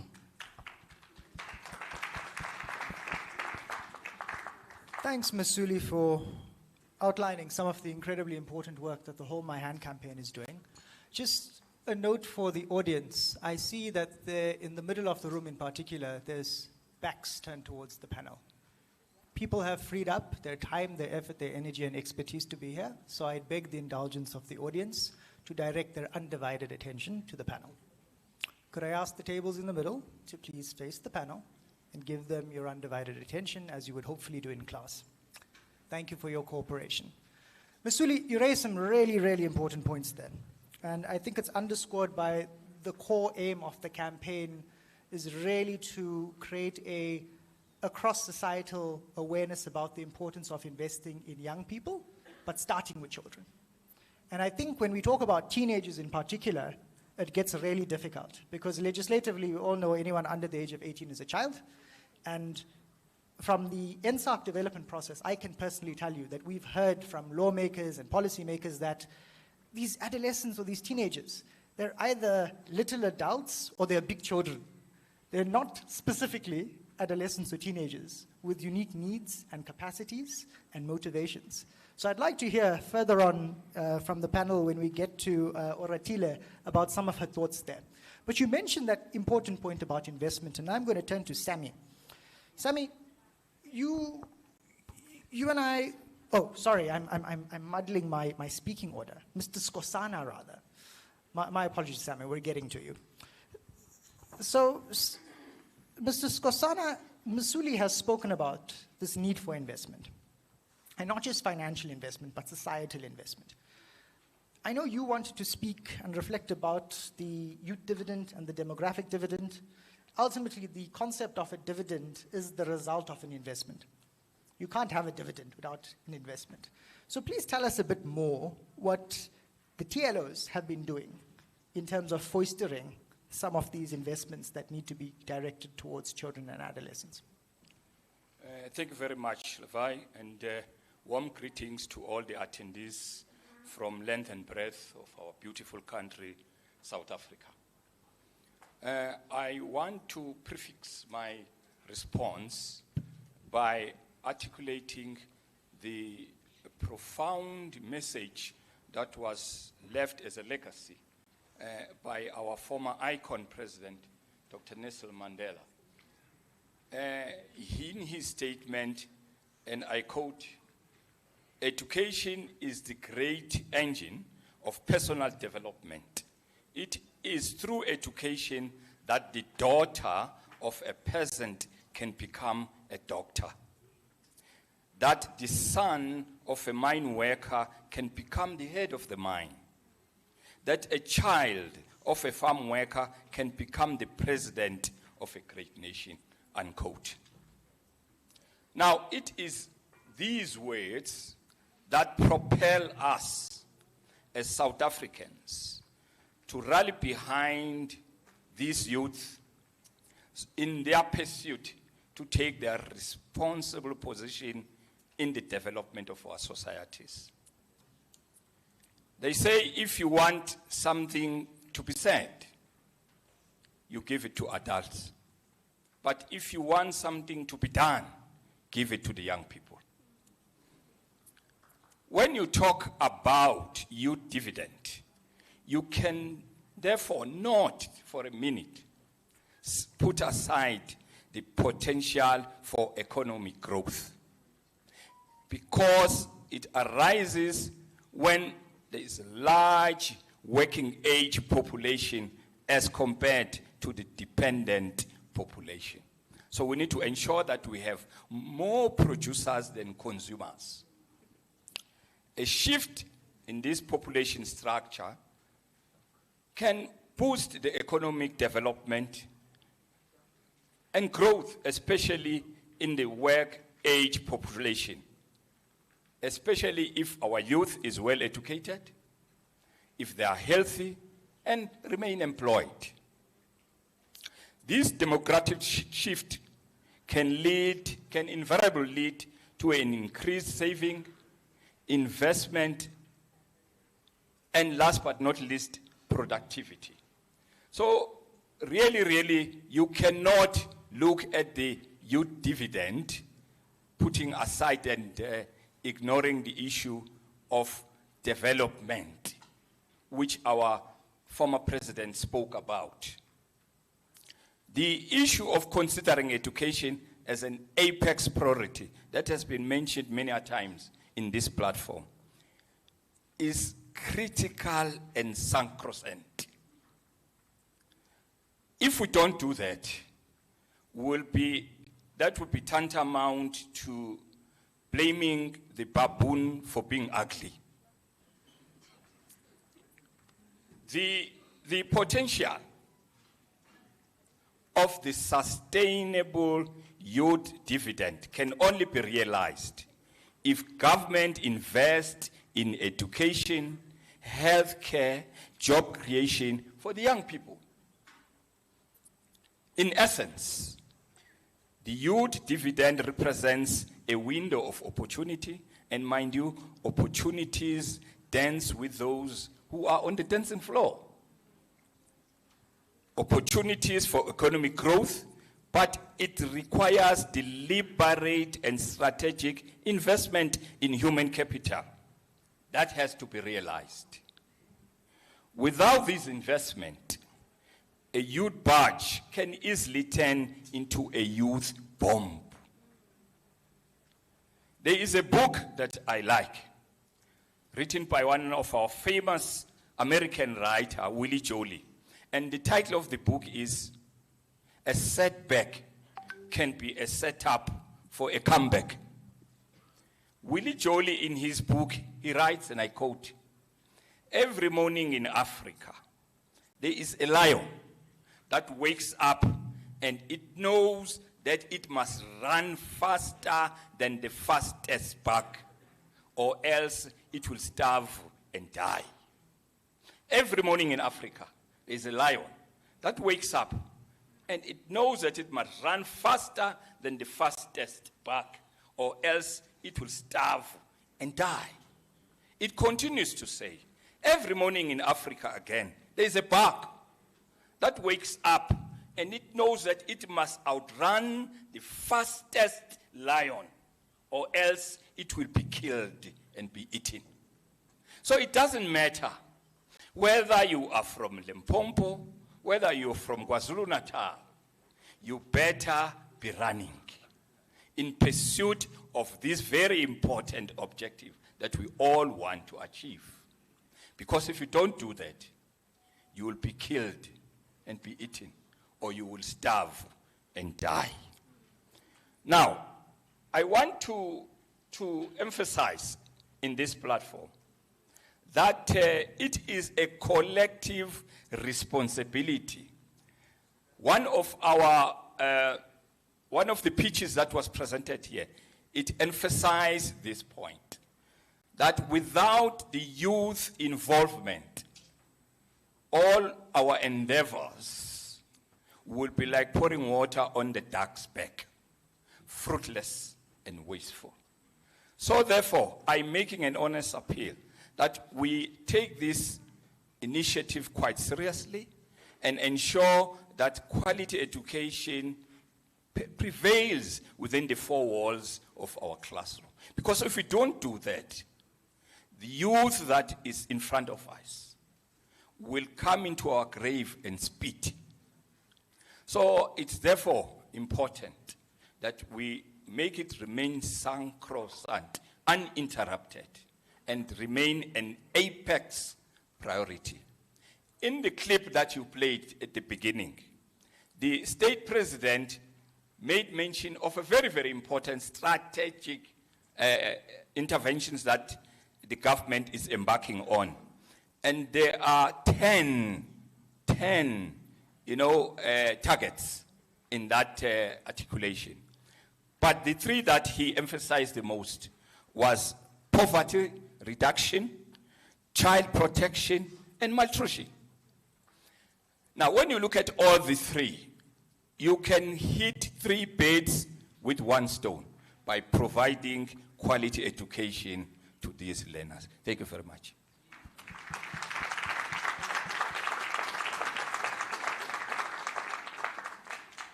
Thank you, Mr. Skosana, for that excellent framing.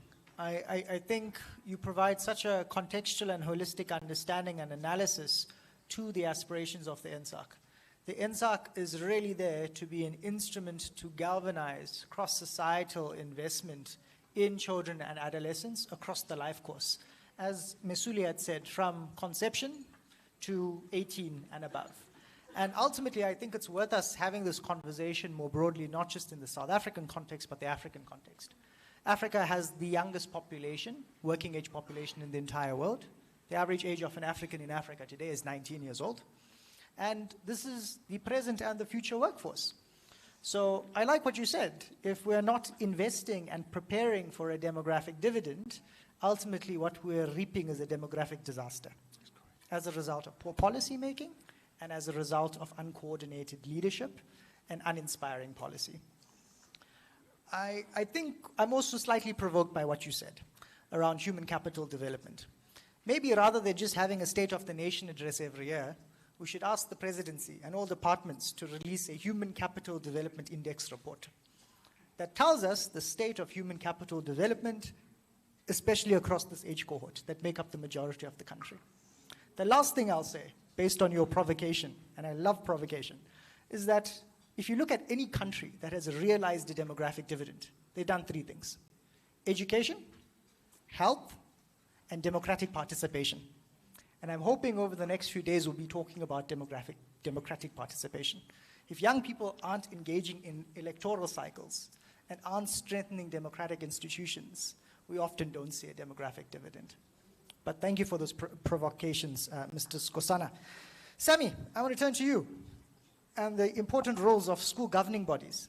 School governing bodies are so important. I think we all understand the importance of school governing bodies. I want to hear from you how the school governing bodies continue to provide platform and space to amplify the voices of the RCLs and some of your experiences there. Thank you very much, Levi. And allow me to greet everybody else in the house, more especially our young ones. If it wasn't because of them, I'm sure we're not all going to be here. But having said that, as they've said, my name is Semi, my initials are PS. It's one of the chocolate that write messages. You know, like you'll go to the shop and buy bar one, lunch bar, Kit Kat, Cadbury. You'll never find any message, Levi. But go to the store and pick up one of the PS. You'll find the message, PS, I love you, think of you, I'm sorry.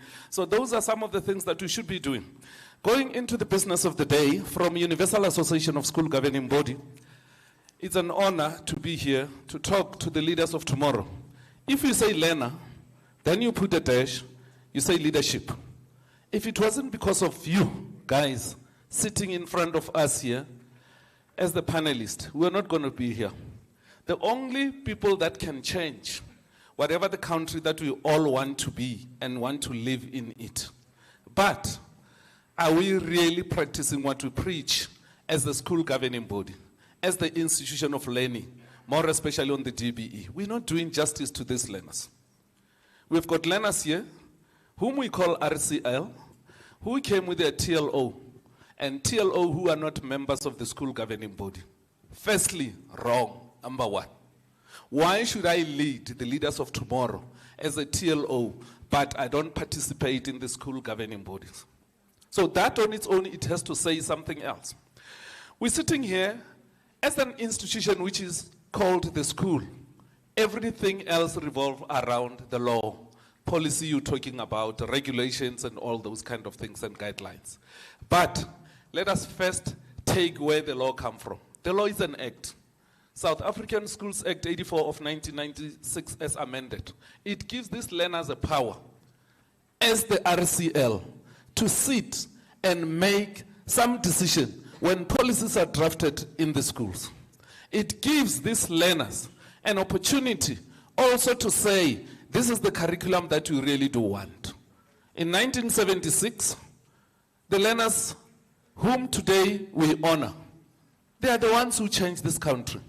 And it's because of this. If we do justice, our schools will never be dysfunctional. But if you look at our schools governing bodies are dysfunctional. Because you might be here as the learners. Some of the learners, they didn't have any privilege, or they didn't have that opportunity to be over the site as well, because you'll always hear from us as the school governing body, no, the school doesn't have money. Any activities that you have to do with the RCL, no, we are result driven.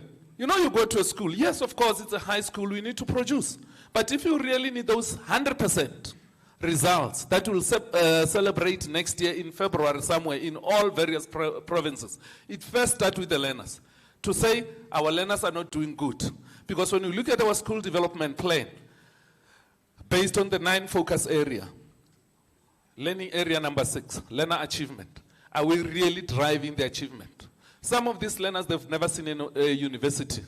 And some of them, their parents will never even afford to take them, just from Hammanskraal, where Semi comes from, to University of Johannesburg. To UT for that matter, which is just only maybe about 40 kilos away from where I come from. So we're doing injustice to the RCL.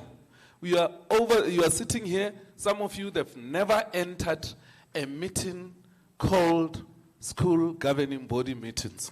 Some of the schools, they're going for a metric dance, and the learners are not involved. They're not told. Just one educator who just want to enjoy Durban for a while, Mr. Skosana, to say, this year we're going to Durban. But the ladies, the learners has never had an input to say how much the parents cannot afford. So I'm just saying to yourself, justice delayed is justice denied. These learners really need to go out that side and say, we don't want to go to University of Pretoria, we want University of Pretoria to come to us. And there are programs in all institutions of higher learning to say, can we come to our schools? The universities are trying to come to our schools, but the gates are locked.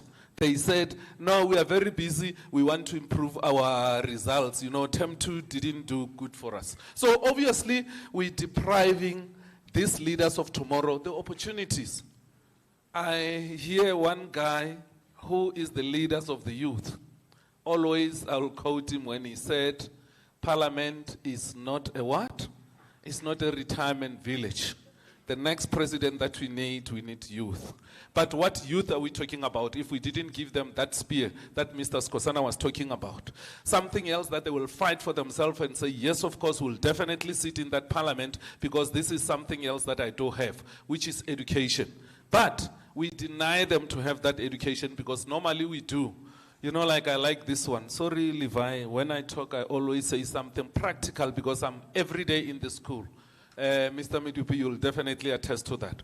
So that on its own, it says, when this learner passed the grade 9, going to grade 10, 2 departmental heads in that particular institution, they're all fighting for this learner because in EMS, she or he is performing very well. And the natural science, he or she is performing very well. So every departmental head wants to grab that other learner because she or he wants the better results on, you know, like on the committee where she belongs or he belongs. So obviously I'm just saying, you know, all stakeholders in the school, the key ones are you as the RCL. And from Universal Association of School Governing Body, we say to yourself, thumbs up. I know you've never been given a time because the time frame is very limited. And some of the schools, they're doing this thing that I don't really like, you know. Electing the grade 12s to be in the RCL, all of them. When you need them, always, no, don't touch the grade 12 because this is their final year. So then at the end of the day, you find that the RCL of that particular institution is not functional. It's not doing what they're supposed to do. Because at the end of the day, we need also those camps, not even from national. We need to arrange our own school camp to say, now we've been elected as the RCL members. The school has got 24 classrooms. They've got 48 RCL members. SGB must support and plunge and go out that side and fundraise to take these people for leadership camp where they can come and understand exactly to say, if my educator is not in my class at the particular learning area or at a certain period, I need to go out to the staff room and say, hey, Menier, it's your period, now you need to be in the school. But having said that, I'm just saying, guys, you are in a good track. I was a little bit disappointed when I heard that many of you here, you were not here last year. That tells me exactly that we change, we're fixing something which is not broken. If the school can learn by saying RCL need to start even from grade 8, going out, we're training learners to be leaders. That's why we've got learners and we say leadership. So I'm saying thumbs up for the 2025 RCL members. I'm also part of you. Let me leave you with this phrase. Open quote from PS, it's me. If you say education is expensive, stay without education and see how expensive is life. Close quote.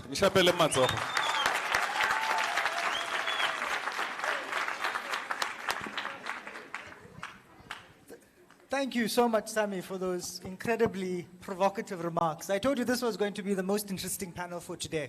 No offense to previous panels. Sami, I like that you started by reminding the learner leaders in this room of their power.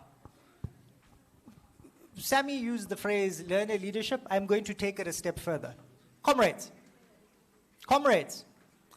You have power. You are enabled by an act of South African law to lead. Dare no one question you and your legitimacy when you're in this room and your capacity to lead.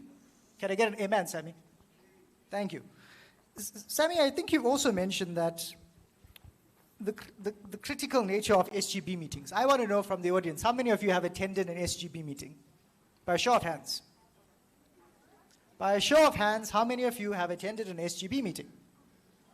That's less than half of the room.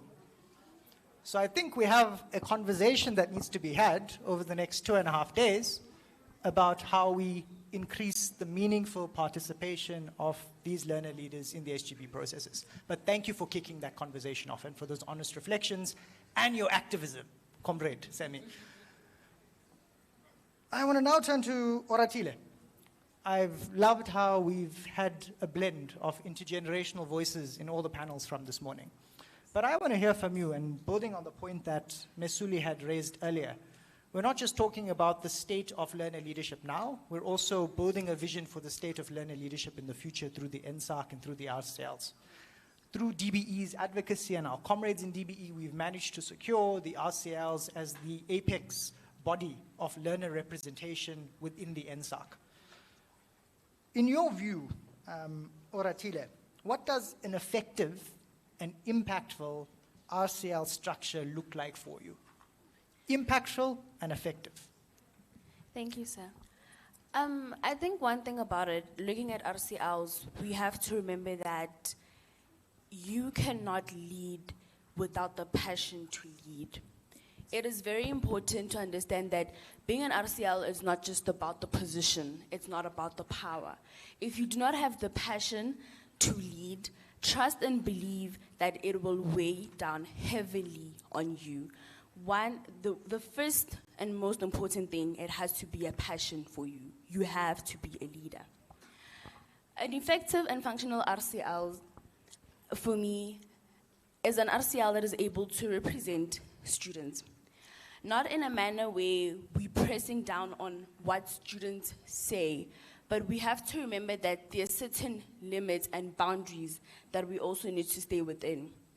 As an RCL, if a student at my school says, I have a certain complaint, and I have to take it to the principal, I have to be mindful that this complaint is not something that's out of just pure interest sake.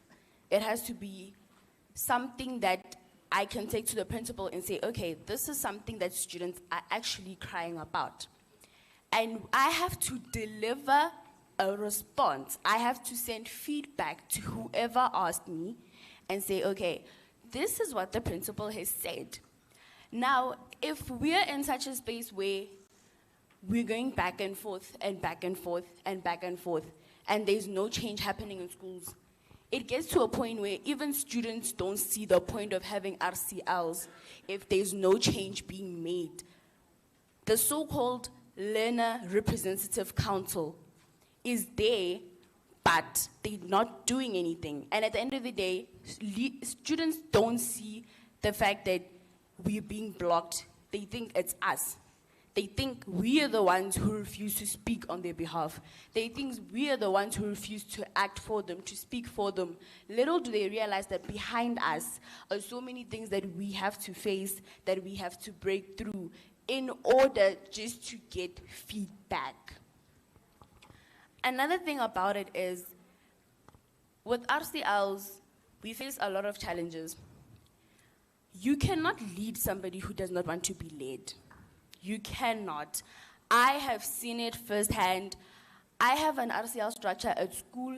They are so difficult to work with.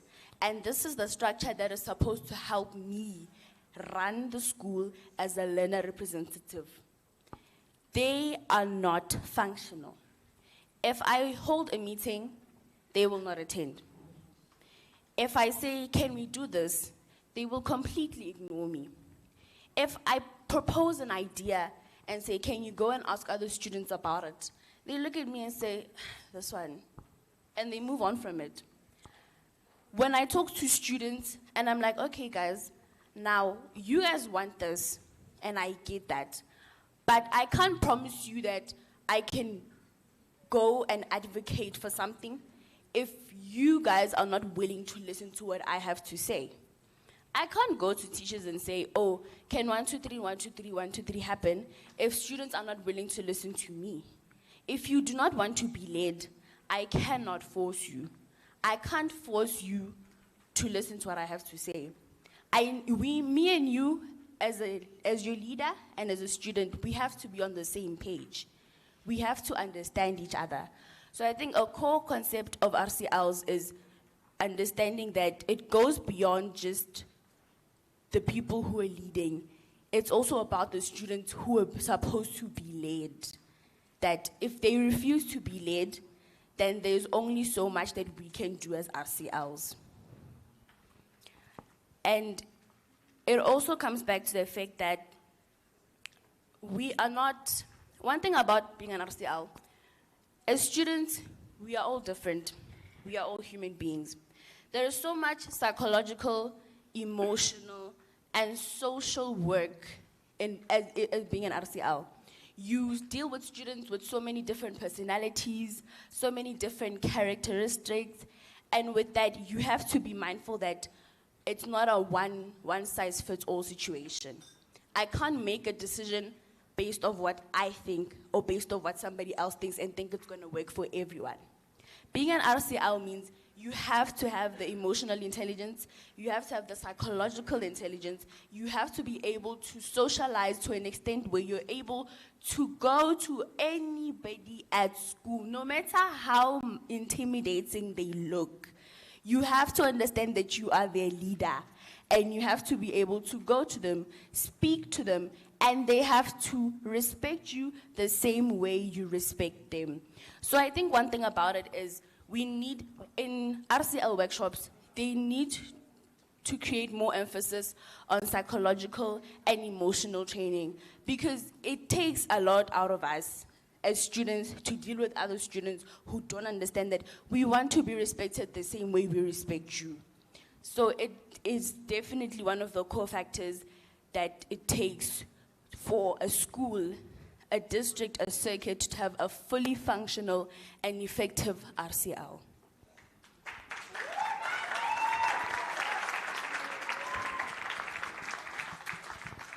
Love to see the Oratile fan club on that side of the room. Oratile, I think you raise such a critical question and such a critical reflection on respect. And I think across the African continent, and not just South Africa, we have a history of disrespecting youth voices. And we only start to respect youth voices when youth voices are on the streets and they're burning things. And we've got to come back to that critical question about the democratic participation and the institutionalized participation of young people in their diversity. And I think maybe building on what Mesuli was speaking about earlier, maybe in the context of the NSAC, in the context of the Hold My Hand campaign, one of the things the RCLs and the Hold My Hand campaign and the presidency should consider doing is building a shared understanding of what respect and collective youth leadership looks like. And then we have to ask the bigger political question, is South African society ready for youth leadership? But I want to unpack that further, but we don't really have time. We have limited numbers of minutes for this panel. We've spoken, so let's hear from the audience.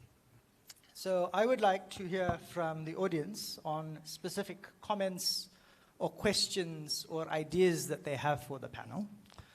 And I'm going to take hands. However, I also want to throw in that I think many of you have seen the G20 Y20 logo. How many of you have seen the G20 Y20 logo on different communication platforms? So tomorrow, we are invited to engage with G20 leaders at a Ministry of Foreign Affairs level. And I want to personally hear from all of you, maybe not now, but also now, if you have the opportunity, and maybe later, what are some of the things you want us to emphasize to G20 leaders when we have a meeting with them tomorrow? So we'll start from that side of the room. I'll take hands, and then we'll move to the center, and then we'll do the far right. Please tell us your name your province, and direct your question or comment to a specific speaker. High hands, please. High hands. Okay, you are recognized. Hi, my name is Mukondi Sinogo from the Gauteng province, and this is more, I can't really direct it to anyone, I'm just directing it to anyone who can provide insight.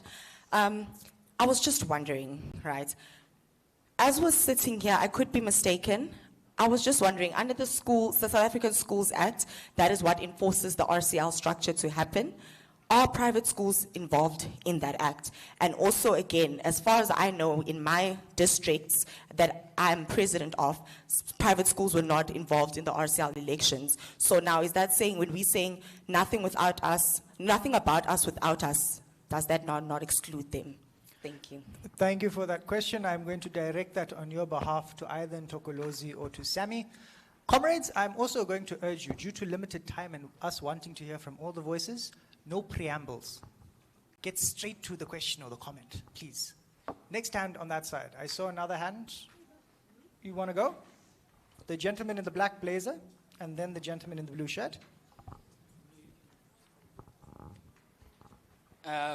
Good afternoon, honorable members. I am Unatim Sebenzi from the Gauteng province. Now, this question is directed to the youth member there in the panel. Now, as we heard the president's speech, it speaks about the reduction. The key areas that the president wanted to focus on was the reduction of poverty and malnutrition. The key word there is reduction. Now, we as youth leaders, we don't have the means or the money to end unemployment, but the president, who has the means and the money to end poverty, speaks about reducing it rather than ending it. Now, in your opinion, why should we continue advocating for youth employment, whereas we know that even if we reduce it, there will be people or other youth still being unemployed? Thank you for that question. Gentleman in the blue shirt. A comment was made with regards to the TLOs being on the SGB. However, there is no policy that actually says that TLOs should be on the SGB. The only way to be on the SGB as a TLO is if you're elected to represent the teacher wing of the education, of the educators rather. And so my question is, isn't there a need for us to relook at the policy on TLOs and by policy mandate that TLOs should be represented on the SGB? Then that means you do not have to wear two caps as a TLO in order to be on the SGB, because we already are swamped with the amount of work we are doing as TLOs. If you add the teacher wing component to our responsibilities, it might mean we actually might fail on either one of the two. Thank you for that reflection and comment. I'd like to recognize the lady in the white jersey. White jersey. My name is Tsegofatso Sekano. I'm from Gauteng. My question or other comment is based on reaping the youth dividend, right?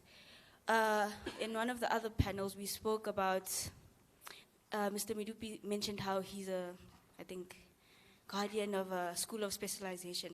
And that made me think, the SOS initiatives are great, right? Especially in Gauteng. Like, we're making sure that people have skills that are relevant to the job markets and everything.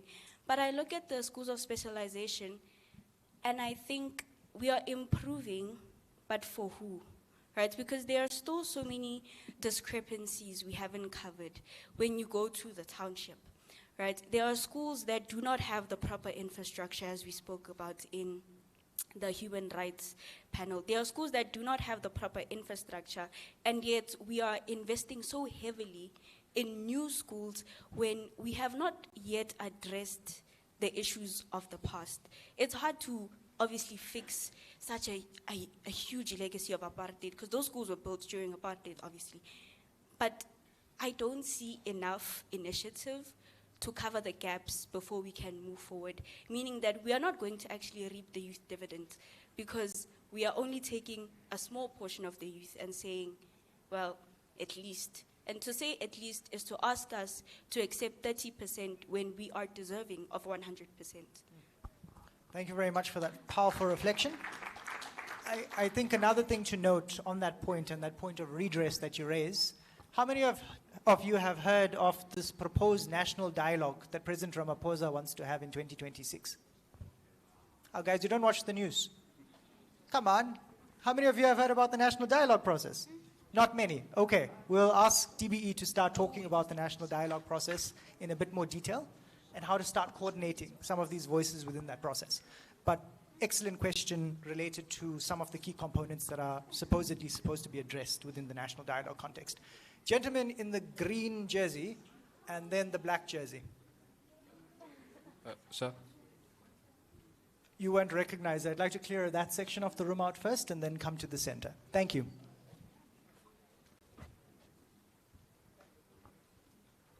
It's the green jersey.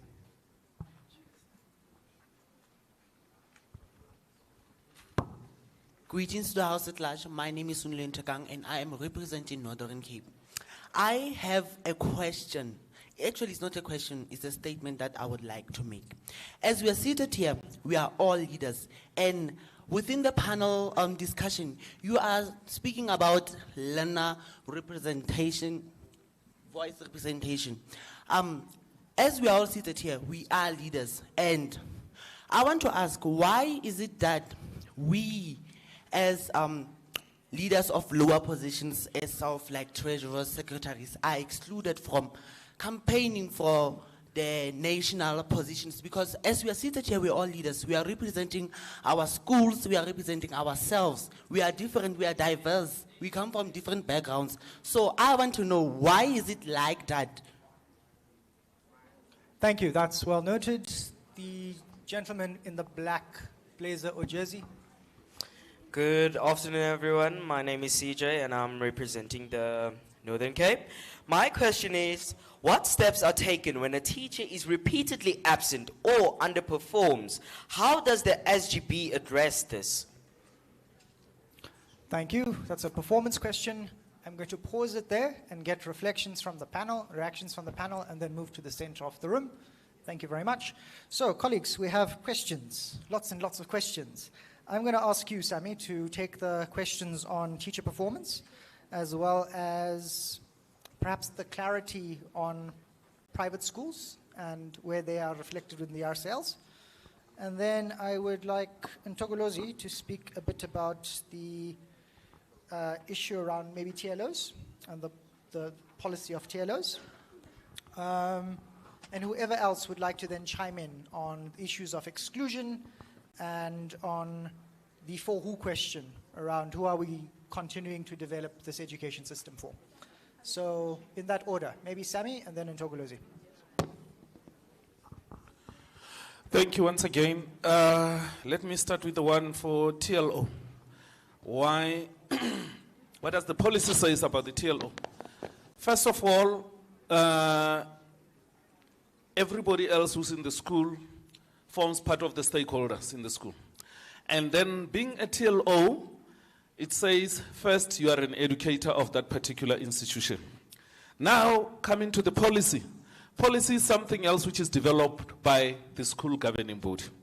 So, of which it doesn't have to supersede the act, which is the law. When the SGB sit, probably when they develop their own policy, it must tell us exactly if the TLO can be the member of the school governing body. But that on its own, because the person who sits inside the what you call the school governing body, it's an educator first. So they need to elect that particular one. But the SGB, in their own constitution, in their own policy, they can say the TLO of the school X must be the member of the school governing body based on this. When they elect educators, say for instance this school have to elect 3. Instead of taking 3 educators like that, they will say it will take 2 and the third one will be a TLO. Automatically then you are in. You are on the quota of 3. But it's not going to say just the TLO only. By the virtue of being the TLO, it's also part of that. So once the policy tells us exactly, we'll definitely understand exactly how best is it done. So in that way, entirely up to the school on the policy, but it doesn't have to tell us that the TLO is separate. It's not an educator. You'll be elected by the educators to be in that SGB meeting as a TLO as well. All right. Is that further clarification? Is from that the further floor? clarification? It's correction. Can I ask points of correction, maybe then to be taken into a bilateral, just for the purposes of the productive conversation?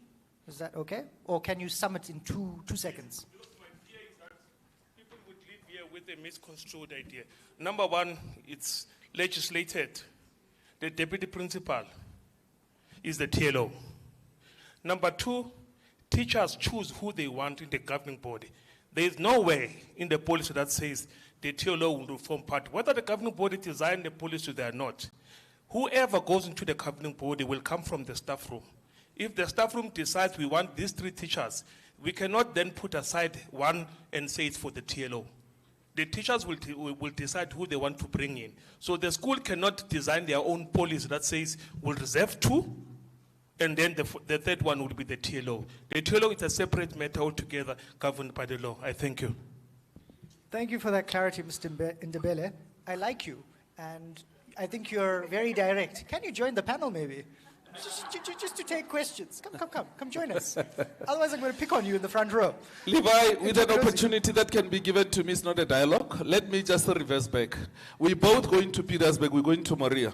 I might be using an N1, and then he's using also R101. We're all going to Moria at the end of the day.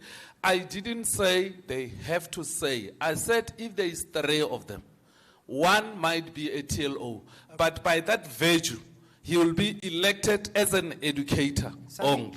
Thank you. Sami, what I'm hearing is 2 different directions, same destination. Same destination. Sharp. Thank you. Jogolozi, please go. All right. Sorry, guys. We're not here to mislead or maybe to think we are the Mr. We know it all. It was just only how we're saying it. It might be difficult. Okay. Or let me put it again broadly to say, if I'm in the school governing body, and all of a sudden the election of the TLO comes after, and then they elect me, must I be out of the school governing body as an educator? No. So that's what I was trying to say actually. So you can be at the end of the day. But let me not protect myself.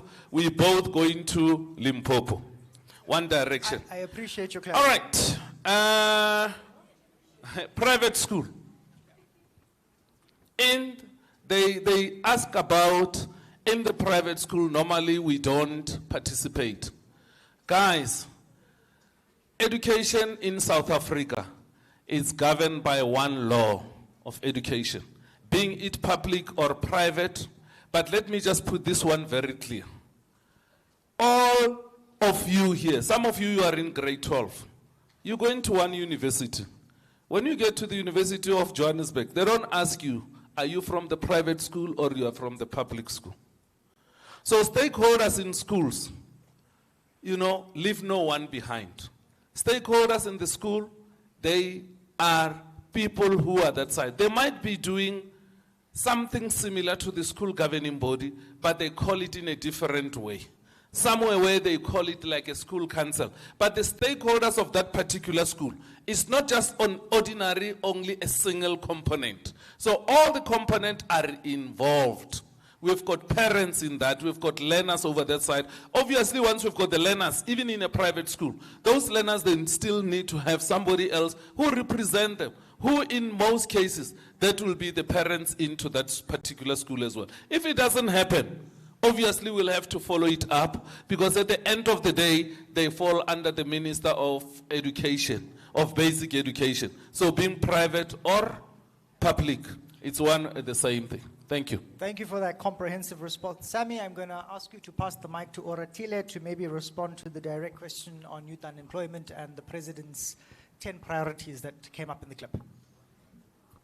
If you don't mind, may you please repeat your question, because currently I remember majority, but I think there's a part at the end.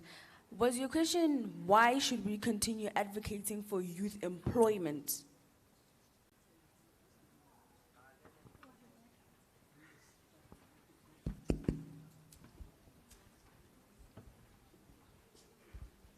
The question was, why should we continue fighting for youth employment, whereas we know that only a small portion of number of youth will be employed and the rest will be unemployed?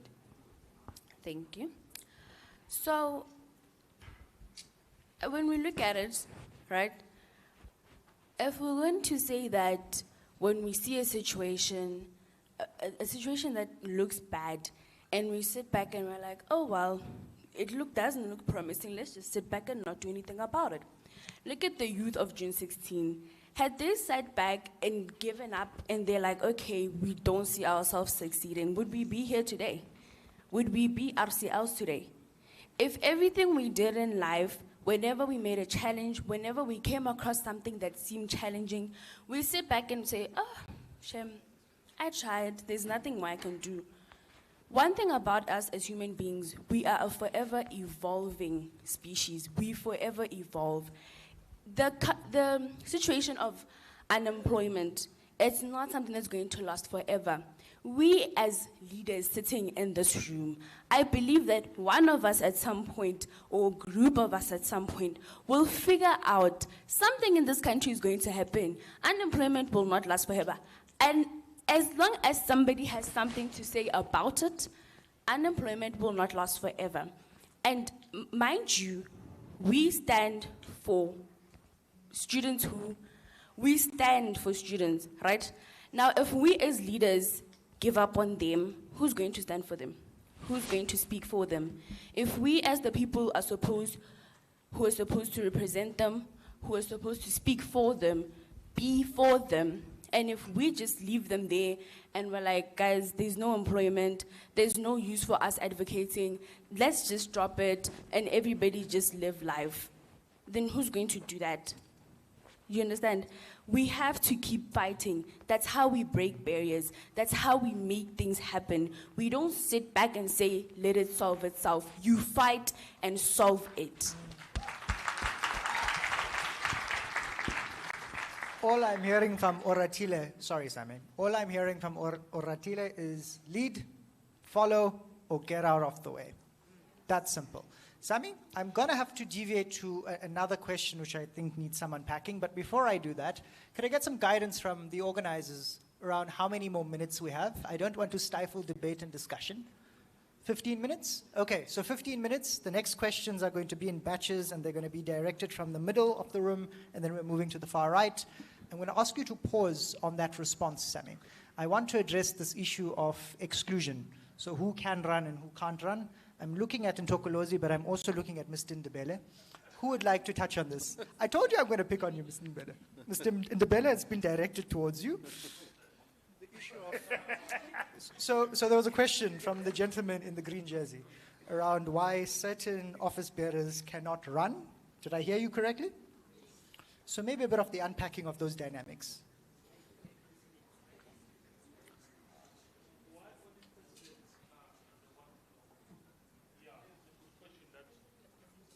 No, I need to. Okay. Mr. Ndebele is seeking advice. No, it's fine. There she is. Yes, they will be able to respond. Mem Mutsipe. Okay. Yeah. Ma'am Mutsipe, are you okay to provide clarity? Fantastic. Thank you, Mr. Ndebele. Great delegation.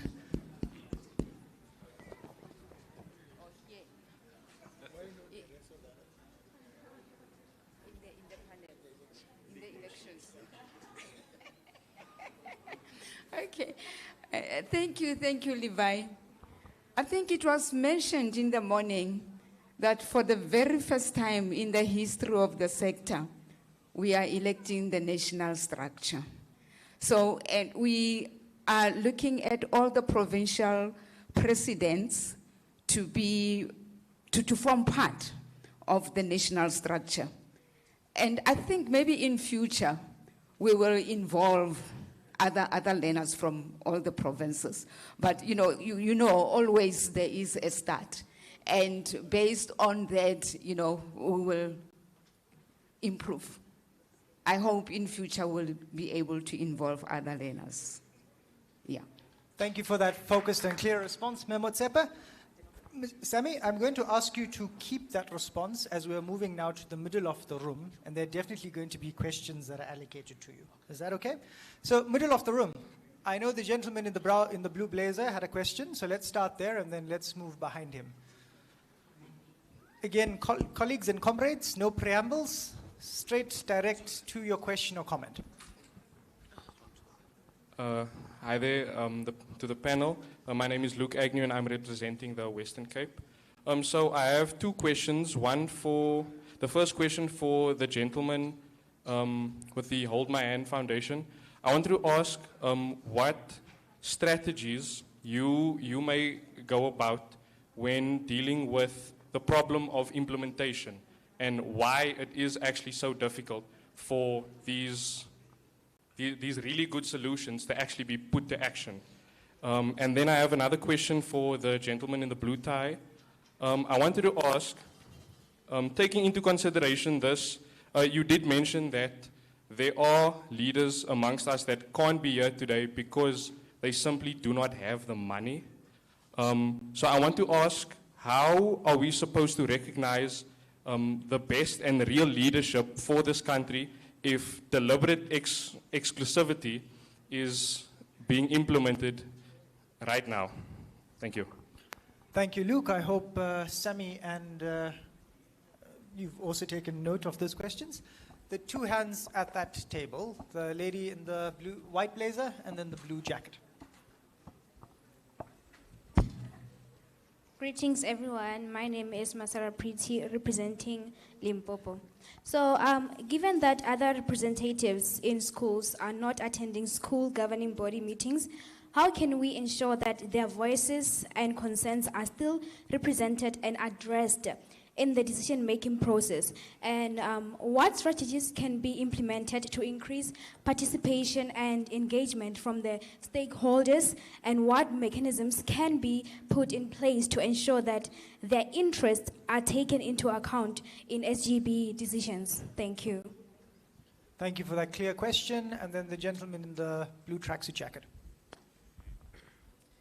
Thank you, and all protocols observed. Mima Gemisedzo from Limpopo. My questions and comments. So, firstly, as the RCL, sometimes we are not given the opportunity to lead as we have been chosen to represent learners. Now, I'm not pinpointing to anybody, I'm just going to give examples. Then, I'm asking upon the panel, you will delegate who shall answer. How do we then change the system in terms of how are we then going to be given the opportunity to lead, even outside of this summit, even outside of our school? Because after our schools, we were chosen at the circuits district and all of that. So the opportunity for us to lead, because sometimes in certain events that learners should be represented, we do not even get an invite, or we don't even have a voice or a say in that particular event. So how do we then reshape the system and gain the respect to say we should be identified as a system that is functional? And on other ones is, how can we as the RCL gain support from different stakeholders? Thank you. Thank you. Very short and concise. Colleagues on the panel, I'm going to turn to you. I will start with a voice that we haven't heard much from. Ntogolozi, maybe you want to cover the very recent question on opportunities for leadership in communities, and maybe reflect on the agency framework and what the agency framework does in empowering that. Thank you so much for the questions. I'm going to answer the one that is about parental involvement. We know it is difficult to get parents to be involved in their children's education, and we cannot blame them. Sometimes they wake up very early, they go to work and everything else. But we have a lot of stakeholders that we can rely on. We need to be able to plan in advance. We need to be able to give them time in advance, and it must be in line with probably their work kind of like timetables. We can't call meetings when we know that parents will not be involved. But another is to have other structures that are responsible for, like your QLTCs, make sure that they are functional. Their role is to mobilize stakeholders around education in a particular community. So we do have stakeholders that we can use for them to be able to grow and draw their parental involvement. So for RCLs, I think you've got great opportunity. You are recognized in policy. You are recognized in schools. You are the biggest stakeholder. I mean, schools are all about you. So the opportunities for participating are bigger. In this session, we've already mentioned the Y20, where we had to speak to the presidency to say, why don't we use RCLs as our cohort of learners who are representing the young voices. We also have programs that are targeting RCLs that don't only end in schools. Once we've trained you, they trickle down to communities so that they can be replicated in communities. So there's a lot of programs that are available for RCLs to be able to participate even outside your own schools. What we don't do as the sector is that we don't make enough noise about the work that we do, and people don't get to know what is it that we're doing.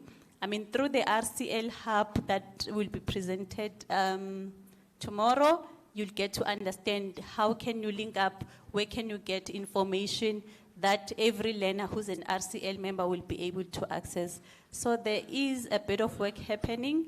You are going to know about it. Since you are this generation, it's going to come to you at a click of a button. Thank you.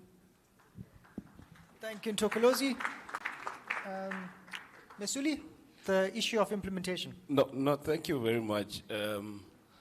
I thank you for that question. And I think what we experienced in this room in the past 15 minutes or 20 when we're answering questions is exactly why we do not implement. We like talking about laws. You know, in South Africa, we pass a law, we go 5 years, we see a problem with that law. Before even implementing anything, we change it. Then we discuss it again, because our preoccupation is about the laws that we are making. And hold my hand, we want to change that. And I want to give a personal view here. You know, I was a member of the Western Cape Provincial Parliament last term. And I resigned before the term ended last year in February. I was deployed in community safety. You know the Western Cape. You know when you talk about murder rates, the high numbers, they are in the Western Cape. And I resigned because when I was in that portfolio, I saw we are just talking. This one is talking to me, I'm talking, it's just this conversation, no implementation. I arrived here, 2 weeks I wanted to go back. Because when I resigned, I said I'm going to civil society is implementing. So I want to be there, I'm still young, about to exit the youth bracket. I want to be there, implement with civil society. When I arrived, I wanted to go back after 2 weeks. Because what I saw here was worse in civil society. Civil society, someone has produced this idea and this tool and this thing or program. Their contribution in whatever we're doing is to forever defend that program or improve it. Because it's associated with the funding that they are going to receive at the end of the day. So that is why, as Hold My Hand, we want to say, yes, see the strategy. I think any city is talking about that, their child rights governance framework and all these things. But I think what I want to focus on as network mobilization lead is that leave everything, leave the laws. What is it that unites us? What is it that we agree on is the destination that we are going to? We're all agreeing in this room that there's a child that needs to be supported in all manner of ways. Let us make that the point. That's what the president was trying to say with NSAC. That there are these 10 priorities. Let us make the 10 priorities the point. Now, what do we say as Hold My Hand? As Hold My Hand, we say, let us mobilize all of society. Let us mobilize the churches. There were brilliant interventions that were presented by the different RCLs, and we want to continue as Hold My Hand with that conversation with DPE.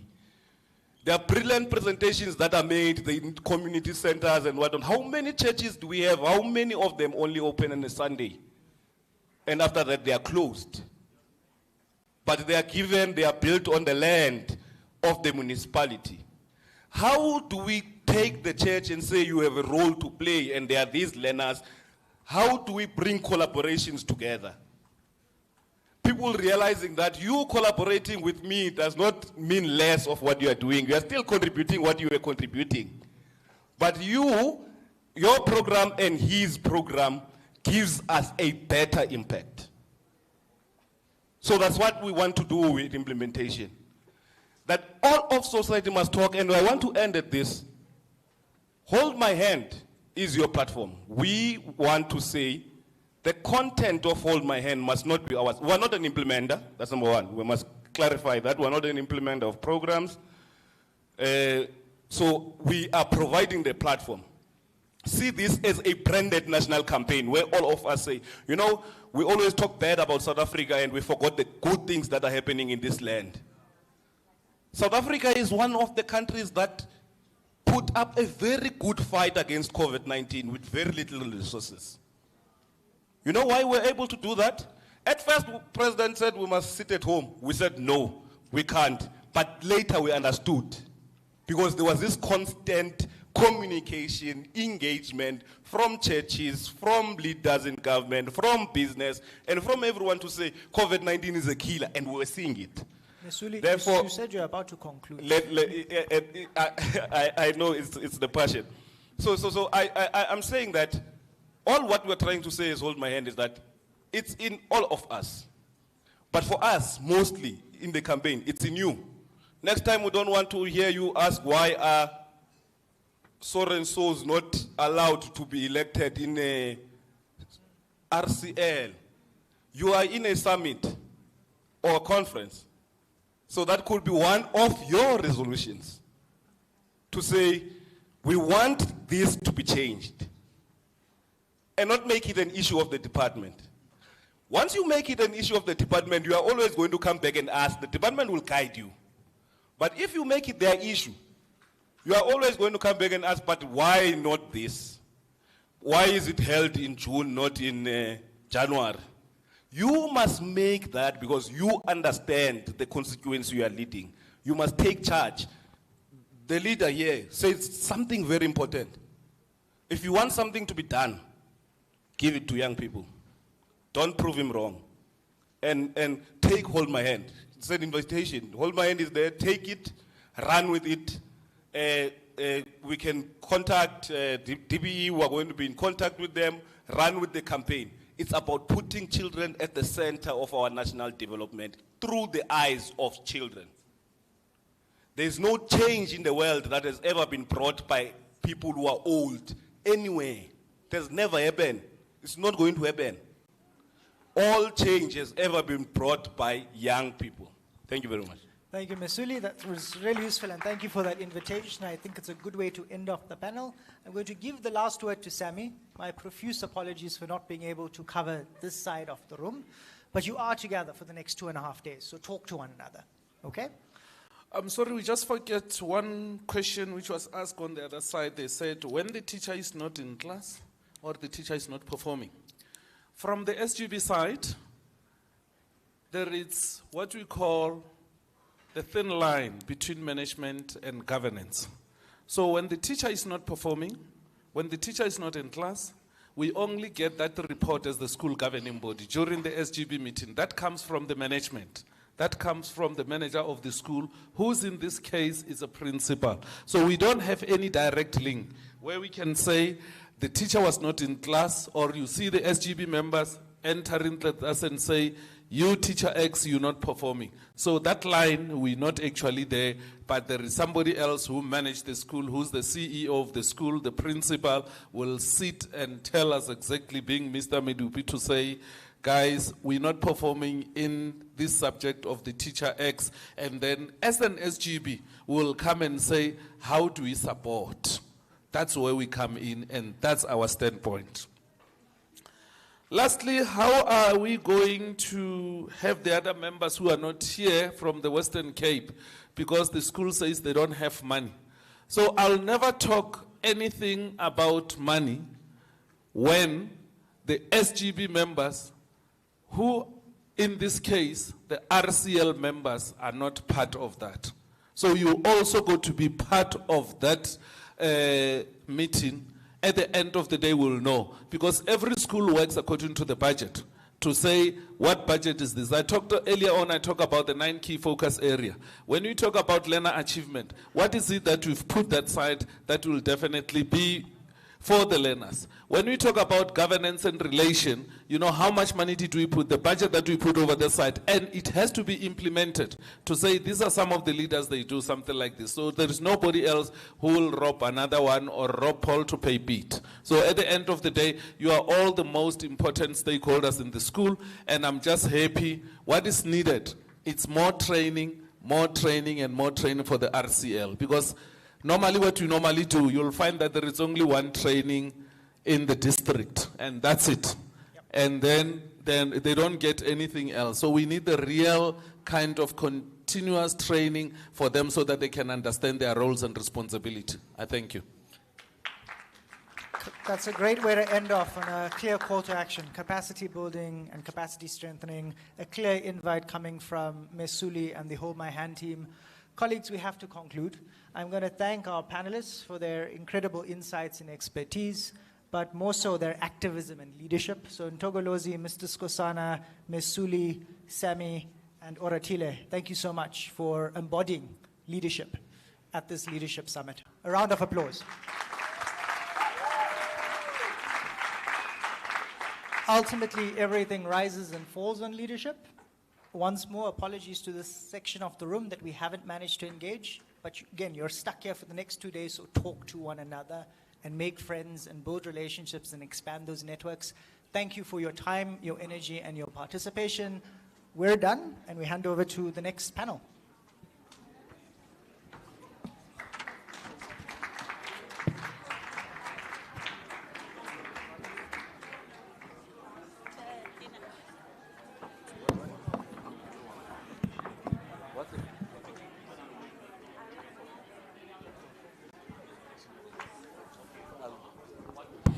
Mic check, 1, 2. Colleagues, hello, we're still in the summit. I'd like everyone to please stand. Everyone, please stand. Please stand, please stand. This is the graveyard shift, after lunch, before dinner. Everyone, please stand, please stand. Just do a 360-degree turn. And then sit down. Thank you very much for continuing.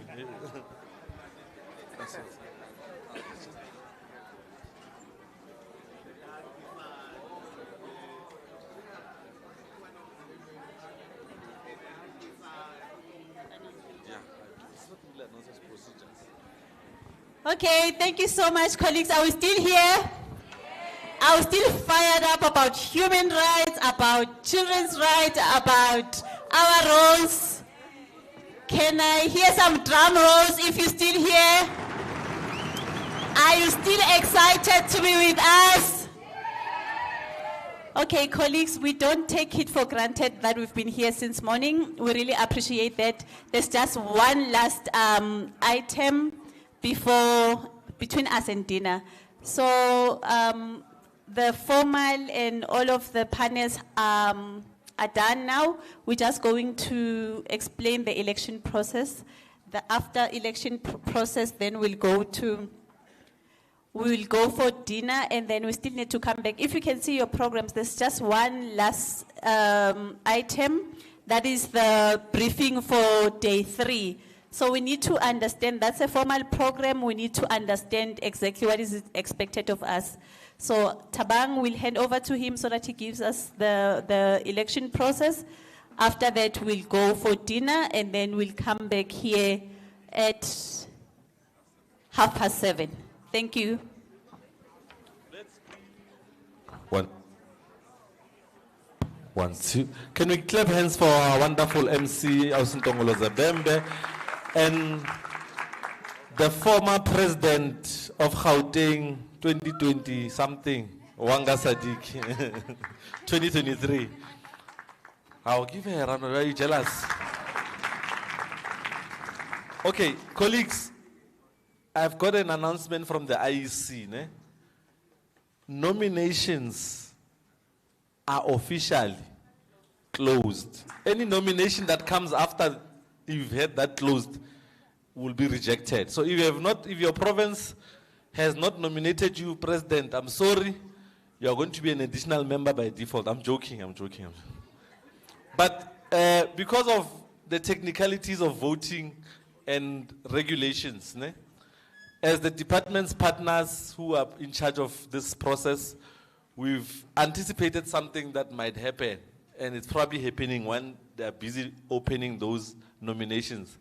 That obviously, in Gauteng, they nominated their president for president and other portfolios, and then you guys did the same, and you did the same, and you did the same. Ne?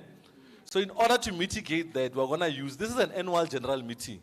So we're going to adopt annual general meeting rules by introducing the issue of a threshold for a nomination to stand per position, so that we avoid having 10 people for president and everyone gets one vote. And then what are we doing? So this is how the issue of threshold, colleagues, especially the learners, please listen carefully. Like Jacob Zuma used to say, listen carefully. Ne? The threshold will work like this because we want to encourage you guys to speak to one another. For all the 5 positions, president, deputy president, secretary, deputy secretary, and treasurer, for a nomination to stand for election, you need the backing of 3 provinces. So you guys, between now and dinner and after dinner, you need to start canvassing one another and negotiating and push for brown envelope. I'm joking. Don't have to. So for an example, if I'm elected from the province of Lesotho, I need other 3 provinces. If I'm nominated, I need other 3 provinces to back me for my nomination to become a candidate on the ballot paper. So you need to negotiate amongst yourself as provinces and lobby, and we're not going to tell you how. Ne? And provinces with money, please keep money out of these elections. Gauteng, we know you are the whole, don't intimidate us. Don't call Nkabis. Let us be a free and fair election. Now, after this, we're going to have downtime for an hour. I'm reliably told that dinner starts at 6:30. So you'll have an hour to eat between 6:30 and 7:30. 7:25, you are here for the briefing. The adults in the room, I'm not sure if you are needed for that briefing, but all the learners must be here. That's the second last announcement. The last announcement is that because there's been changes to the list of the learners that were sent initially, all the provinces who have swapped delegates, we need to update the voters' roll. Voting is a serious process. This is democracy in action. They need to update the voters' roll. So if you are in a province and you are coming on behalf of someone on the provincial coordinator, replace someone with someone, please see the IEC so that that reflection is updated before they print the voters' roll, or else some of the learners from your provinces will not vote because they are coming on behalf of another person. Is there any question before I release you? You from Soweto, ne? I can see. That's Soweto people. It's not June 16. Yeah. I'm joking. She understands now. It's Penta. She's been coming to conference for 3 years. I don't understand when you say we need backing. Like, since nominations are already closed, does that mean if you didn't get nominated by 3 other provinces, then it won't stand? Oh, okay. Sorry, colleagues, it's just democracy in action. Remember, you are nominated, right? You nominated people. I'm from Lesotho province. Ne? I've been nominated by my Lesotho province. Now, for presidents, they're gonna read the nominations per portfolio. And then they're gonna ask me, Tabang, do you accept this nomination to be president of the national RCL structure? And then I say yes. I've accepted the nomination. But for that nomination now to stand for election, I need support of a threshold of 3 provinces. So every province has 1 vote to support the nomination. Then we'll say, which province is second You are tall. This particular nomination, then maybe it's 2, then my nomination does not meet the threshold, then it falls off. Does it make sense? And here is easy. You know, I've run difficult elections in Soshanguve where it collapsed at the registration. Ladies and gentlemen, please enjoy the rest of your day. Let's meet here together at 6:30. Provinces start speaking to one another, negotiate positions, and change money and all those things. Thank you very much.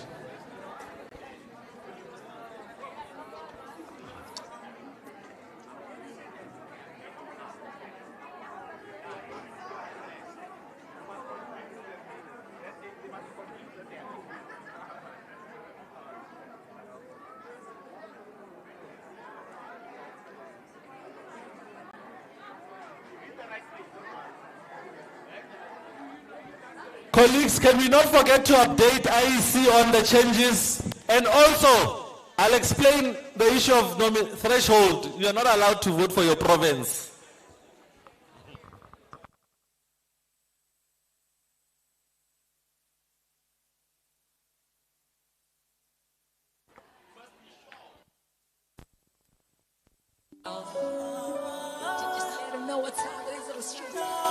Sorry, I'm not that